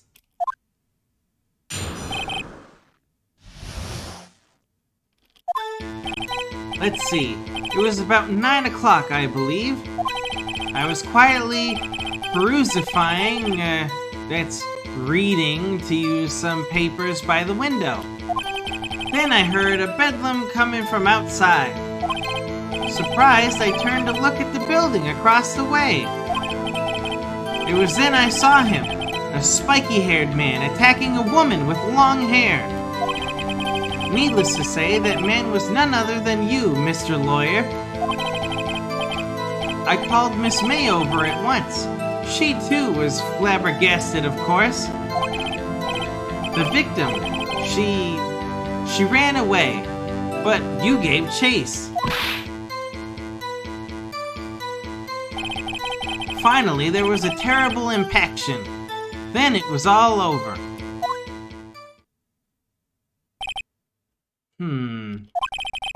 If things occurred as you testify, then I'm afraid the defendant is guilty. Very well, defendant. Mr. Wright. Your cross-examination. Yes, Your Honor.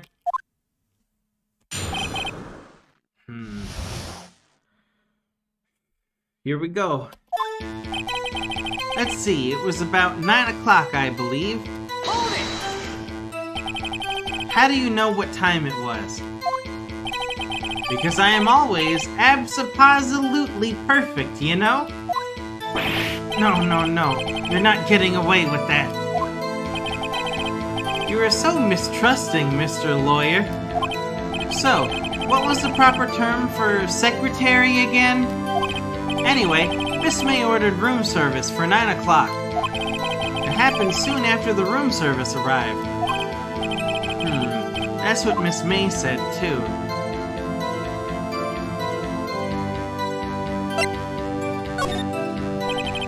I don't see anything to gain by attacking him on this point any further. Okay, what were you doing at the time? I was quietly perusifying, that's reading to you, some papers by the window. Hold it! By window, you mean the one directly across from Fay & Co. law offices? Correct. That is the only window, you see. And there you were reading papers? Correct. The Gatewater is a businessman's hotel, and I am a busy man who had business to do. Then I heard a bedlam coming from outside. Hold it! A bedlam? Must have been when you attacked, I assume. We see. Continue. Surprised, I turned to look at the building across the way. Hold it! So you were reading your papers until you heard that sound? But of course, I am no snoop, peeping out of windows at night. No snoop? Yeah, right. You've made a career out of snooping. It was then I saw him, a spiky-haired man attacking a woman with long hair. Hold it! Spiky-haired? Needless to say, that man was none other than you, Mr. Lawyer. Hold it! What you just said directly conflicts with Miss May's testimony. Miss May clearly stated that the assailant looked like a girl. I've always been proud of my eyesight, Mr. Lawyer. Just what is your eyesight? Counting both eyes? 40. 40? Don't add them together. I think the witness is trying to say his eyesight is good. Hey, whose side is this judge on anyway? And what did you do then? I called Miss May over at once. She too was surprised, of course. Hold it! What was Miss May doing at the time? She had just finished watching a soap opera on the TV and was weeping openly. Did you know she'd been tapping the Fay office phone? Objection! Irrelevant. That has nothing to do with the case at hand. I care not. I will answer the lawyer's bold inquiry. Miss May was acting alone when she tapped the phone of this Fay woman. You'd make a good politician, Mr. White. Oh, I know. After all, I am El Presidente. Please continue. The victim, she ran away, but you gave chase. Hold it! Can you be a little more detailed about that? I think it's worth knowing exactly what happened. Of course. Comprende? I understand. The victim was attacked by you and ran to the left. You gave chase and struck her down. Are you sure? As you know, I'm always abso-positively perfect. Perhaps you could change your testimony to reflect this new detail. The victim ran to the left and you gave chase. Hold it! Are you sure about that? How many times must I say it? I am abso-positively perfect. End of story. How many times must I hear that? Psst, Phoenix! Doesn't something about that strike you as a little odd? Yeah, it does. Finally, there was a terrible impaction, and then it was all over. Hold it! Impaction? Don't you mean just impact? Ridiculosity! I think you need to brush up on your language skills. On second thought, perhaps I'd better leave the whole language thing alone. Did Edgeworth prep this guy too, I wonder? Anyway, I'd better find a weakness in there. I got it. Hold on.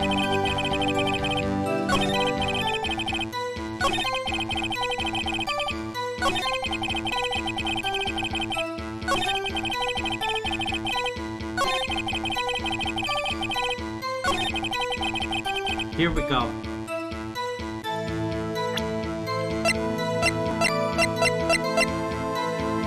May's testimony. The victim dodged an attack and then ran to the right, but she was caught and struck.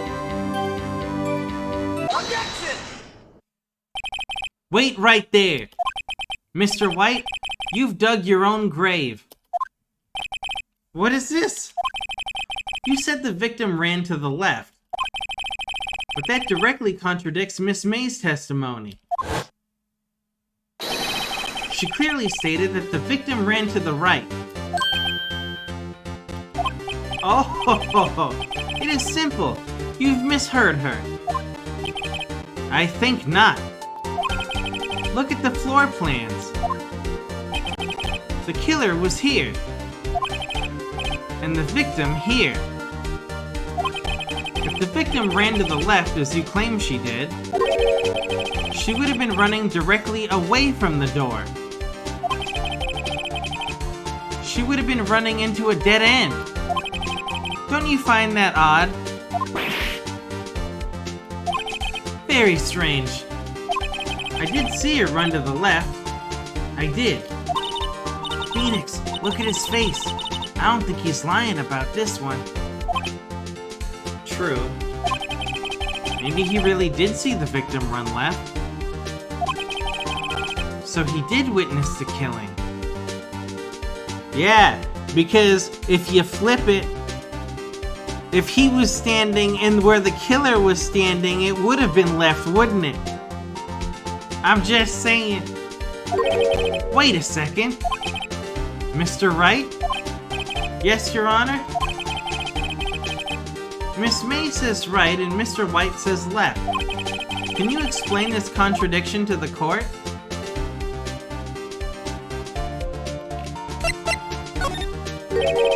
Both witnesses are telling the truth. For once. Ha! I doubt it. Rather, that does not clear up the contradiction. There is one scenario that would explain their conflicting accounts. What? Obviously, the witness was not viewing the crime from the hotel. Mr. Wright, what do you mean? Yes, what do you mean? He was not viewing the crime from the hotel. If he was not in the hotel, where could he have been? In the law offices of Fay & Co., of course.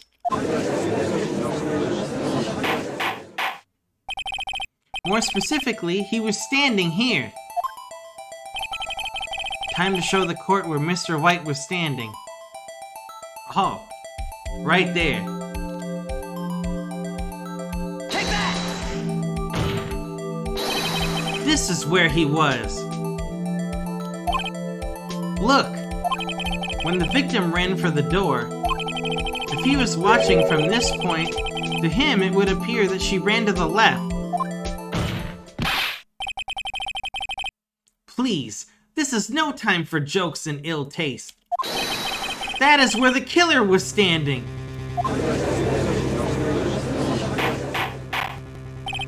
Order!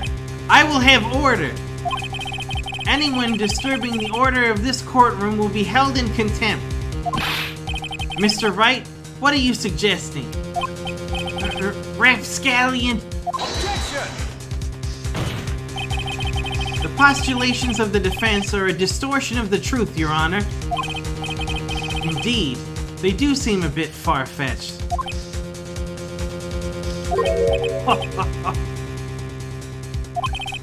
You provide us with so much entertainment, Mr. Lawyer. What now? He's laughing? The hilarity of the moment made me remember something. It appears I have been unclear, and for this I apologize. Your Honor, might I be allowed to testify once more? Very well, let's hear your revised testimony. Good luck. You can't fix a broken testimony, buddy. Also, hi, Cold Raspberry. Long time no see. Miss May's testimony was correct, as was mine. When you assaulted the girl, she first ran to the left, and then you hit her savagely. That is what I saw. Next, with the last of her strength, she ran to the right. You chased her and delivered the final blow.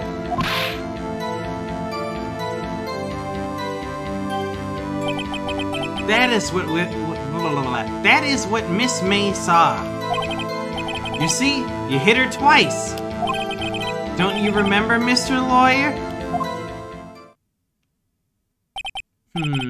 That does seem to make sense. Will you be cross-examining the witness's testimony? You fucking right I will. You bet I will. I mean, yes, Your Honor.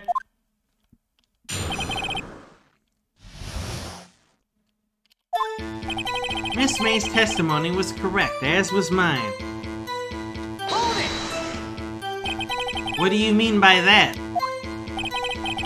That is what I am about to explain. You Americans, always so impatient. It does not become you. Hey, buddy, you're an American too. When you assaulted the girl, she first ran to the left. Hold it! What do you mean, first? First?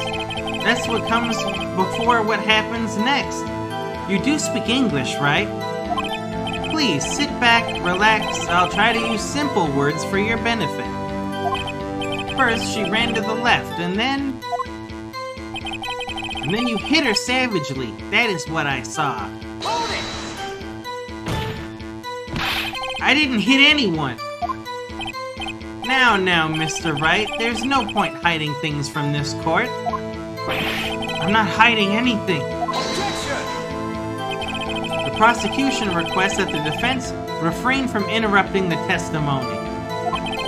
Mr. Wright, you've been warned. Why is he mad at me? Next, with the last of her strength, she ran to the right. You chased her and delivered the final blow. That is what Miss May saw. You see, you hit her twice. I have something.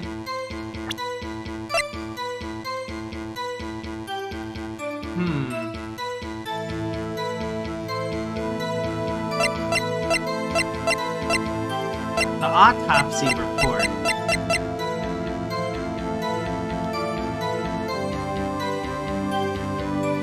Objection! Mr. White, the victim died from a single blow. What do you have to say about that? Now's my chance to hit him where it counts. Mr. White, wasn't it you who told this court you were abso-positively perfect? I will refrain from using this phrase from now on. Your Honor, the If you could ask the witness for a new testimony. Objection! The witness is obviously confused, Your Honor.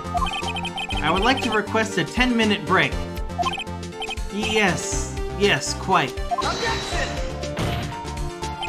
The witness is confused because he's lying. I empathetically request that there be no break, Your Honor. Yeah, we want justice! Don't let him get away! Very well. If the witness would care to revise his testimony... The crowd's on my side. No slipping out of this now, White. Mr. White. Oh, okay.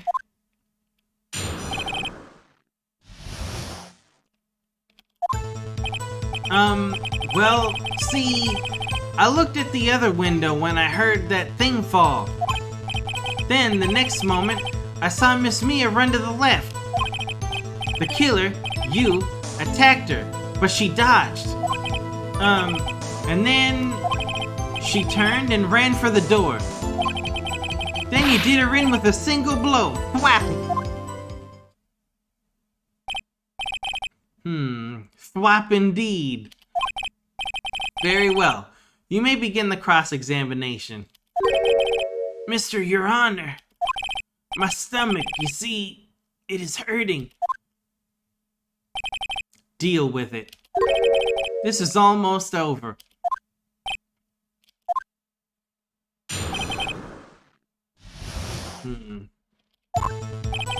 Well, see, I looked at the other window when I heard that thing fall. Hold it! You heard that thing fall?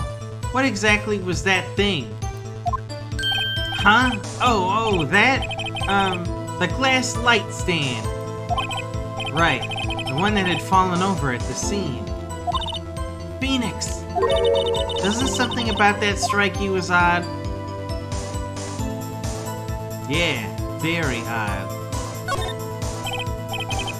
Yeah, that is odd. I'll press further. Mr. White?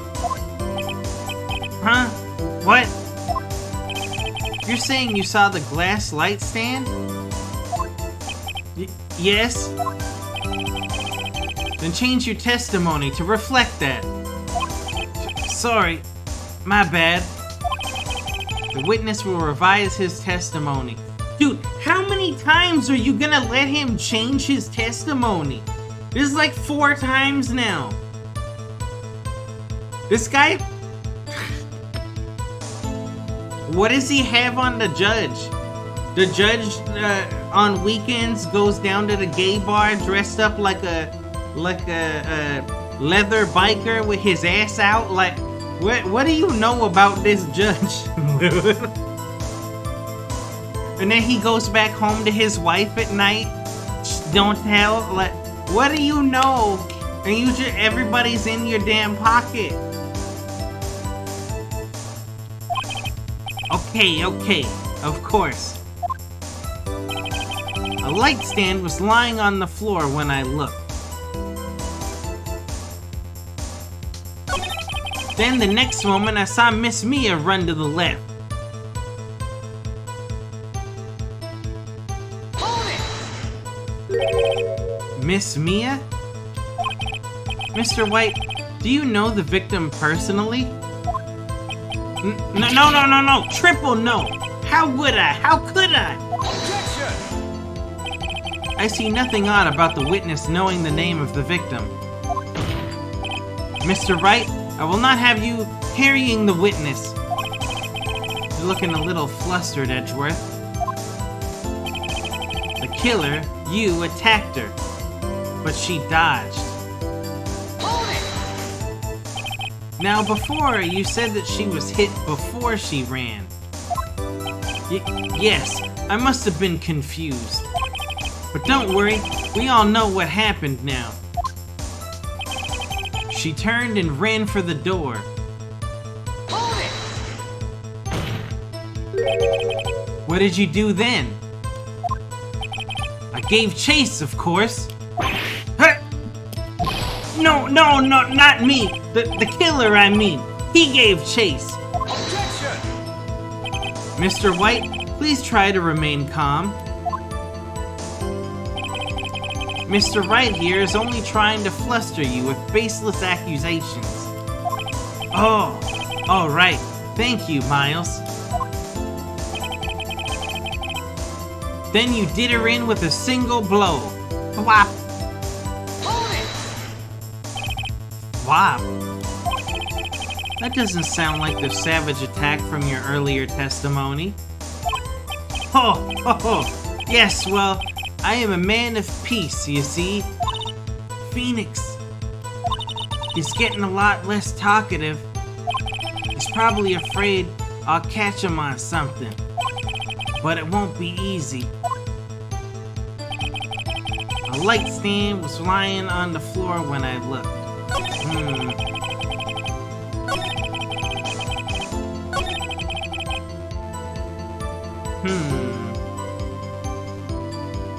What do we got here? We got Mia's autopsy report, Maya's cell phone, glass shards.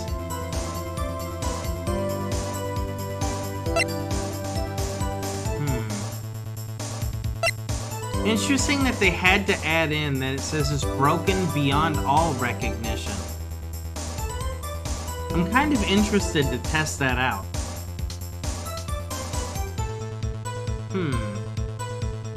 Maybe he'd be able to recognize it.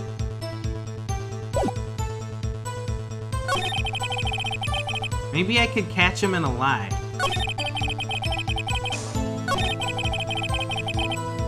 Okay.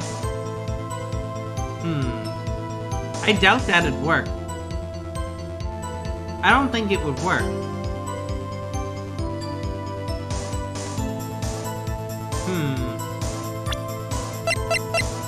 Let's try it. Objection! Mr. White. It was impossible for you to have seen the light stand. What? The stand broke into pieces when it fell. Ugh. Just by seeing the broken pieces, you would have no idea it was a light stand. So tell me, exactly when was it that you saw the stand? Answer the question. Isn't it obvious? I saw the stand before it fell over. So, you saw the stand before the victim was attacked, then? Correct! That would be no problemo, right?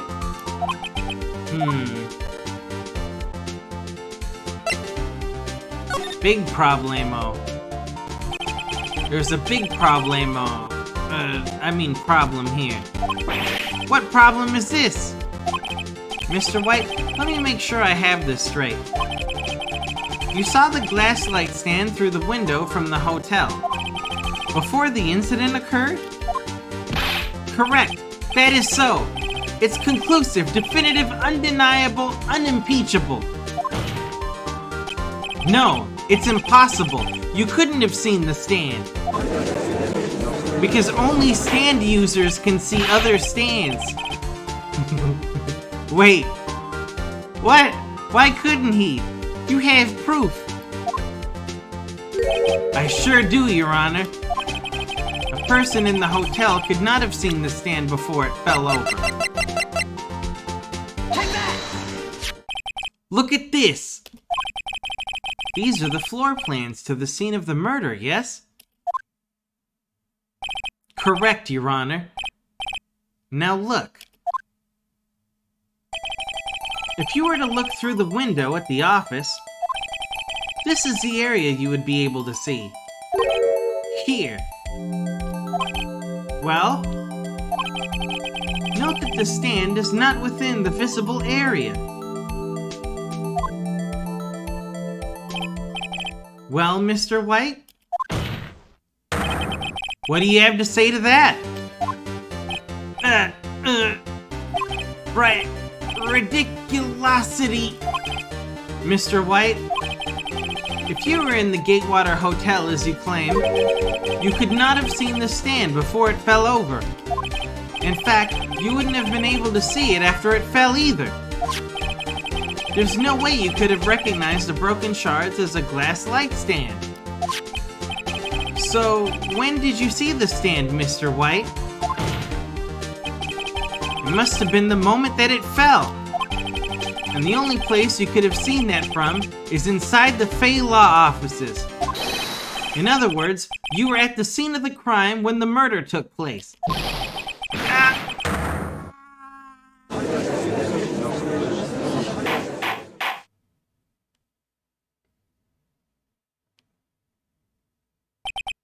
Mr. White? Mr. White. You did it, didn't you? Mr. Your Honor, Miss Mia. Looks like we're about to get our verdict. Objection! That's far enough, Phoenix Wright. What?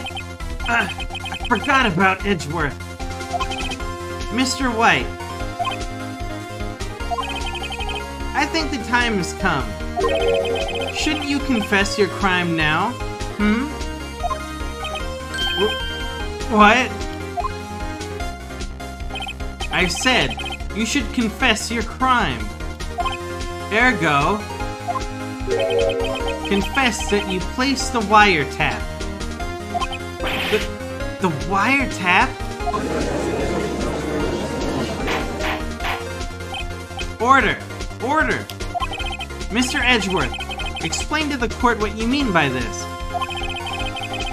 Distinguished members of the court, Mr. White is slightly confused. Allow me to explain.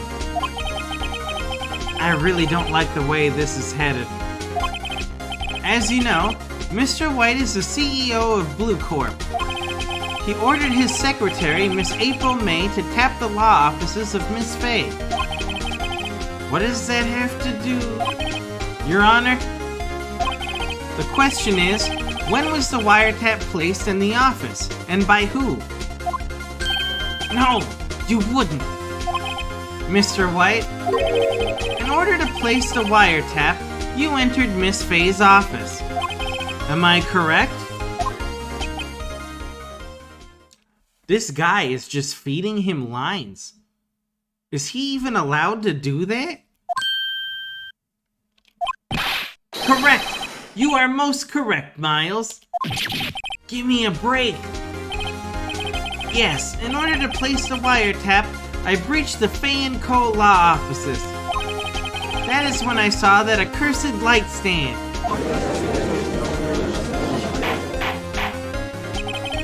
Now I'm confused.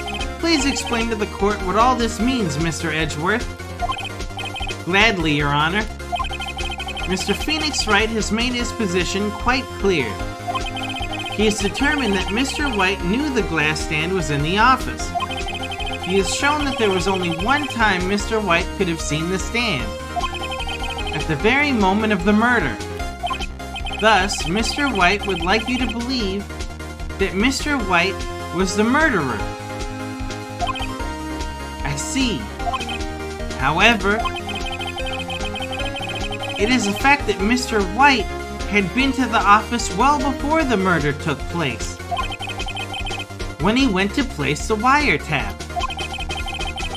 He could have seen the glass light stand then. Ergo, Mr. Phoenix Wright's theory is revealed for the baseless conjecture that it is. Mr. White, you will testify to the court about this wiretapping. Leave it to me. I feel faint.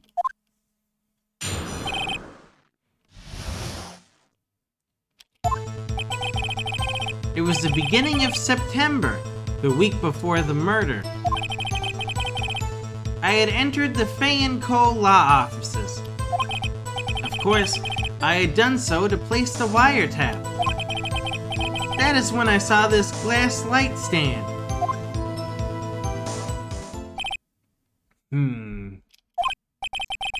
So you saw the stand before the night of the incident. And this is how you were able to identify what had fallen over. By the sound? Correct! That is right. I see. Very well, Mr. Wright. You may cross-examine. What am I supposed to do now? Good luck, Phoenix.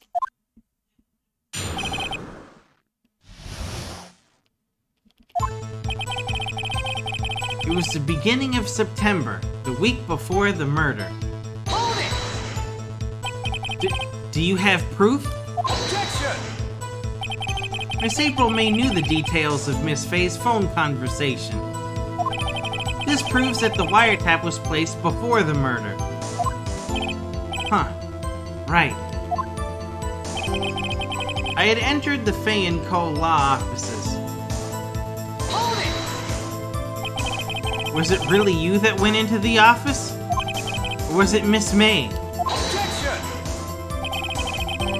Unidentified fingerprints several days old were found in the Fay & Co. law offices. Those were obviously Mr. White's. And if I know Edgeworth, he's already run a check on those prints. Now, Mr. White, tell us why you went to the Fay & Co. law offices. Of course, I had done so to place the wiretap. Hold it! Why did you tap Mia's phone? Objection! This has no bearing on the current case, Your Honor.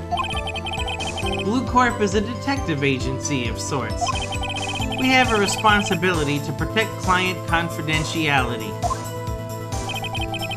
And that is when I saw this glass light stand. Hold it! Why did you notice something as innocuous as a light stand? The light stand was made entirely out of glass.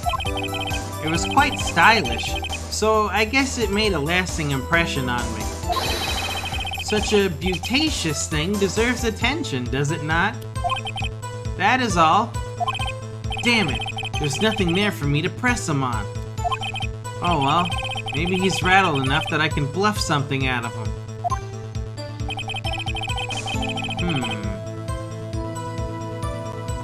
Let's see what I got. That's not gonna help.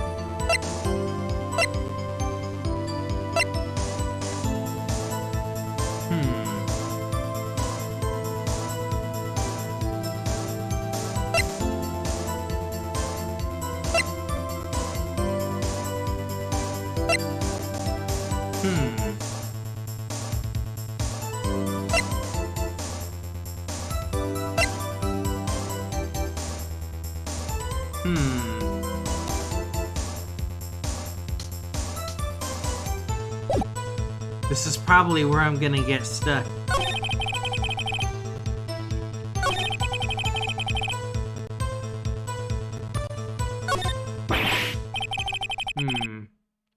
Uh-oh. Don't tell me I've run out of ammo. Tisk, tisk. I'm afraid that's as far as you go, Mr. Wright. The time has come for you to admit your defeat. You fought honorably. No more. I can't take this anymore. Mr. Wright? Are you giving up? Yes, Your Honor. Phoenix! Phoenix, over here! I know that voice. Mia? Never give up, Phoenix. Mia?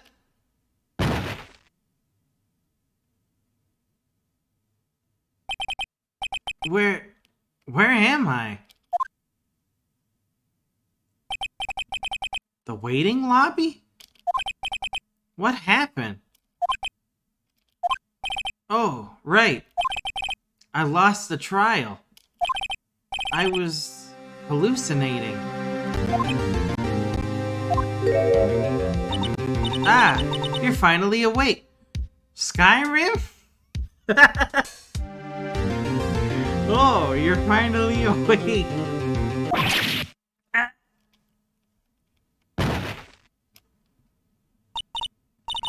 Hey, Phoenix! Ah, that's no way to greet an old friend. Phoenix, I want you to look at me.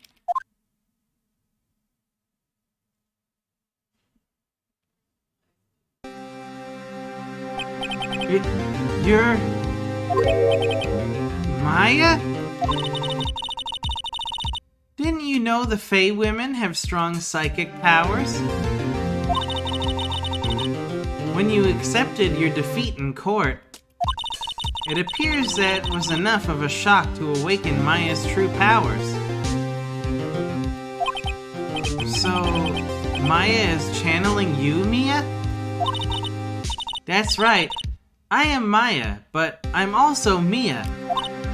Now, I want you to listen to me, Phoenix. Maya never gave up. You can't either. That's what I came here to tell you.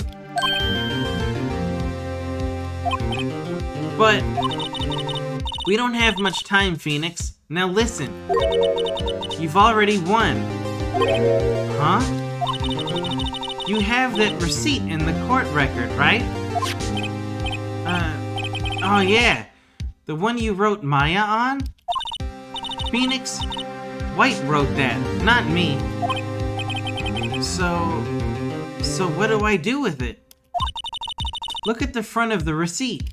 The front? It's a regular receipt. Looks like it's from a famous department store. $1,000? Wow, big spender. Item. Glass light stand. Date of purchase, September 4th. September 4th? That's right, Phoenix. I bought that stand the day before I was killed. Whoa! Now, what did Mr. Wright say in his testimony? It was the beginning of September, the week before the murder. He said he saw the stand the week before the murder. There you go. I think the court is about to reconvene. Go do it, Phoenix. You know you're innocent. Now you just have to prove it. Right. Receipt updated in the court record. You know what's funny? Remember when I was hovering over the receipt before? And I was like, what if the receipt is important? Thank you, Maya Mia. Mamma Mia, let's go. Receipt for a glass light. The date of purchase is the day before the murder.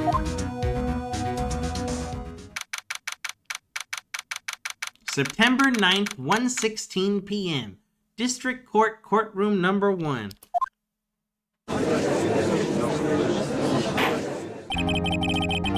Court will now reconvene for the trial of Mr. Phoenix Wright. Is the defendant... Rather, are you all right, Mr. Wright? Yes. Sorry, Your Honor. I'm fine now. Then let's start where we left off. Your Honor, there's nothing to go back to. The cross-examination of Mr. Wright is finished. All that is required now is for you to pass judgment on the defendant, Phoenix Wright. Your Honor, please, give me one more chance. I promise you this is the last time I'll ask you. But as Mr. Edgeworth has noted, the trial is more or less finished. Mr. Edgeworth, do you have an opinion on this matter? I say, let us give Mr. Phoenix Wright his last chance. Wait, what? What? Very well.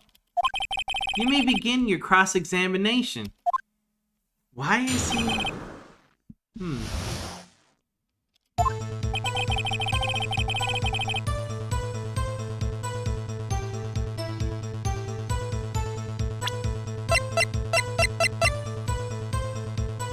Here goes nothing. Objection! Look closely at this. See the word Maya written in blood? You're grasping! I think not. Look at the other side of the receipt. The other side? Your Honor? Would you tell the court what is written on the other side of that receipt? Well, a glass light stand. And the date of purchase, why, that's the day before the murder. You see, Mr. White, when you allegedly entered Fay & Co. law offices at the beginning of September, the stand could not have been there. Ha!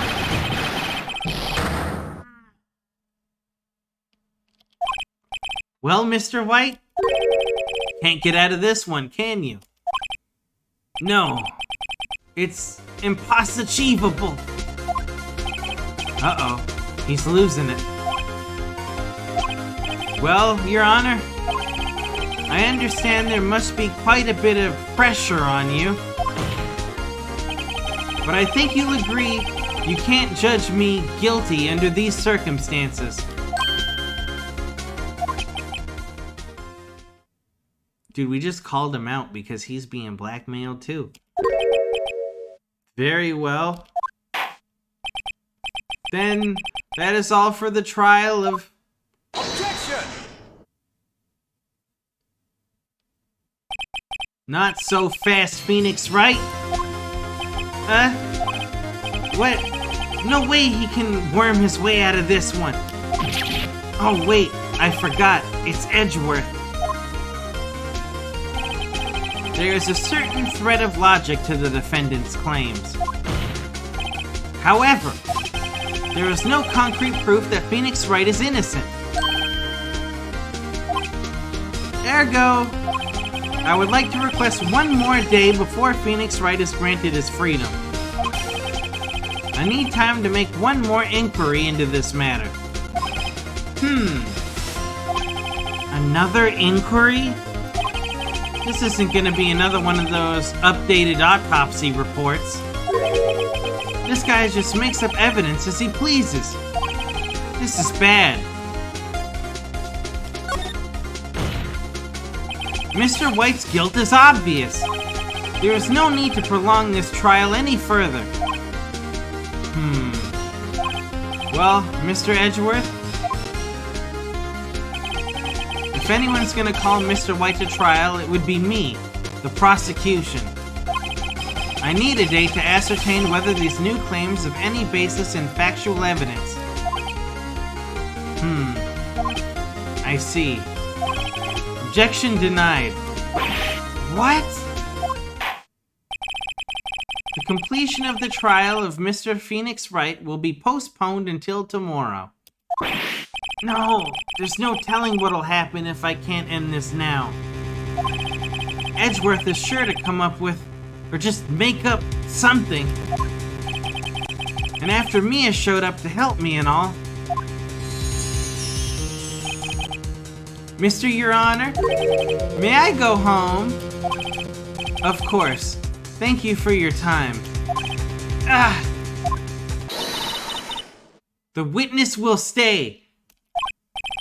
Mia? Phoenix. Read this note out loud. Mia, what's this?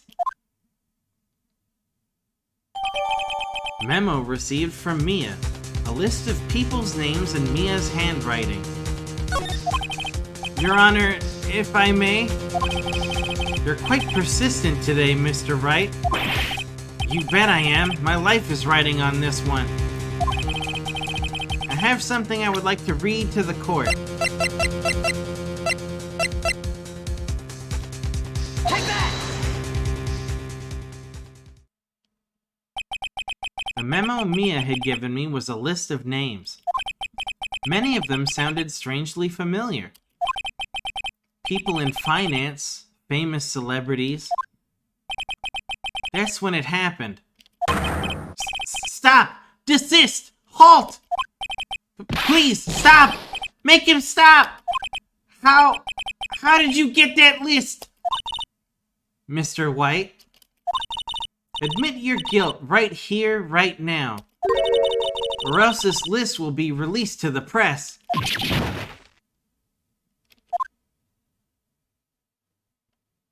I confess. I did it. I hit her. I hit Miss Mia with the thinker. Case closed, Your Honor.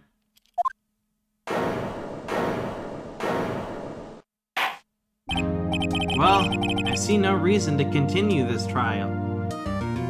Can we all just agree how weird it is? Mia is speaking through Maya, and the only person who knows this is Phoenix Wright. And I guess also Maya, because it's her body. Why is she allowed to just do lawyer stuff if she's not a lawyer? She can't be, like, addressing the court without permission. What? What? Mr. Wright? Yes, Your Honor?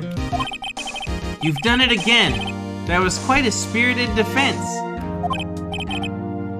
Yes, Your Honor. I guess you could say that if only you knew how spirited it was. Well, this court finds the defense... rather, the defendant, Mr. Phoenix Wright, not guilty!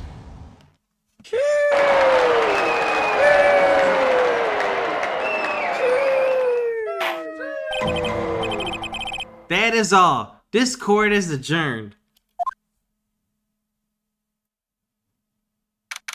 September 9th, 2:24 p.m. District Court Defendant Lobby Number 1. Well, I never thought I'd be saying this again. But congratulations. You're lucky I was born a Fae. I'm lucky I had both you and Maya on my side. I'm glad you made it. Thank you, Phoenix. You risked a lot to help me, and Maya. I won't forget it as long as I live. As long as you live? My time here is running out. Huh? Maya's powers are still weak. I can't stay here that long. What? No! There's still so much to say. Don't worry. I'm sure we'll meet again. Chief! I'm not the chief anymore. Phoenix, can you come to the office tonight? Say 9 o'clock? The office? I'll see you later. Chief, Mia! September 9th, 9:02 p.m. Faye & Co. Law Offices.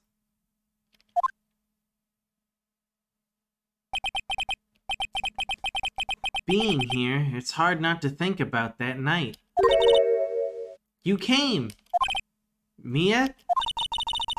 I was kind of worried you might not. Huh? Of course I came. Well then. I'm pretty hungry. How about a burger? Mia? What? You should see your face! Mia! What are you talking about? It's me, Maya. Maya? What, did I look like my sister? Look like you were her. I might be able to use that. Oh, Phoenix, go to the store and buy me lunch, would you? Maya, why are you here? Because of this. See? Mia wrote me a letter. Take care of Phoenix for me. Take care of... Huh? She means the office. This office. Someone has to help with the new Wright & Co. law offices, right? And who better but me? Maya Fey, reporting for duty. Wait, no. On second thought, let's make this casual. Yo, Nick, Maya here, ready to get down to business. You don't mind me calling you Nick, do you? It's a great name. Mia said that's what your friend Larry calls you. Nick? You know what this means? We're partners. You know, when I think about it, it's Maya's fault I'm here now. But if it wasn't for her, I'd probably be in jail. Wright & Co. law offices, and it's got a good ring to it. Yeah. Thanks, Maya.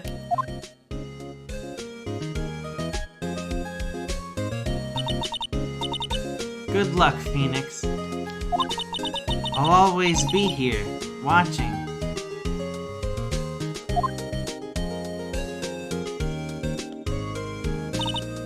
Right. Okay, Nick, let's do it. Huh? Do what?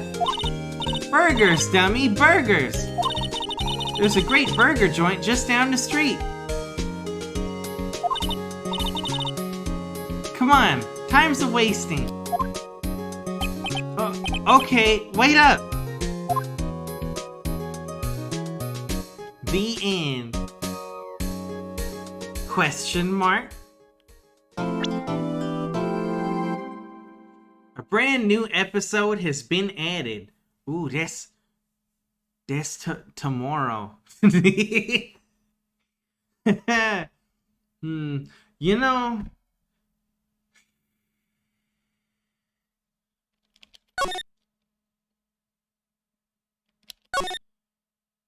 I was not expecting episode 2 to take us almost a full 6 hours. I thought it was like yesterday's where you just do it and maybe it's like 2 hours or something, right? I didn't expect it to be like a 5-part episode that you had to save a bunch of times to go through. It was good though. And I didn't make any mistakes when I had to defend myself. So that's cool. So next time we're gonna do episode 3, Turnabout Samurai. It's a good game. I like it. I actually had to use my noggin and try to figure out what the hell was going on. But now my voice hurts, and I don't think we have any more time for Pokemon. I'm tired. So, I think I'm gonna call it here, everybody. I had a good time. I hope you guys had a good time. Here, give me a second. This should be good. There we go. Got it.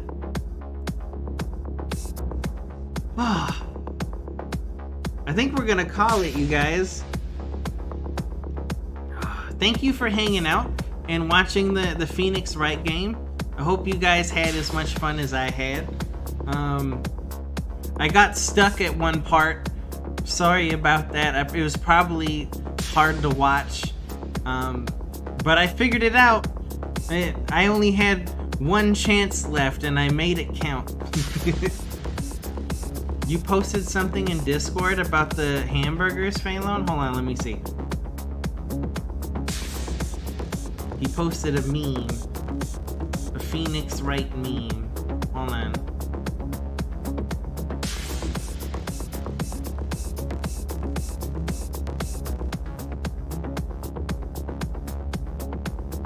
Alright, here's what Phelan posted in Discord.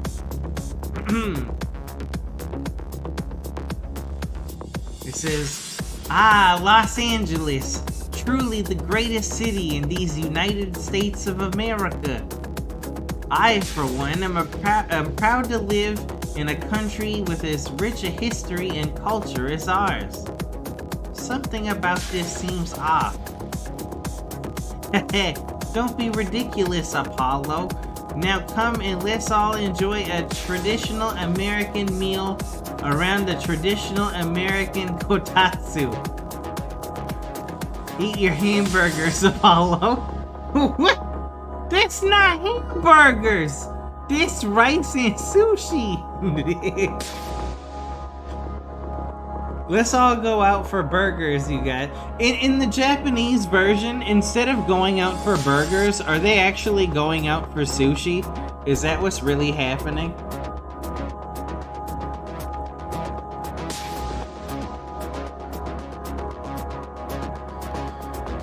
Oh.